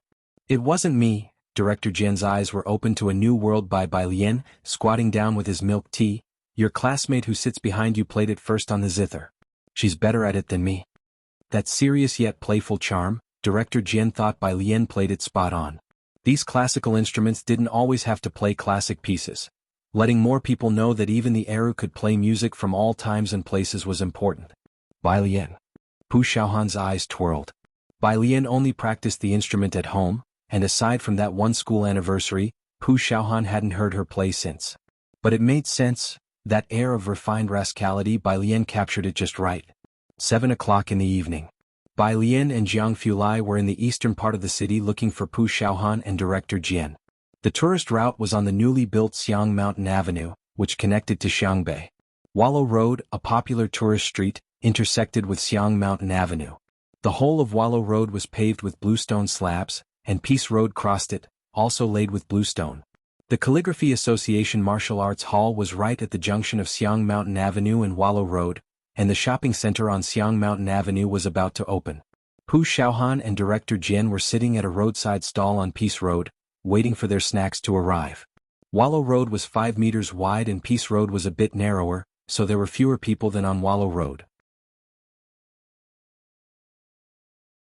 Today, Bai Lian wore a creamy white linen long dress, her long hair half-tied in a lazy style, with her dark hair draping over her shoulders. Behind her, the lights of thousands of homes blended her into the street's ambience. Jianghu standing next to her seemed somewhat out of place in the crowd. He was dressed in a white shirt, buttoned up to the collar, his refined features softened by the lights, reducing their usual aloofness as he calmly followed Bai Lian through the layers of people.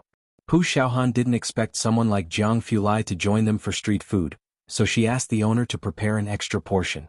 "Did you finish looking around this afternoon?" Bai Lian sat down on the last free stool and started chatting with the two. Jianghu stood behind her, waiting. "It was too crowded," Pu Xiaohan told Bai Lian about how Director Jian almost didn't make it out. "We didn't finish looking around and we haven't visited the martial arts hall yet." As she spoke, she pondered how to persuade Bai Lian to record a video session. God, she really wanted to see Bai Lian playing those songs on the zither. Director Jian was very satisfied with what he had seen today. The night lights reflected in his eyes. "This place is quite nice.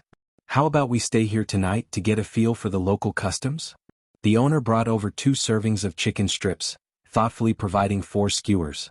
Bai Lian speared a small piece with a skewer and handed it back to Jianghu. "I thought about it, but the ghost houses here are fully booked." Director Jian was troubled. Bai Lian slowly took a bite and said, "Would you mind staying at the Calligraphy Association?" 8 o'clock at night. At the Xiangqing mansion, Jian Zhonghai and others had just finished dinner. They still hadn't uncovered any news about Jian Zhongyo. Ren Qian hesitated. "The hotels I checked didn't show Director Jian checked in. Are you sure he's in Xiangqing?" Jian Zhonghai held his teacup, his brows knitted in concern, only to ask Jian Rong, who was sitting on the couch, "He hasn't replied to you?" Ren Qian also looked over as Jian Rong opened his phone, the screen displaying the conversation with Jian Zhongyo. "Jian Rong, hello great-uncle, I'm Jian Rong, Jian Zhonghai's grandson." "Jian Zhongyo, are you going to learn the zither?" "Jian Rong, I've never learned." "Jian Zhongyo. Jian Rong, are you in Xiangqing?" No reply came after that. Staring at the single, Jian Rong didn't understand his great-uncle's meaning. "He didn't reply to me." Jianzhe had finished reading in the afternoon and was called back by his father. He sat with Jian Rong listening to Jian Zhonghai speak. When Ren Qian and Jian Zhonghai looked over, he could not help but lower his head, tapping his phone to read a novel. Then a message from Bai Lian came through. Is the Calligraphy Association empty?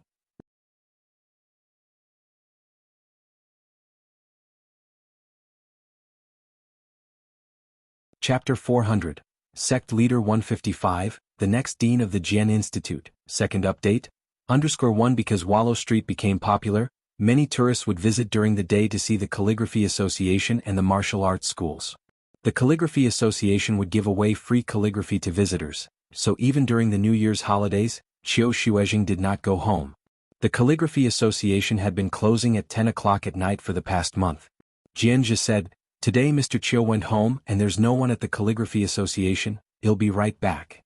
Jianzhe lived at the Calligraphy Association. He had a key. Worried that Bai Lian had been waiting alone for too long, Jianzhe quietly asked Jian Rong, "Can you give me a ride back to the Calligraphy Association?" The mansion was in a special location. There were no buses nearby and taxis couldn't drive in. So Jianzhe just asked Jian Rong. He got along quite well with Jian Rong because Jianzhe had come to Xiangqing to replace Jian Rong, for which Jian Rong was quite grateful. "Of course I can." The Ren family had specifically provided a car for the Jian family, and Jian Rong went to find Jian's assistant to get the keys. Usually, the Calligraphy Association didn't close because Wallow Street became popular, and many tourists would come during the day to visit the Calligraphy Association and martial arts schools, which gave away free calligraphy to visitors. So even during the New Year's holidays, Qiu Shuizheng did not go home. Jianzhe lived in the Calligraphy Association and had a key. Fearing that Bai Lian had been waiting too long, he quietly asked Jian Rong, "Can you give me a ride back to the Calligraphy Association?" Jian's assistant overheard from the side, his voice slightly loud, "Young Master Jianzhe, you said your friend is waiting for you? You want young Master Jian Rong to give you a ride to your friend?" "What?" Jian's father quickly lowered his voice and looked at Jianzhe. "Didn't I tell you not to go back tonight and to study with Jian Rong tomorrow?" Everyone knew that Jian Zhonghai had found a teacher for Jian Rong to prepare for graduate school entrance exams. "I'm studying with other people," Jianzhe frowned, "and Sister Bai is still waiting for me." All this talk about Bai Jian, Jian's father felt a surge of blood rushing to his forehead when he heard about the friends his son was making. Their voices grew loud and Jian Zhonghai could hear them too. He put down his teacup and glanced at Jian's assistant. "Young Master Jian Rong still has to study, you take him to the main road." One could hail a taxi from the main road. Ren Qian sat next to Jian Zhonghai, sipping tea quietly, not intervening in their family matters. Jian's assistant respectfully answered, "Yes."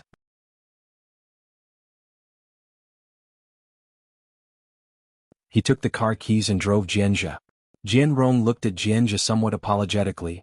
He could have insisted on taking Jianzhe himself, but Jian Rong didn't want to upset Jian Zhonghai. Jian's assistant dropped Jianzhe off on the main road. "Take care on your way, young Master Jianzhe." After the drop-off, Jian's assistant went upstairs to find Jian Zhonghai. This Jianzhe is becoming increasingly disobedient. Jian Zhonghai put down his pen with a cold expression. Didn't his father say he was going to prepare for the graduate school entrance exams too? Why haven't I seen him studying and what is he off to do now? "I heard it's to deliver keys to his friend." Jian's assistant shook his head. "Let Jian Rong lessen his contact with him." Jian Zhonghai lightly blew on the wet ink. Mixing all day with friends who were up to no good. Meanwhile, Jianzhe quickly arrived at the door of the Calligraphy Association. As soon as he got out of the car, he saw the brightly lit scene opposite, where Jiang Fulai stood out from the crowd. Close to 9 o'clock, the number of tourists showed no sign of decreasing. Jianzhe made his way through the crowd to speak with Bai Lian. "Shall we go to the Calligraphy Association now? But why are you still here so late?" "Oh, it's not me." Bai Lian slightly turned her head, her tone casual. "He wants to stay here." She nodded her chin forward. Only then did Jianzhe notice in front of Bai Lian were Pu Xiaohan and an old man. The old man turned around, giving Jianzhe a small nod. "Excuse me." Very polite. "Ah, no. Jianzhe thought only Bai Lian would be there. He stammered for a moment. No trouble at all." A puppet show had just ended. The crowd gathered in small clusters. Jianzhe, holding the key to the Calligraphy Association, walked ahead, his steps soft and lacking strength as if treading on cotton. When he was opening the door to the Calligraphy Association, Jianzhe was still in a daze. Sect leader Jian was going to stay here? As soon as the door to the Calligraphy Association opened, Bai Lian went to turn on the lights in the courtyard. Sect leader Jian stood on the steps, observing the small table in the yard with an ink stone on it. After so many years looking at the Calligraphy Association again, these writing supplies were no longer his nightmare. You should stay next to Jianzhe, Bai Lian had asked Qiu Shuizheng. She opened the door to the room next to Jianzhe's, which was furnished with disposable amenities. This is usually for receiving guests. If you need anything, just look for Jianzhe. After speaking, Bai Lian also reminded Jianzhe, take good care of sect leader Jian. I know. Jianzhe nodded solemnly. Sect leader Jian went in to inspect the room. Outside, Pu Xiaohan spoke to Bai Lian. Sister Lian, do you want to record a video? What video? Bai Lian sat lazily on a small table, her slender fingers adjusting the ink stone.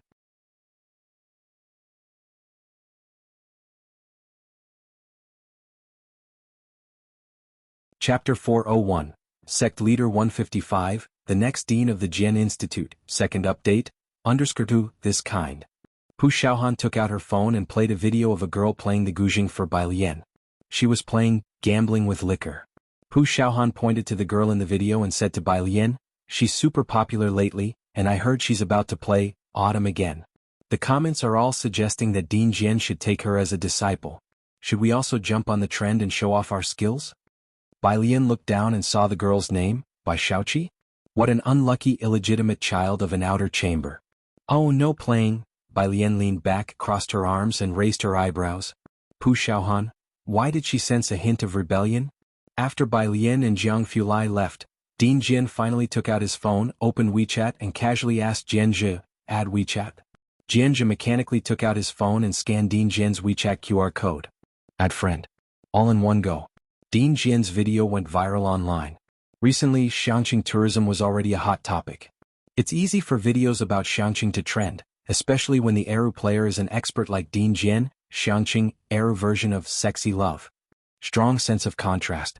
It's the era of information technology.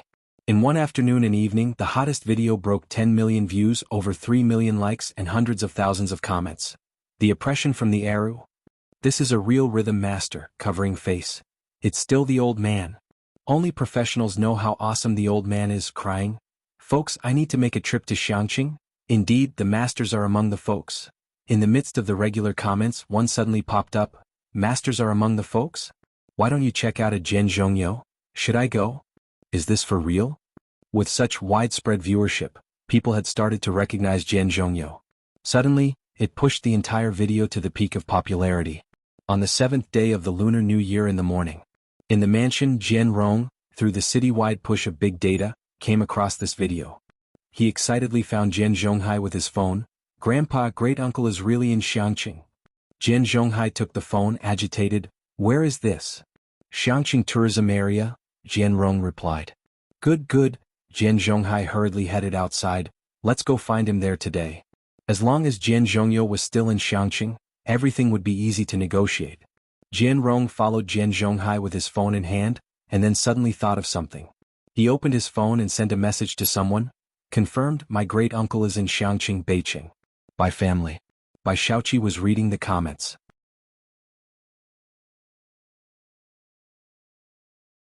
Her social media account had also been promoted, from the first Jiangjing Music Academy video of The White Robe Journey, to the current, Gambling with Liquor, each one with high popularity. She knew that Jian Zhongyo also had an account on this app, so she worked hard to run it. Good looks, good family background, and as a Beijing high school academic achiever, her guzheng playing also mesmerized the netizens, and she even interned at Jiangjing Music Academy. All sorts of records had netizens gasping. Willing to spend money on a social media account, her popularity with the Guqin online was second only to that of Jian Zhongyo. Most comments tagged at Jian Zhongyo, asking him to take a glance at Bai Shaoqi and to consider her the next successor to the Guqin tradition. Beside him, Bai Qiming was on the phone with Bai Shaoka and suddenly stood up. Are you serious? Is President Jian in Xiangqing? Although Bai Shaoka was only a freshman, he had always worked hard to develop his connections in Jiangjing. He had left for Jiangjing on the 4th day of the new year.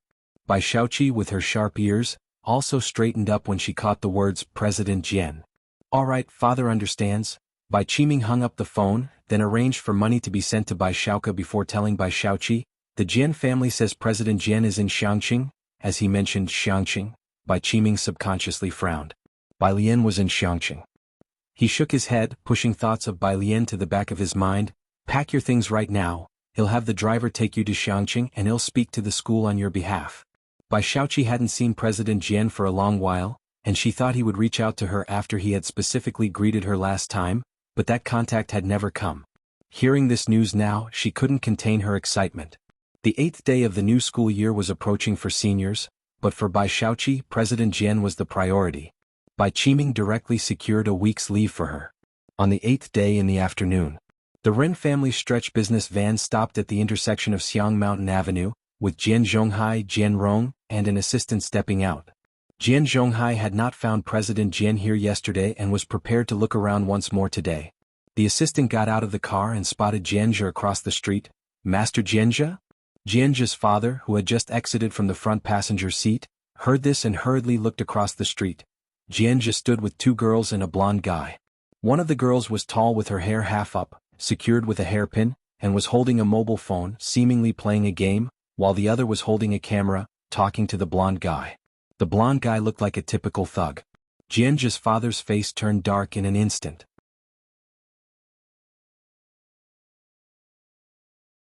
Jian Zhonghai glanced over indifferently, then averted his gaze as the assistant subtly looked back at him.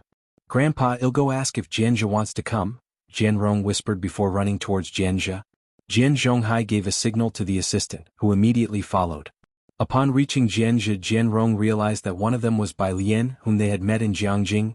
"Oh, it's you." Jian Rong's eyes brightened. Mao Kuan, with a cigarette dangling from his lip, squinted at Jian Rong without saying a word. Bai Lian slightly lifted her gaze, politely greeted him. "Hello." Then she returned to casually flipping through vocabulary flashcards, polite yet aloof, not one for much conversation. The assistant stood respectfully behind Jian Rong, anonymously scanning this motley crew, his gaze lingering on the blonde Mao Kuan for quite some time on seeing him measure up Jian Rong in a rude manner, his brows furrowing at Jianzhe's friend's lack of manners. She and her friends start school tomorrow. Jianzhe walked up to Jian Rong, slung an arm over his shoulder. "We're planning to go for hot pot, you coming?" The assistant, upon hearing Jianzhe's words, refocused his attention on Jian Rong's response. "Not this time." Jian Rong hesitated for a moment before shaking his head. "I have to pick up Shaoqi's sister later. Do you want to join us?" "Shaoqi's sister?" Jianzhe was unfamiliar. "That's Shaoka, Beiqing High School's top scholar's sister." The Jian family looked down on the Bai family's mercantile ways and hadn't had much interaction, but Jian Rong and Bai Shaoka had been close friends since middle school. Bai Shaoqi, very famous, recently quite big on social media, don't you know? Bai Shaoqi. Pu Xiaohan packed away her camera in her backpack, a bit surprised. "The one from the internet?" As an internet sensation herself, Pu Xiaohan had a decent impression of Bai Shaoqi, chiefly because Bai Shaoqi played the guqin well and had even played The White Robe Journey. Bai Lian finally looked up, licking her lips and squinting her eyes dangerously. Seeing Bai Lian's reaction, Mao Kuan immediately lowered his head to smoke, silent. With the group's reaction neither cold nor warm, the assistant finally couldn't help but interject and explain, "Miss Bai is not just the one from the internet. She has been to Jiangjing Music Academy for rehearsals. Our uncle, that is, President Jian of Jiangjing Music Academy, do you know him? He thinks highly of Miss Bai, who has much potential and is very likely to become the next sect leader for President Jian." The assistant had great respect for Bai Shaoqi, who might become the close disciple of the uncle. After speaking, the assistant sighed, wondering why had bothered explaining so much to them. They didn't even grasp the significance of the potential next sect leader.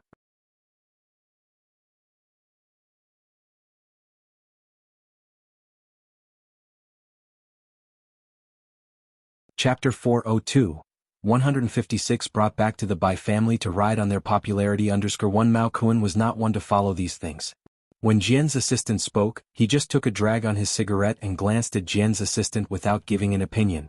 If you mentioned the boxing champion, he might engage in trivial chat. Pu Xiaohan was aware of Bai Shaoqi. A very famous rich second generation online, she played the guzheng well, and Pu Xiaohan admired her for that. However, when Jian's assistant brought up the matter of accepting a closed-door disciple, Pu Xiaohan looked at Jian's assistant with some skepticism. When Director Jian played the arrow last time, she had mentioned Bai Shaoqi to him. Why hadn't she heard him mention this? Director Jian? Uncle is going to take on a closed-door disciple? Jianzhe, after spending a couple of days with Jian Zhongyo, hadn't heard of such a thing. Yes, Jian's assistant said, looking at everyone's reactions and not wanting to say more. He then urged Jian Rong, "Young Master Jian Rong, we should be going. A word out of tune is not worth discussion." After Jian Rong and the assistant left, Pu Xiaohan was still asking Jianzhe about this matter. Jianzhe scratched the back of his head with an embarrassed smile. "No, I don't know my cousin's friends either. But Bai Lian," Pu Xiaohan whispered to Bai Lian, "I think you also play the guzheng very well, just not as skillfully as Bai Shaoqi. I've been making some short videos about face-changing art and traditional Chinese music lately." It just so happened that Pu Xiaohan's recent short videos involved research on the Eru, Pipa, and guzheng, and Bai Lian's previous rendition of Traveler in White was emotionally engaging, though it lacked a bit of proficiency. This was completely normal. Bai Shaoqi had studied the guzheng for more than a decade, while Bai Lian had also learned for 10 years, but hadn't touched the guzheng for over 2 years, and naturally became rusty. The skills might become rusty, but the emotions were her instinctive response. Mao Kun's admiration for Pu Xiaohan shot up. He thought that if he repeatedly mentioned a name in front of Bai Lian, he would be held down by her and beaten up. Mao Kun looked at the vibrant ponytail in front of him and had a sudden whimsical thought. Was it because of the ponytail? He was pondering the possibility of tying his hair into a ponytail. The group went for hot pot. Mao Kun discussed Yang Lin's situation with Bai Lian. "I reassigned a brother to watch her by playing cards downstairs. Her father didn't come back for the new year." Okay, Bai Lian estimated the time. Meanwhile, at Jiheng's place, director Jian had not expected his video to go viral. He didn't dare stay at the Calligraphy Association any longer and took refuge with Jiheng instead.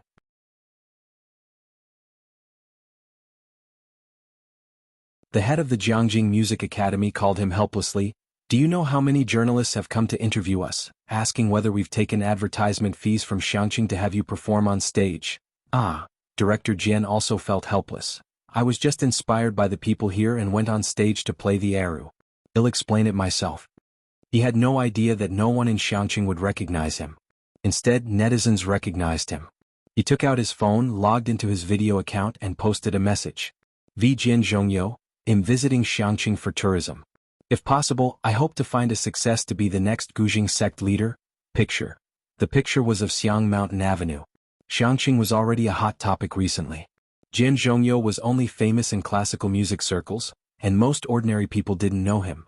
But with Xiangqing being so popular right now, the curious outside the circle flocked to Jian Zongyi's page when they found out the old man from the street performance was such a big shot. His original following of over 10 million had now terrifyingly doubled to 20 million. Everyone could see his newly posted status. Not only did this set the classical music circles abuzz, but Jian Zhongyo had set a new record. Suddenly, the number of people wanting to travel to Xiangqing was growing exponentially. The Academy's phones were exploding with journalist calls again.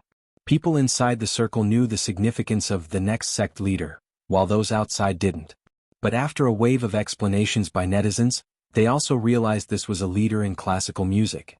In no time, the news about who the next sect leader will be exploded across the internet, especially among the Jian family.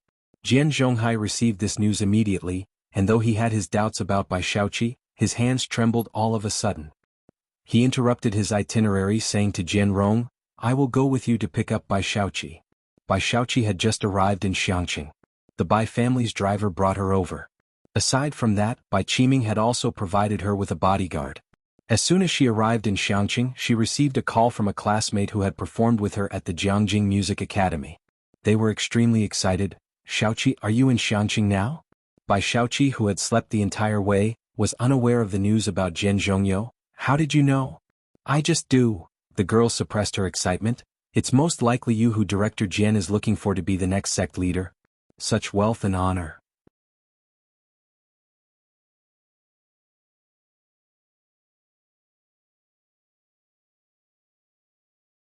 Chapter 403.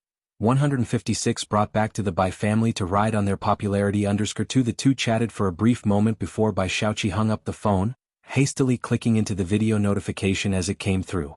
Upon seeing Jian Zongyi's message, she was more shocked than anyone else. Her upbringing was unlike any other. From a young age, her mother taught her and Bai Shaoqi to endure what others could not, saying that only when they became strong would others take notice and bend the rules for them. It was clear Bai Shaoke had succeeded. The Bai family had even personally requested for her brother to return. Bai Shaoqi knew she was slightly behind her brother. Until now, she took a deep breath, attempting to stay calm, but an undeniable joy shimmered in her eyes. She had no idea what Jian Zhongyo intended, but she understood the power of online supporters and public opinion was on her side. She had originally started the video account to build her popularity and to keep up with Jian Zhongyo, aware that he had always been promoting classical music. Her videos also swayed towards Jian Zhongyo, so from the beginning fans had been tagging Jian Zhongyo under each of her videos. Immediately after, Bai Kaiming's call came through. Clearly the Bai family was paying close attention to this as well. Bai Kaiming's voice was gentler than ever today. "Shaoqi, if you need anything just tell the family. Do you have enough money?" On the other end of the phone, a great uncle from the Bai family clan watched Bai Qiming, couldn't resist snatching the phone away. "Shaoqi, your great uncle will send you some money right away, and what about your gift to present to your master? We will prepare it for you immediately." After the call, the clan's great uncle brought his hands together in prayer and kindly said, not bad at all. Qiming, it's really Gui Yueqing who knows how to raise children. Look at these two kids, both remarkable. You and Yueqing should find a chance to bring her back home. It's never good to have a child out of wedlock spoken about openly, and so initially the Bai family only brought Bai Shaoke and Bai Shaoqi home. As for the mother of the two, it was as if they knew nothing about her. Gui Yueqing was very tactful, stating from the start that she could stay out of the Bai family's door, even willing to let the children be registered under Ji Mulan's name. Ji Mulan refused to put up with this disrespect and simply divorced. The Bai family did not bother with Gui Yueqing, but now, both children were more outstanding than the other. Bai Shaoke was accepted by Jianghu University, and now Bai Shaoqi was about to become a disciple of Director Jian, with netizens starting to hype them up, analyzing Director Jian's stature. He was a figure on par with the Chancellor of Jianghu University. Thinking of this, a deeper smile appeared on Bai Kaiming's face. The Bai butler also offered his congratulations, adding tea for the two, whereas for another member of the Bai family still in Xiangqing, Bai Lian, the entire Bai family had already forgotten about her. The following day, the 8th day of the new year, Xiangqing No. 1 High School's senior year began early. Today was Saturday, and Bai Lian had gone to the prison early to visit Zhang Xiai's, thoughtfully bringing his notebook for him before heading to school. As soon as the new year began, about half of the classmates who turned up were huddled around Wang Qi. Seeing Bai Lian enter the classroom, they shouted without any fear for their lives. "Sister Lian." Wang Qi had a white towel draped over his right shoulder and a rag in his hand, diligently wiping Bai Lian's desk and chair clean as she stepped through the classroom door. "Please have a seat." He bowed and made a gesture of invitation with great respect. Bai Lian glanced at him and then tossed her backpack onto the desk. Wang Qi threw the rag onto an unoccupied desk in the back and reached out to massage Bai Lian's shoulders, but upon looking down at Bai Lian's pristine white shoulder and then at his own hands, "You should go copy homework," Bai Lian said, motioning Pu Xiaohan to hand the holiday homework to Wang Qi. Wang Qi was constantly tagging the entire class over the holiday.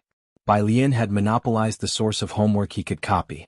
As school resumed, Wang Qi came to acknowledge his fault. "Thank you, sisters." Wang Qi tearfully received the homework notebook from Pu Xiaohan, having come early today specifically to copy homework. "Have we become internet famous lately?" Those who hadn't finished their homework copied from others, while those who had completed theirs discussed together. "Yeah, did you also see that local feature? That Gujing piece was pretty good." Pu Xiaohan shared a music clip from her video with Bai Lian. "It's this, gambling with liquor. I learned the climax part from Grandpa Jian, and he helped me record it." She only posted a video once every half month and they were of very high quality. She hadn't taken on any ads or promoted any products, and during the New Year period she occasionally live-streamed the bustling scenes of the city's east side without showing her face.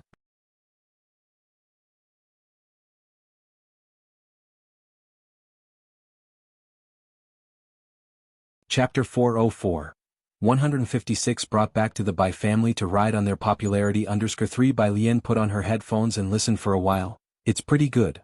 Pu Xiaohan only learned this part to play it. She had no technique, relying purely on emotion, but both technique and feeling are very important for the Gujing, and for beginners like Xiaohan, her emotions were in the right place and her proficiency was very high.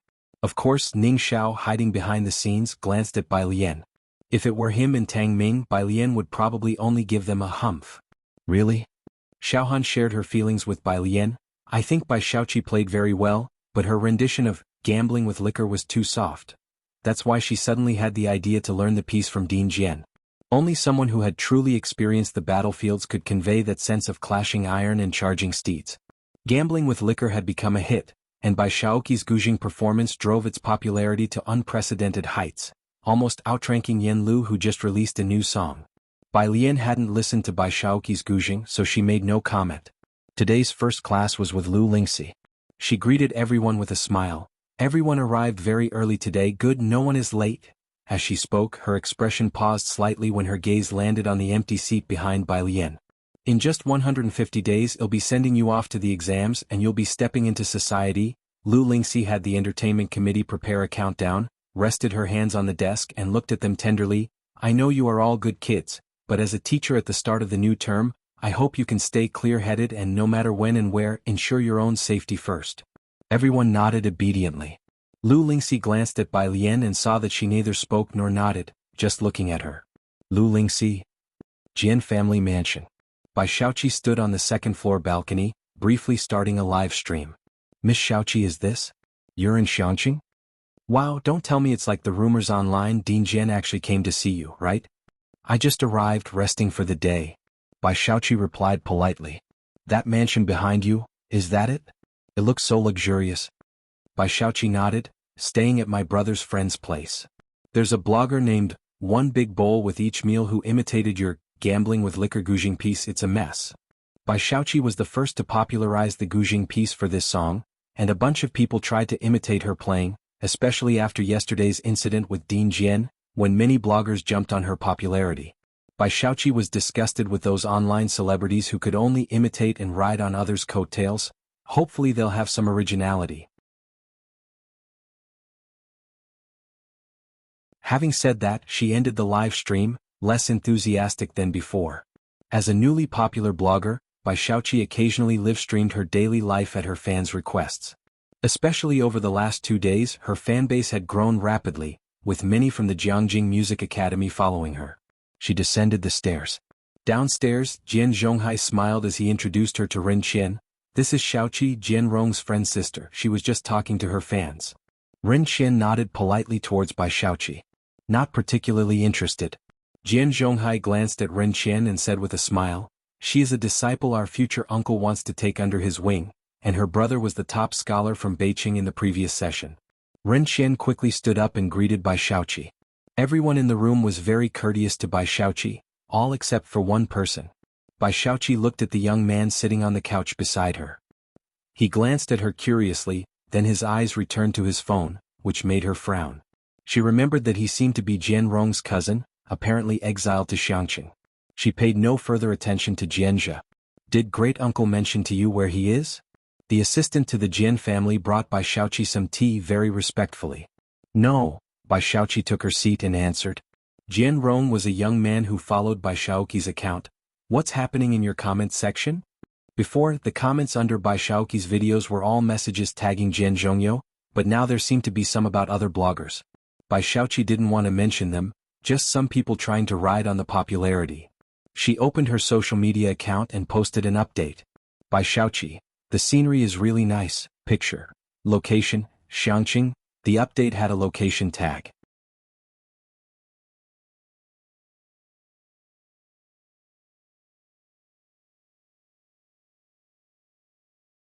Chapter 405. 157 New Digital Vest, Sister Lian's Piano Recording, Second Update, _1 Sunday. Pu Xiaohan arrived at school early in the morning and was talking in a low voice with Wang Qi, the entertainment committee member. Why are these people all blindly following trends? Wang Qi's voice was indignant, and this song was even written by Sister Lian and sung by Yan Lu. Xiaohan is a fan of this song, so how can they accuse her of riding on her coattails? I also said that Bai Shaoqi was riding on Sister Lian's popularity. Pu Xiaohan had only used a section of Guzheng music while recording a face-changing video. Bai Shaoqi became famous because of Gambling with Liquor, and planned to record Autumn again afterward. The entertainment committee member also frowned. To say they are imitating is one thing, but they even criticized Xiaohan for playing poorly. It's okay, Pu Xiaohan quickly composed herself. Having been a blogger for so long, her mental resilience was strong. It's just a few words. In a few days when the heat dies down, there will no longer be such voices. As soon as Bai Lian and Ning Xiao entered the classroom, their voices became much quieter. There was an inspection today. Bai Lian wore the blue and white school uniform, put her backpack on her seat and raised her eyebrows. What are you talking about? Nothing much, just stuff on the internet. Pu Xiaohan shook her head. She didn't want to affect the studies of the 2A students following her, and changed the subject. What do you think about me asking your grandfather to make a Chinese-style outfit for graduation, and using that to shoot a video? Do you think he would agree? That's how things were on the internet, and Pu Xiaohan knew Bai Lian didn't go online, so she didn't want this matter to affect her mood. Bai Lian unzipped her backpack, took out her pen and said to Pu Xiaohan, "Give it a try." Pu Xiaohan's eyes lit up. That meant there was a chance. She took out her notebook and began to write a plan. Afternoon after school. Pu Xiaohan followed Bai Lian back to the Ji family's home. Jianghu was embroidering a robe in the courtyard. After Lance returned to his country, his colleagues were impressed by his clothes and asked Lance for the same design. Jianghu sat beside him reading a big book. Jian Zhongyo took out Bai Lian's guzheng, sat cross-legged under the banyan tree, and slowly plucked at the guzheng strings without any specific melody, just following his heart. As soon as Pu Xiaohan stepped into the courtyard, she feared disturbing this scene. She walked in quietly and handed a bunch of fruit candy to Jianghu, only speaking to Ji Heng when he looked over. The Year 10 class wanted to order custom graduation outfits, and she also wanted to record a video. Normally, Ji Heng would refuse, but this time he hesitated. "Are you planning to record a fully traditional Chinese-themed graduation outfit video and take graduation photos?" "Exactly, Grandpa." Pu Xiaohan sat next to him, helping him massage his shoulders. "Do the other people in your class also want to wear such clothes?" Ji Heng was unsure. Pu Xiaohan was surprised. "Of course, I've asked them already." Since the class fund was being used, she had asked in the group chat. Everyone was already curious about the clothes Bai Lian usually wore, and now that they heard they could order such outfits for the graduation photo, everyone was excited.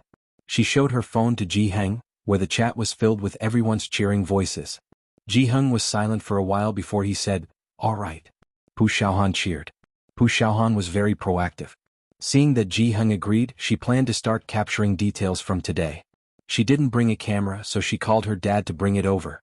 Bai Lian stood beside Jianghu, holding her school jacket, and wearing a loose t-shirt embroidered with a big cabbage that didn't fit her style, with a bright red sun on the back. Jianghu, sitting on an elevated bench, swung his legs and slowly unwrapped a fruit candy, then lifted his head and handed it to Bai Lian. Bai Lian took it. He then unwrapped another candy and went to find Pu Xiaohan in the storeroom. Pu Xiaohan, holding her phone and busy capturing Ji Heng's collection of fabrics, didn't take it but opened her mouth directly. "Ah, Jianghu," at 6 o'clock. Pu Xiaohan's dad couldn't find the entrance to the Ji family's house. Seeing Pu Xiaohan was busy, Bai Lian put down her summary to go pick up Pu Xiaohan's dad. The alley was full of twists and turns. At the entrance of Purish Street, Bai Lian saw a middle-aged man. He was of average height with a somewhat round face, holding a black bag and looking down at a phone in his hands. "Uncle Lu?" Bai Lian hesitated for a moment. As soon as Uncle Lu saw Bai Lian, he hurriedly wiped his eyes. "Ah, Bai student, gosh, I'm really sorry for troubling you to come pick me up. I just don't recognize the way." He walked over with a light step, smiling at Bai Lian. "It's no trouble." Bai Lian wasn't wearing her jacket, just walking beside Uncle Lu. "What's wrong?" She was always direct. "It's embarrassing to say, and I hope you don't laugh." Uncle Lu knew young people were all on Weibo. He had seen the entertainment committee members and even liked their comments every day, thinking Bai Lian knew about the incident with Pu Xiaohan. "I'm just upset by those comments."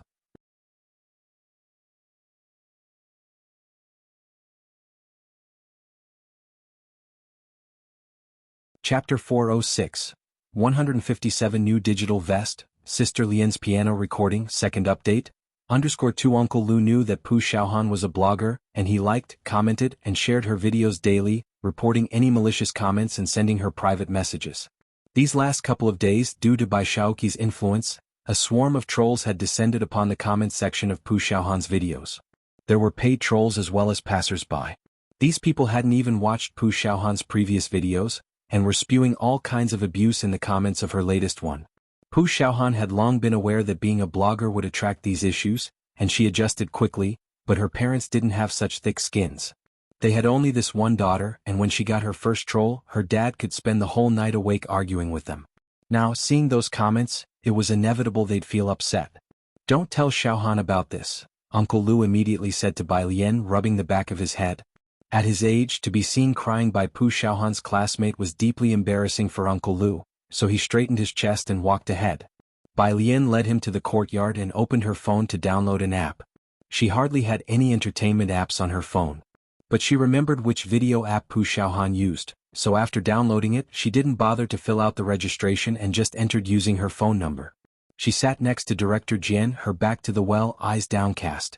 Resting her elbow carelessly on the stone table, she looked vaguely menacing in the gentle sunset. What are you doing? Director Jian called Bai Lian's name a couple of times and seeing her distracted, he put down the guzheng. He came over to her. Bai Lian had just logged in. Director Jian happened to see her logged in as user 2589741, an obviously new account, and exclaimed incredulously, "You really don't go online?" He had always thought Bai Lian was just being dismissive, and the realization left him utterly astounded. Bai Lian lazily opened the search bar. Director Jian wasn't the type to peep, so he sat back down, chatting with her about Yen Lu's new song. Bai Lian searched for the one bowl per meal account. Not only did she find the user but also a bunch of recommended videos. The first video was a clip from an entertainment news segment showing Bai Shaoqi's live stream. It was a screen-recorded segment of Bai Shaoqi chatting with her fans. "It doesn't matter, I don't care, everyone knows I'm not bothered by it. If they want to imitate then let them. I play softly? No problem, actually there's no need to argue with those who don't understand guzheng. We just need to play our best." I'm still in Xiangqing, Director Jian?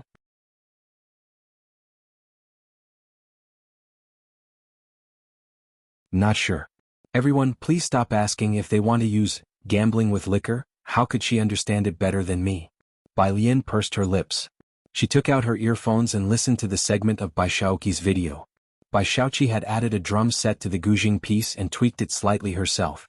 From Bai Lian's perspective, emotionally it really was lacking and too soft, not like something she had written. Pu Xiaohan's video she had watched the day before. It was a face-changing video where she added a segment of gambling with liquor during the general's transformation. Although Pu Xiaohan's skills were average, this part had been guided by Jian Zhongyo, so the emotion in gambling with liquor was captured very well. Being from Xiangqing herself, she revered the song, and having seen Yen Lu practice the spear, only someone who understood could perceive the emotion within. Bai Lian returned to Pu Xiaohan's video homepage to see the latest video had garnered 290,000 comments. Surfer expert. Do you really not know the background music is answering the two smile? LOL. Nowadays anyone can be a blogger. Can the platform ban these idiots who know nothing and just ride on the hype? Dark night covers eyes. At Bai Shaoqi of Beiqing High School, a top student who has performed at Jiangjing Music Academy, are you going to be the guzheng sect leader in the future? May I ask the blogger, which school do you come from, where have you performed? Xiangqing High School? Troublemakers always come from bad lands, shy. Having never been online, Bai Lian didn't know how toxic some people could be. She also was unaware of the extent to which silent spirals of this kind could spread, how good Pu Xiaohan's performance actually was, but such opinions were buried beneath the weight of the other side's comments, thus creating an uncontrollable scene, where everyone was maligning Pu Xiaohan. Newcomers to the internet could easily be swept up by this rhythm, joining in the outrage. The two highest voted comments were, "Fight the waves. Don't let every Tom, Dick and Harry come leeching for attention, don't know anything and yet dare to judge? Do you know more about the style of gambling with liquor than at Bai Shaoqi? One bowl per meal, how fat are you to have such a username? Are you not showing your face because you're too ugly?" Bai Lian took a deep breath. She stood up with a whoosh, her expression icy cold. Next to her, Director Jian jumped in fright. He stopped plucking the strings and looked up at Bai Lian. "What's wrong?" Bai Lian shook her head, not speaking, and went to find Pu Xiaohan. Pu Xiaohan had just finished shooting Jihang's storeroom with her camera. Finished recording? Bai Lian quietly leaned against the door frame, waiting for her to wrap up before raising an eyebrow. "Yeah," Pu Xiaohan nodded, reviewing the video shed shot. In it, her dad was talking to Jianghu.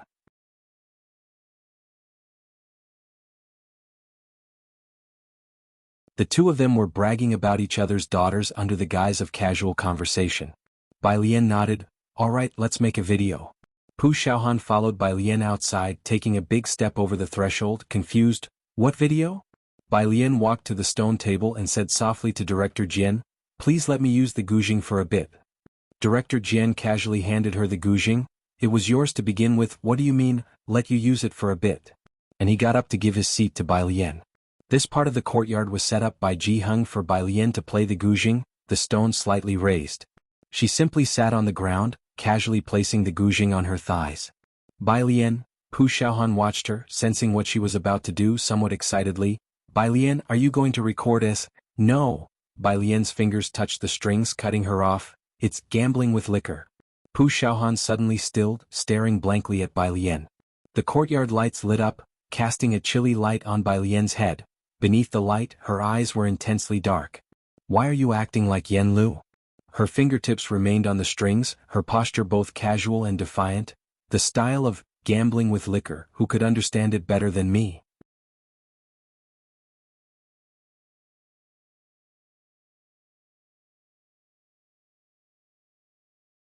Chapter 407, 158 Counter-Kill _1. The section you played. Bai Lian raised her right hand, touching the strings to demonstrate a part in the middle. It can be more explosive. It's not about the strength of the fingers but the power of the arm and the wrist. You need to lift your arm. Bai Lian looked up and demonstrated the section again, her fingers hooking the strings, her wrist and arm gathering strength. Zeng. The tone instantly elevated. The following part is in the bass, shift the focus forward, and the wrist must move too to produce a resonant vigor. She was originally using the guzheng for her composition, and the strings would erupt in full force once plucked. Playing the guzheng also required strength in the wrist, arm and waist, and Bai Lian had a natural talent for it. It's said that the guzheng and pipa are two formidable instruments, but mastering the rhythm required to bring out this kind of killing aura is the most difficult aspect to control. Pu Xiaohan was on the side recording her explanation with a camera, and in the end, it was a complete performance. When Jiang Fulai came to pick up Jianghe, he only heard the sound of the guzheng coming from the yard. He didn't enter, just stood at the doorway listening quietly. The girl's fingers swept the strings, producing sounds that were sometimes short and sometimes exuberant, occasionally fierce as if thousands of horses were galloping. At the end, the sound stopped abruptly. Standing at the storage room entrance, Ji Heng and Uncle Lu hadn't reacted yet. Bai Lian put down the guzheng and stood up to open the door. Jiang Fulai stood quietly at the doorway, still wearing a black coat, with only the yard light illuminating him, his light-colored pupils reflecting the light, appearing lonely and indifferent, until Bai Lian appeared in his eyes. Were you practicing the guzheng? Yeah. Bai Lian stepped aside to let him in, her demeanor as usual. You got off work early today.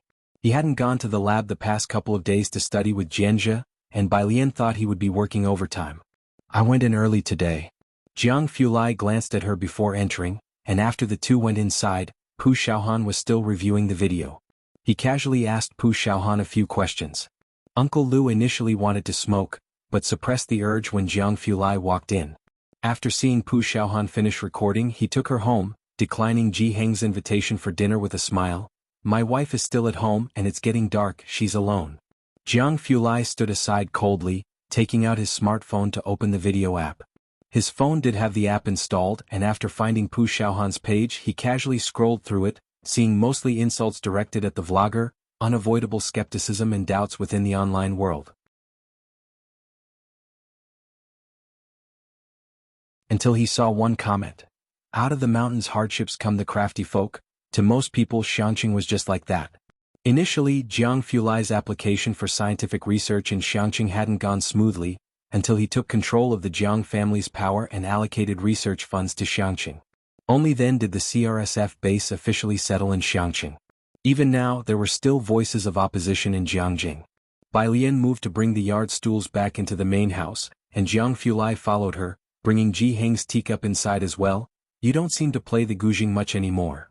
Except when writing songs for Yen Lu. I do play but I don't enjoy it as much. Bai Lian was silent for a moment before speaking. Those who used to play the guzheng with her were no longer around, and she knew that Head Ji was always looking for a suitable successor for the guzheng. If the third princess were still here, she would definitely be the best candidate. Of course, now pharmacology was her real passion. Bai Lian quietly watched as the light filtered through the dust in front of her, reaching out to grab it. Quantum mechanics. Do you know there's a type of crystal that can preserve light for an hour? Jianghu Lai set down Ji Heng's teacup, turning to look at her. An hour? Bai Lian's attention was piqued. The theories she had learned in modern times said that light and time were elusive. The speed of light is too fast. Time is only a concept. Yes, anything is possible if you desire it. Jianghu Lai tilted his head, pausing to think. His expression softened. This crystal, combined with a magnetic field, can change the speed of light's propagation, preserving it for an hour. You can't enter the lab now, but when you get to Jiangjing, it'll take you to see it. 11 o'clock at night. Bacter Street. At the bar, Bai Lian was grading new papers, dressed in loose casual clothes, with a black pen in hand and a small desk lamp on the left side. Sun Chun wore a tight black outfit, tossing a cocktail shaker, mixing a low-alcohol drink for Bai Lian. Mao Kuan sat next to Bai Lian, not understanding. Our headquarters are in the west of the city at Shenkang Pharmacy, Xiaoqi spoke beside her. The first batch of medicinal farmers has already received funding, and the number of farmers growing medicinal herbs will increase. This month I'm planning to visit the 4 major cities in Jiangjing. Their Blatilla striata and Amomum villosum are quite cheap.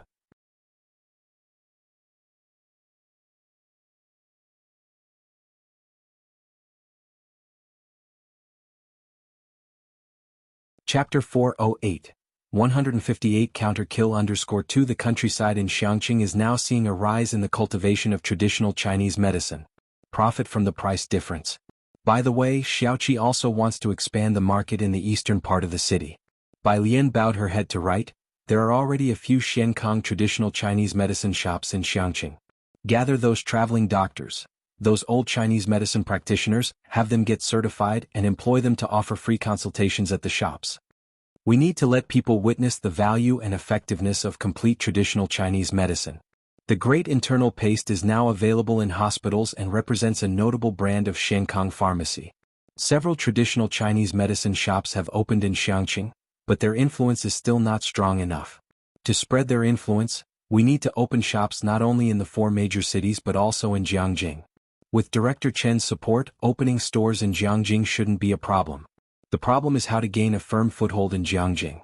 I'll go and report this, Xiaoqi said politely. Considering this a possible strategy, Shenkang can't rely solely on the Great Internal Paste.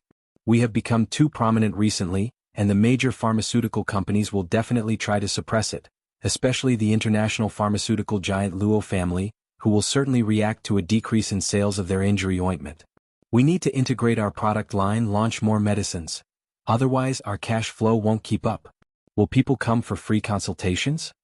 First, let them get certified, then recruit some traditional Chinese medicine doctors who can perform acupuncture. Bai Lian stopped writing, leaned back, and drew out the dagger tied to Mao Kun's knee, its cold light reflecting off her face. Teach them a set of acupuncture techniques and find an opportunity to introduce it. According to Lance, the effects of acupuncture for myopia are quite good, and there has been no rebound even after several months. Bai Lian had tried it on herself and felt this set of medical acupuncture could be promoted by Shenkang Pharmacy of Xiangqing. Shenkang Pharmacy has gained a certain level of public trust with the government's assistance, and tourists from other places have recently been bringing back the Great Internal Paste as a special product. Besides tourism, it has also created another path for Xiangqing. The Xiangqing officials are also strongly supporting their industry. With a good reputation, the myopia acupuncture treatment won't be considered a fraud. Okay, Mao Kuan took a drag of his cigarette, not daring to glance at the dagger. He'll find someone to do it.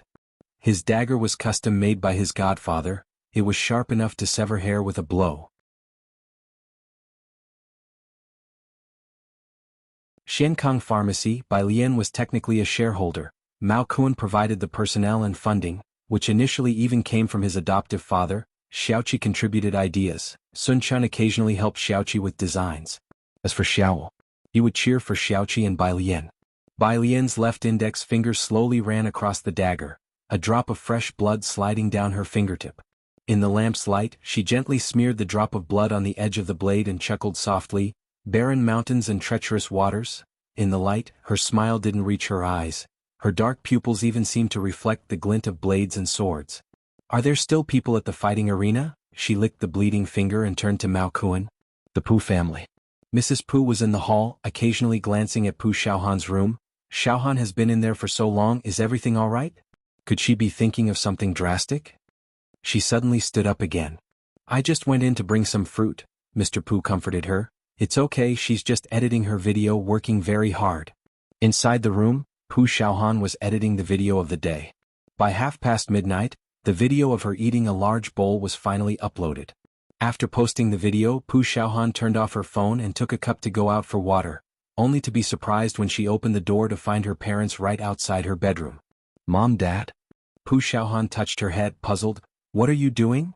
Mrs. Pooh, holding a rag, was wiping Pooh Xiaohan's doorframe. Cleaning? Pooh Xiaohan, still confused, filled a cup with water and then returned to her room. A certain ancient residential area in Xiangqing. After taking a bath, the dashing Jianghu Lai tied the sash of his black bathrobe and casually wiped his hair before tossing the towel aside.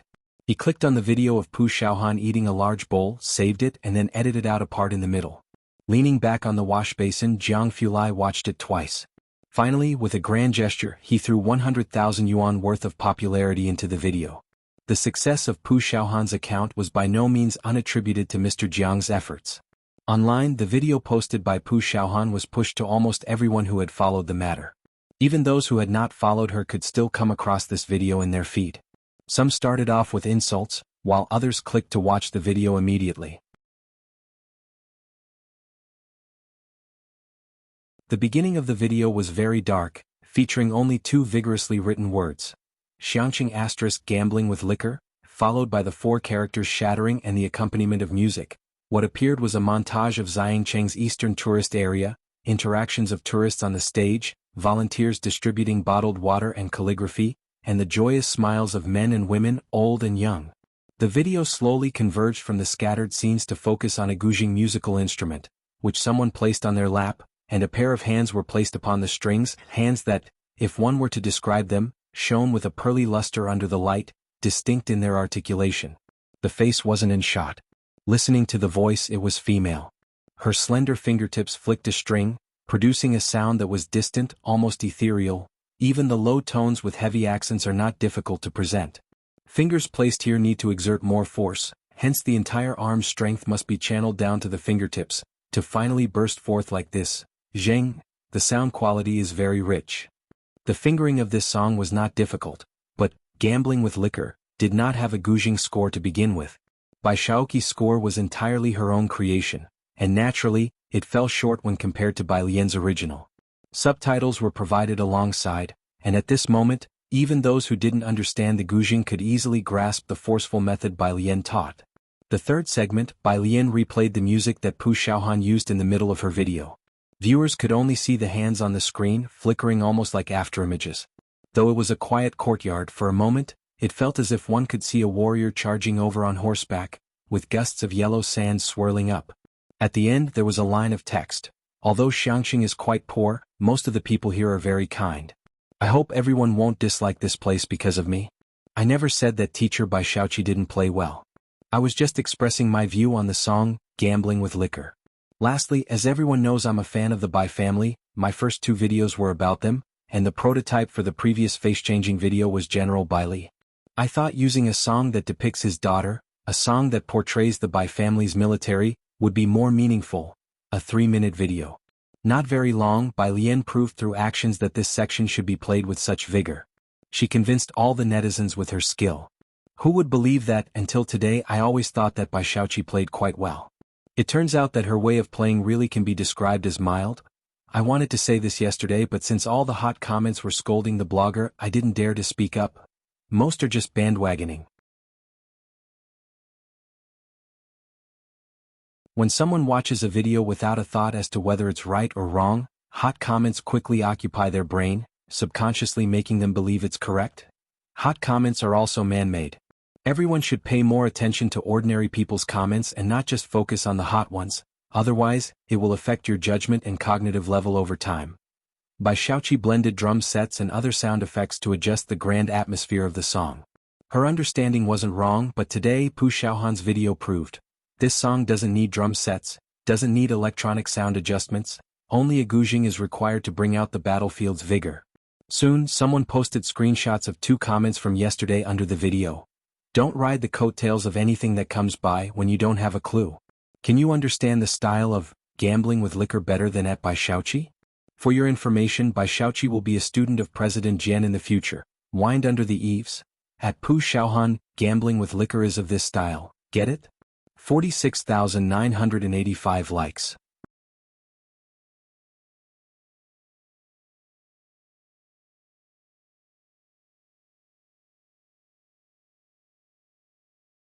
Chapter 409. 159 Jiangjing incoming call, second update, _1, in the middle of the night, Pu Xiaohan's video's popularity was skyrocketing. The next day early in the morning, several students from class 15 gathered around, discussing this matter excitedly. When Bai Lian arrived, she was still replying to messages from Jianghu Lai. Jiang teacher. Image? It was a picture of him sitting in a car, capturing the moment the sun rose from behind the mountains. His composition was as soulless as his paintings. Just leave it there, I'll take a photo for you next time I visit, Jiang teacher. As Bai Lian sat down, Pu Xiaohan was talking to Wang Qi and the others. I really don't know, someone just suddenly gave me 100,000 in popularity points, damn. Wang Qi looked at Pu Xiaohan in shock. Your fans are so rich? Bai Lian raised her head and, looking at Wang Qi's and Pu Xiaohan's reactions, knew that this issue was almost resolved. She took out her chemistry workbook and began to do the problems with relief. At the same time, at Ji Heng's home, Jian Zhongyo had been engaged in deep conversations with Ji Heng for the past 2 days and hadn't paid attention to the internet. With his phone on Do Not Disturb, it wasn't until he received a call from a student this morning that he learned about the sudden appearance of his future sect leader, Bai Shaoqi. He put on his glasses and logged into his own account, only to receive a flood of mentions, all under Bai Shaoqi's video, alerting him to check out this blogger. The latest popular comment, Xiang LL. Dean Jian, did you go to Xiangqing to see it Bai Shaoqi? Jian Zhongyo clicked on the mention and went into Bai Shaoqi's video account. There were similar popular comments under Bai Shaoqi's video. You're really in Xiangqing, aren't you, blogger? Dean Jian must have come to see you, right? Bai Shaoqi didn't respond, but it was like trying to hide something only to make it more conspicuous. Teacher. The student on the phone was also surprised. She's playing mind games with you now? Using public opinion to propel herself to Dean Jian's attention was a smart move by Bai Shaoqi. If Dean Jian really had the intention, he might impulsively accept Bai Shaoqi as his closed-door disciple under the encouragement of netizens. But Dean Jian was very sober. He followed Bai Shaoqi's video and saw her feud with Pu Xiaohan. Dean Jian sneered, I've seen this type of person too many times. Had it been someone else, he would have let it go. After all, he was of a considerable age and there was no need to get involved in a squabble with a kid. But this was Dean Jian, who had made a last-ditch effort with his mother to leave the Jian family when he was young. He directly replied to Xiang L. She has nothing to do with me. I don't know her.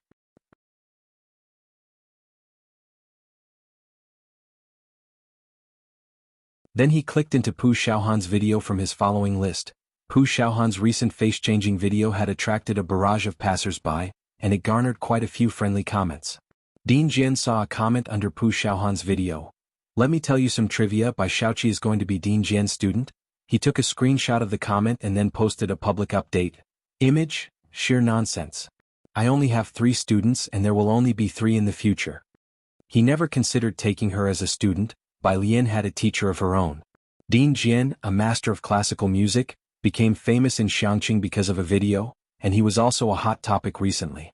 The Bai family was willing to spend money, and Bai Shaoqi's private life was closely watched by many. A well-off female top student who released a video about studying at the Jiangjing Music Academy, a sphere inaccessible to the average person. The curious were in the majority. And with her hit song, Gambling with Liquor. All of this was pushing her towards the position of Dean Jian's closed-door disciple, and Bai Shaoqi's sudden trip to Xiangqing seemed to corroborate the speculation. Until now, Jian Zongyi's statement, I don't know her, swept across the entire trending topic. Netizens clicking through the trending searches saw Dean Jian's response, so he never actually considered taking Bai Shaoqi as his student? What was Bai Shaoqi implying with her rhythm on the internet these past 2 days? One moment she posted a status about her arrival in Xiangqing, the next she vaguely mentioned Dean Jian during a live broadcast, and even her statement from yesterday about gambling with liquor, and which style she understood better made it to the hot searches. Now, with a turnaround, yesterday she insinuated someone was dining off the heat she created. Looking back at her responses and her previous updates, she looked like a jumping clown. A flood of netizens rushed to comment below Bai Shaoqi's video, and you said someone else is riding on your popularity by eating a big bowl. Looks like you've got a thing for clout chasing with Dean Jian too, smiling naively. The other side has responded. Your understanding that gambling with liquor needs a drum set to bolster its presence is wrong. What do you say? The guzheng and pipa are truly deadly weapons, teacher Bai. Do you know that people in ancient times used guzheng music to intimidate others? Such comments were endless. That's how netizens are, like weathercocks, turning whichever way the wind blows. Xiangqing the mansion. Bai Shaoqi was in her room, looking at these comments with a very ugly expression. She listened to Ida Bol's new video repeatedly, unable to refute. Her understanding was indeed wrong. These were not important for Bai Shaoqi. Having a mistaken understanding was a good thing for her. But what Bai Shaoqi did not expect was Jian Zongyi's reply, I don't know her. I only have 3 disciples. These 2 sentences were too much of a blow for Bai Shaoqi. She had devoted all her heart and effort to the guzheng over the past half year, barely paying any serious attention to her academic subjects. And now this was Jian Zongyi's response? Bai Shaoqi's chest heaved violently. Her phone rang. It was Bai Shaoqi. She tried to calm herself and answered, Brother? Shaoqi, Bai Shuk's voice was very steady. Jian Rong told me about the thing with Dean Jian. Come back to Beijing immediately and don't delay your classes. I've sent you a set of exercises from Jianghu. Be in Beijing in 3 days. Okay, Bai Shaoqi took a deep breath, still not understanding. I thought he really valued me. There were only 2 possible reasons. First, he had never valued her at that time. And second, it was because of the Eat a Bowl video exposing her weakness in guzheng that had been seen by Dean Jian. Now everyone on the internet knew that Bai Shaoqi's guzheng skills were not even as good as a random person hired by a blogger. You're too impulsive. Bai Shuk's voice was like a bucket of cold water poured directly from the top of Bai Shaoqi's head. Have you forgotten what I used to tell you? Bai Shaoqi shuddered inwardly. Ever since she had seen Bai Lian in Jianghu, her mentality had shifted. Her self-confidence and arrogance were being shaken by Bai Lian. I'm heading back to Beijing now, Bai Shaoqi calmed down, to focus on preparing for the college entrance exam and catch up on the effort I've fallen behind on. The incident with Bai Shaoqi was like a farce. It had started with a bang, but when it came time for her to leave, only Jian Rong was there to see her off awkwardly. In the afternoon, when Xiangqing No. 1 Middle School let out, the milk tea shop next door had 2 more patrons today. Aside from Bai Lian Ning Xiao, 3 people, Jianzhe and Pu Xiaohan were also sitting with their books at a nearby table. My grandfather had previously mentioned that she was great-uncle's disciple. Jianzhe spoke to the 3 at the next table. I thought it was true. It's really awkward now. I heard that on the way back her car hit the guardrail and she injured her head, almost flipping the vehicle. Bai Lian wasn't the type to enjoy gossip, so Jianzhe spoke to Pu Xiaohan instead. Jianghu was sitting next to Pu Xiaohan reading. She's that unlucky? Pu Xiaohan was somewhat surprised. She had heard that Bai Shaoqi was a rich second generation, and that she even brought bodyguards with her when she came to Xiangqing. Why would she have an accident on her way back? Yang Lin delivered the milk tea they had ordered. She was in her school uniform, bangs as long as ever, glasses obscuring nearly all of her eyes, but her arms were no longer strictly covered. To serve the milk tea more conveniently, she had rolled her sleeves up a bit, revealing a small section of her thin, pale wrists. Thank you. Bai Lian was sitting on the sofa by the window and thanked her. On the table the black phone was vibrating. She picked it up and saw it was from Suen. Bai Lian still held a pen in one hand and with the other she casually answered. On the other end of the phone, Suen stood in front of the floor-to-ceiling windows in Su family's office, overlooking Yunxiao district. He now had a direct way to contact Bai Lian. Alien, does your grandfather have enemies in Jiangjing? What do you mean? Bai Lian's pen tip paused on her homework book, sitting up straight. Someone's been inquiring about your grandfather at Yunxiao Hotel. Suen pressed his brow, deeply concerned. Bai Lian's eyes narrowed slightly. Who?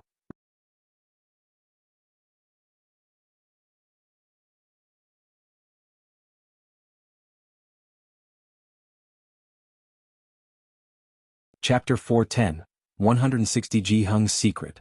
The villain causes trouble _1 Jiangjing. Suen walked back to his desk, flipping through documents. The news from the hotel, Suen said gravely. I had thought it was just a business partner, and the hotel did not disclose the guest's information. However, people have still been conducting covert inquiries these past few days, and they might soon find out about you. After the incident at Su En's wedding banquet, Mrs. Su and the Chi family would surely probe for information at the hotel. Even Zu's assistant had received hints both openly and implicitly. All of these were within Su En's control, except for this one force that left Su En at a loss for how to proceed. Su En also found it odd. If someone were investigating Bai Lian he might understand, but why would anyone look into Jianghu's affairs? The Su family had no clue whatsoever. Fine, it's probably not an enemy, Bai Lian mused as she twirled her pen in thought. After being together for half a year, Bai Lian knew Jianghu well.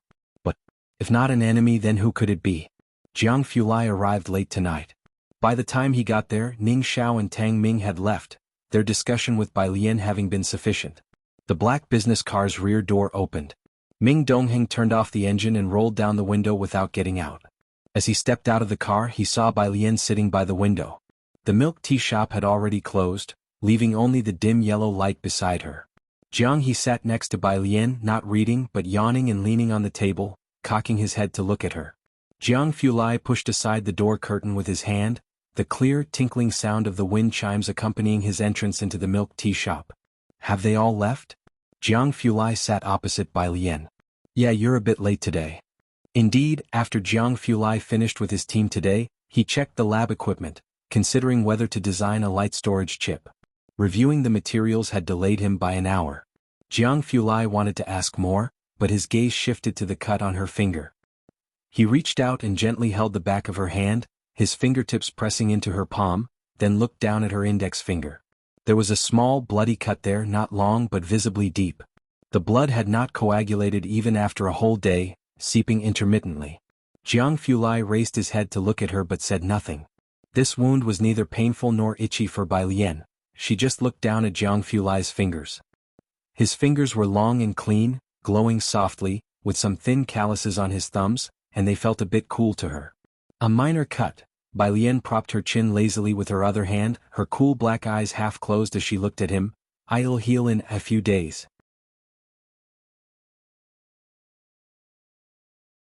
Jiang Fulai lifted his gaze, watching her quietly as if looking towards her shoulder. He gently lowered his eyelashes and fell silent again. Back in the car, he took out the first aid kit, selected an adhesive bandage and sprinkled some medicinal powder on her wound.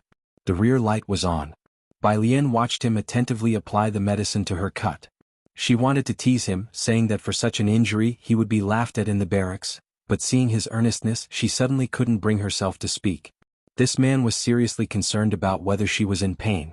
The car reached Pura Street. Jianghu was drowsy in his seat. Jiang Fulai got out of the car and walked her down the alley of Pura Street. The street's alleys were all fitted with solar lights, which even at night were very bright. I used to be quite afraid of the dark. Bai Lian rarely brought up her past, perhaps because the night was quieter, but I overcame it later. That's impressive. He kept his gaze lowered towards her and praised her earnestly. Reaching the corner, Jianghu's yard lay just ahead. Bai Lian stopped, she adjusted her backpack and stood her ground. You should go first. Jiang Fulai stood at the corner and didn't move. Bai Lian? He suddenly spoke. Bai Lian waited for the rest of his words. Behind him was a dim light that illuminated his sharp profile within the shadows, his eyes intensely focused on her. Can I hug you? Bai Lian stood in place, momentarily stunned as the breeze gently brushed by. Perhaps 2 minutes passed. Jiang Fulai leaned in slightly, his left hand clasping around her waist. Her body temperature was a bit higher than his. He enveloped her quietly as if embracing the moonlight he held so dear. The fingers at her back tightened slightly, yet he held back the force with restraint. Bai Lian thought she could hear the heartbeat against his chest and the faint scent of mint surrounding her. The two parted ways. Jiang Fulai took out his phone and headed back. He wore a black trench coat, his entire demeanor cool and detached. On the driver's seat, Ming Dongheng hadn't turned off the car since Jianghu was still inside. When he spotted the figures he opened the rear door. Suddenly something caught his attention. Wait. Just now, young Master Jiang's movements were in perfect sync. Young Master, the butler called just now, hoping you would return the call, Ming Dongheng reported, glancing inadvertently at the rearview mirror.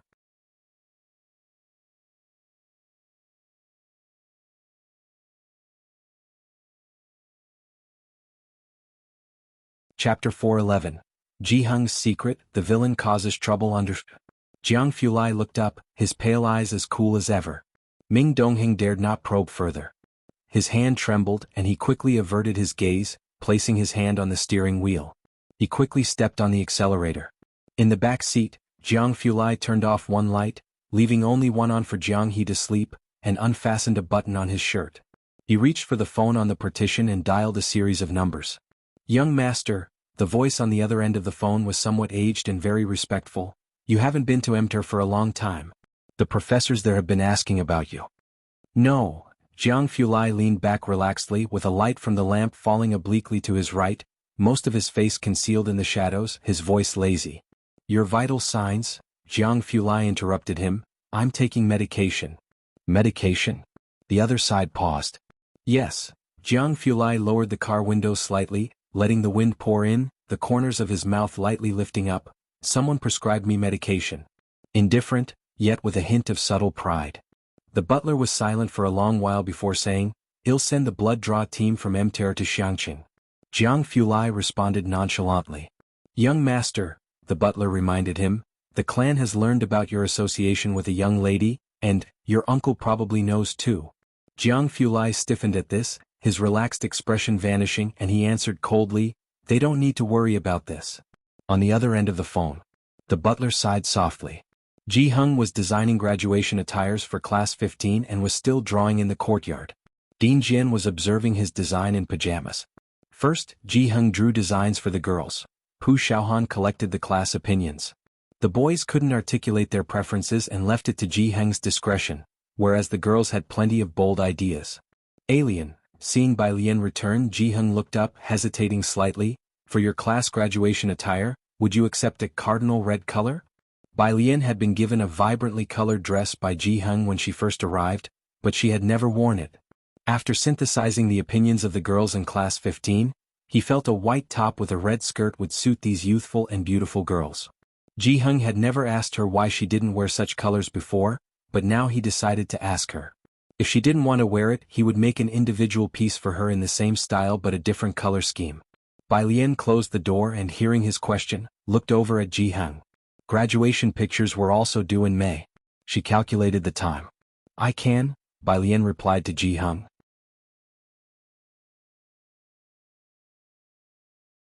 Jianghu was taken aback. He had thought Bai Lian would say no, but hearing her agreement he smiled.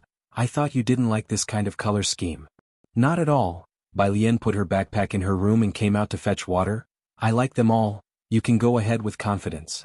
After a moment of thought, she carried the water and squatted down beside Jianghu. "Uncle Su said today that someone at Jiangjing Yunxiao Hotel was inquiring about you." Jianghu's hand, holding a pencil, paused. After a moment of reflection, he shook his head. "It's nothing."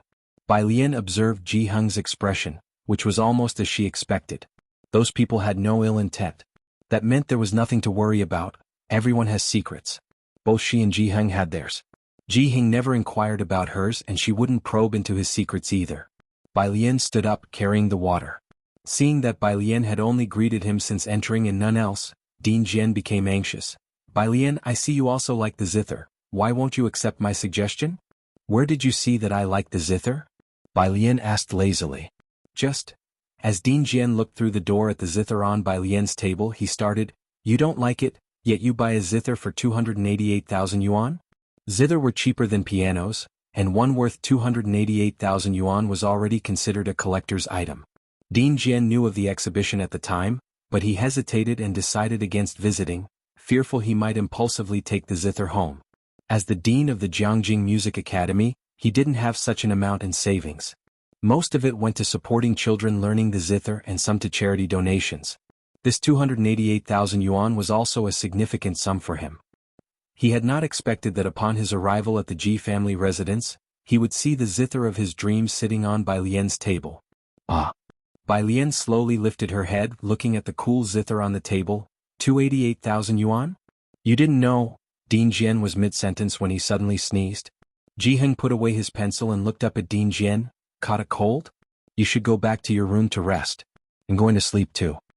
Bai Lian returned to her room, poured the water into the wooden tub, carelessly let down her hair, and then picked up her phone.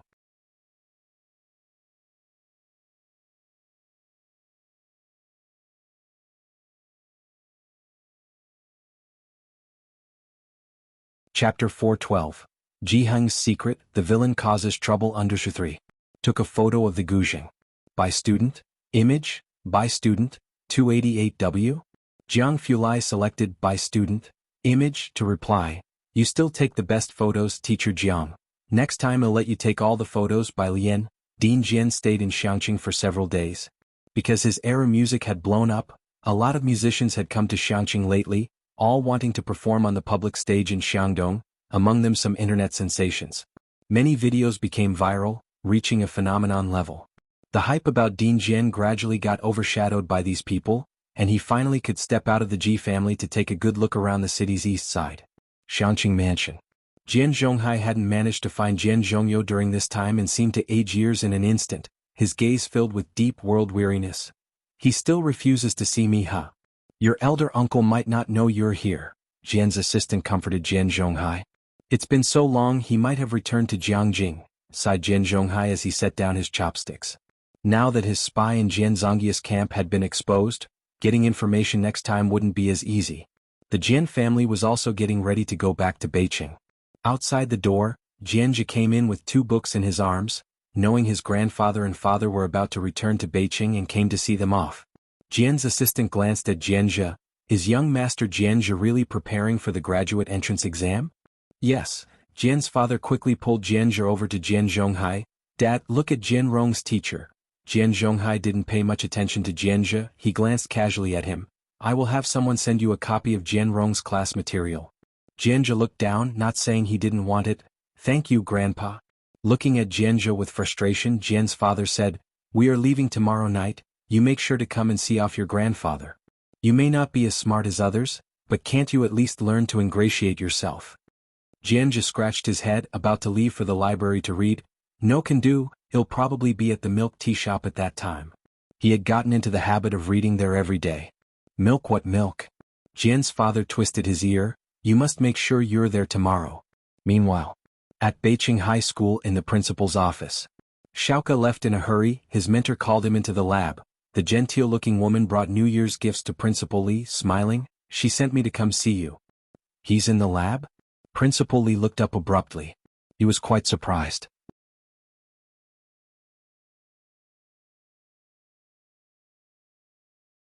Although Bai Xiaoke was the Beijing top scholar back then, Principal Li knew he was still far behind those students from Jiangjing's affiliated middle schools, so it was unexpected that he found a mentor after only half a year at Jiangjing University? Such progress. Yes, but he's just started, no one else knows yet except Jian Rong. You must know her, right? She and Xiaoke have been close friends for many years. Gui Yueqing was very polite, she lowered her head and picked up the teacup. I heard you and Xiaoke's homeroom teacher visited Xiangqing? The incident with the Bai family hadn't looked good back then. Ji Mulan wasn't someone easy to deal with, and Principal Li was also aware of the situation with the 3 Bai children. Before the visit, Principal Li didn't know the person was Bai Lian, who had a significant connection with Bai Xiaoqi and Bai Xiaoke. To look into the school's situation, nodded Principal Li. After finishing a sip of tea, Gui Yueqing set down the teacup, her eyelashes drooping seemingly offhandedly. As I recall, Xiangcheng's teaching resources aren't that great, right? This was a fact, but after Bai Lian's scores came through last time, Beijing Education Bureau had allocated quite a lot of resources there. You see, Gui Yueqing said as she stood up, leaning slightly towards the principal. You are so busy, I won't disturb you any longer. After the visitor left, Principal Li looked at the large present laid out on his desk, a thin layer of sweat forming on his back. Are you sure? The person on the other end of the phone sounded very surprised. Principal Li took a deep breath. Gui Yueqing just wanted him to take a side. Our school's top scorer from last year just got resources from Jiangjing. Issue a notice as of today, Beijing High School will no longer share resources with other schools. This had a lot of impact on other schools, but Beijing High School itself was unaffected. Jiangjing allocated some teaching resources to schools below it every year, based on the high school entrance examination scores, and Beijing High School almost enjoyed all the resources exclusively. If this announcement is issued in case some other school gets hold of the teaching resources before us in the future, we also won't be able to. The person on the phone hesitated. Don't worry, even if we hypothetically let someone else score higher than our top scorer, our school will still perform better than Xiangqing, Principal Li confidently stated as every student in the international class was ranked in the top 100. The next day, Friday. Xiangqing Middle School always distributed synthesis and expansion papers every Friday, but today there was not a single one. Teacher, Wang Qi raised his hand after the second chemistry class in the afternoon, asking the chemistry teacher, "Don't we have a comprehensive paper this week?" The papers for seniors were very important.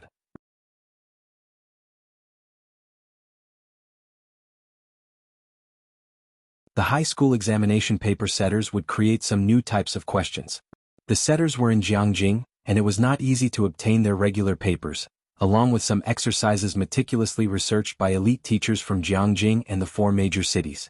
There were almost 1 or 2 questions exactly the same every year. Tricky and novel, that was the reason all schools kept having their students work on these papers non-stop. But today was strange. It was the weekend, and yet not a single paper had been distributed. The chemistry teacher was very aloof. He looked at Wang Qi. "Do you want to do papers?" Wang Qi was astonished. "No." "Teacher, come to my office." The chemistry teacher, indifferent to his moans, turned and walked away. "I'll tear a couple of papers for you." Wang Qi, why did he have to talk so much? In the principal's office the atmosphere was somber. After school in the afternoon, Bai Lian, Ning Xiao and Tang Ming, having learned about Biqing's news, he smoked a stack of cigarettes alone in the principal's office. The office was filled with smoke. Seeing the 3 students arrive, the principal opened the window to clear the smoke. He looked at the 3 students, afraid of disappointing them, yet finding it difficult to speak. "Starting this week, we won't have any extra expansion papers and there won't be any for the next 2 joint tests either. You'll have to." These extra expansion papers were really important for Xiangqing Middle School. They were already behind in educational resources and access to information. "I know," Bai Lian nodded nonchalantly. The principal was taken aback. Beside Bai Lian, Tang Ming scratched his head. "Principal, is there anything else?" The principal had thought that when he brought up this matter, the 3 students might be upset, and the reaction could be intense. But he never expected them to react like this. The principal snuffed out his cigarette, took a long sigh and said slowly, "Without the extra expansion papers, you won't get the new types of questions and there will be a certain gap between you and other schools. We haven't provided you with the best." He tried to explain the situation clearly to them. Bai Lian only heard, "Without the new types of questions there will be a certain gap between you and other schools," and looked up. You need new types of questions?" She reached into her backpack, pulled out a fairly thick workbook, searched a bit more and then flipped out an error correction book. She handed it to the principal. "You're tuning in to the Han Li's Wuxia Adventures YouTube channel. We're so grateful for your support and don't forget to subscribe to join us on this incredible journey through captivating stories. Your generosity through donations truly makes a world of difference, as it's the primary source of revenue that allows me to expand and enhance this channel for you. Thank you from the bottom of my heart for being a part of this adventure."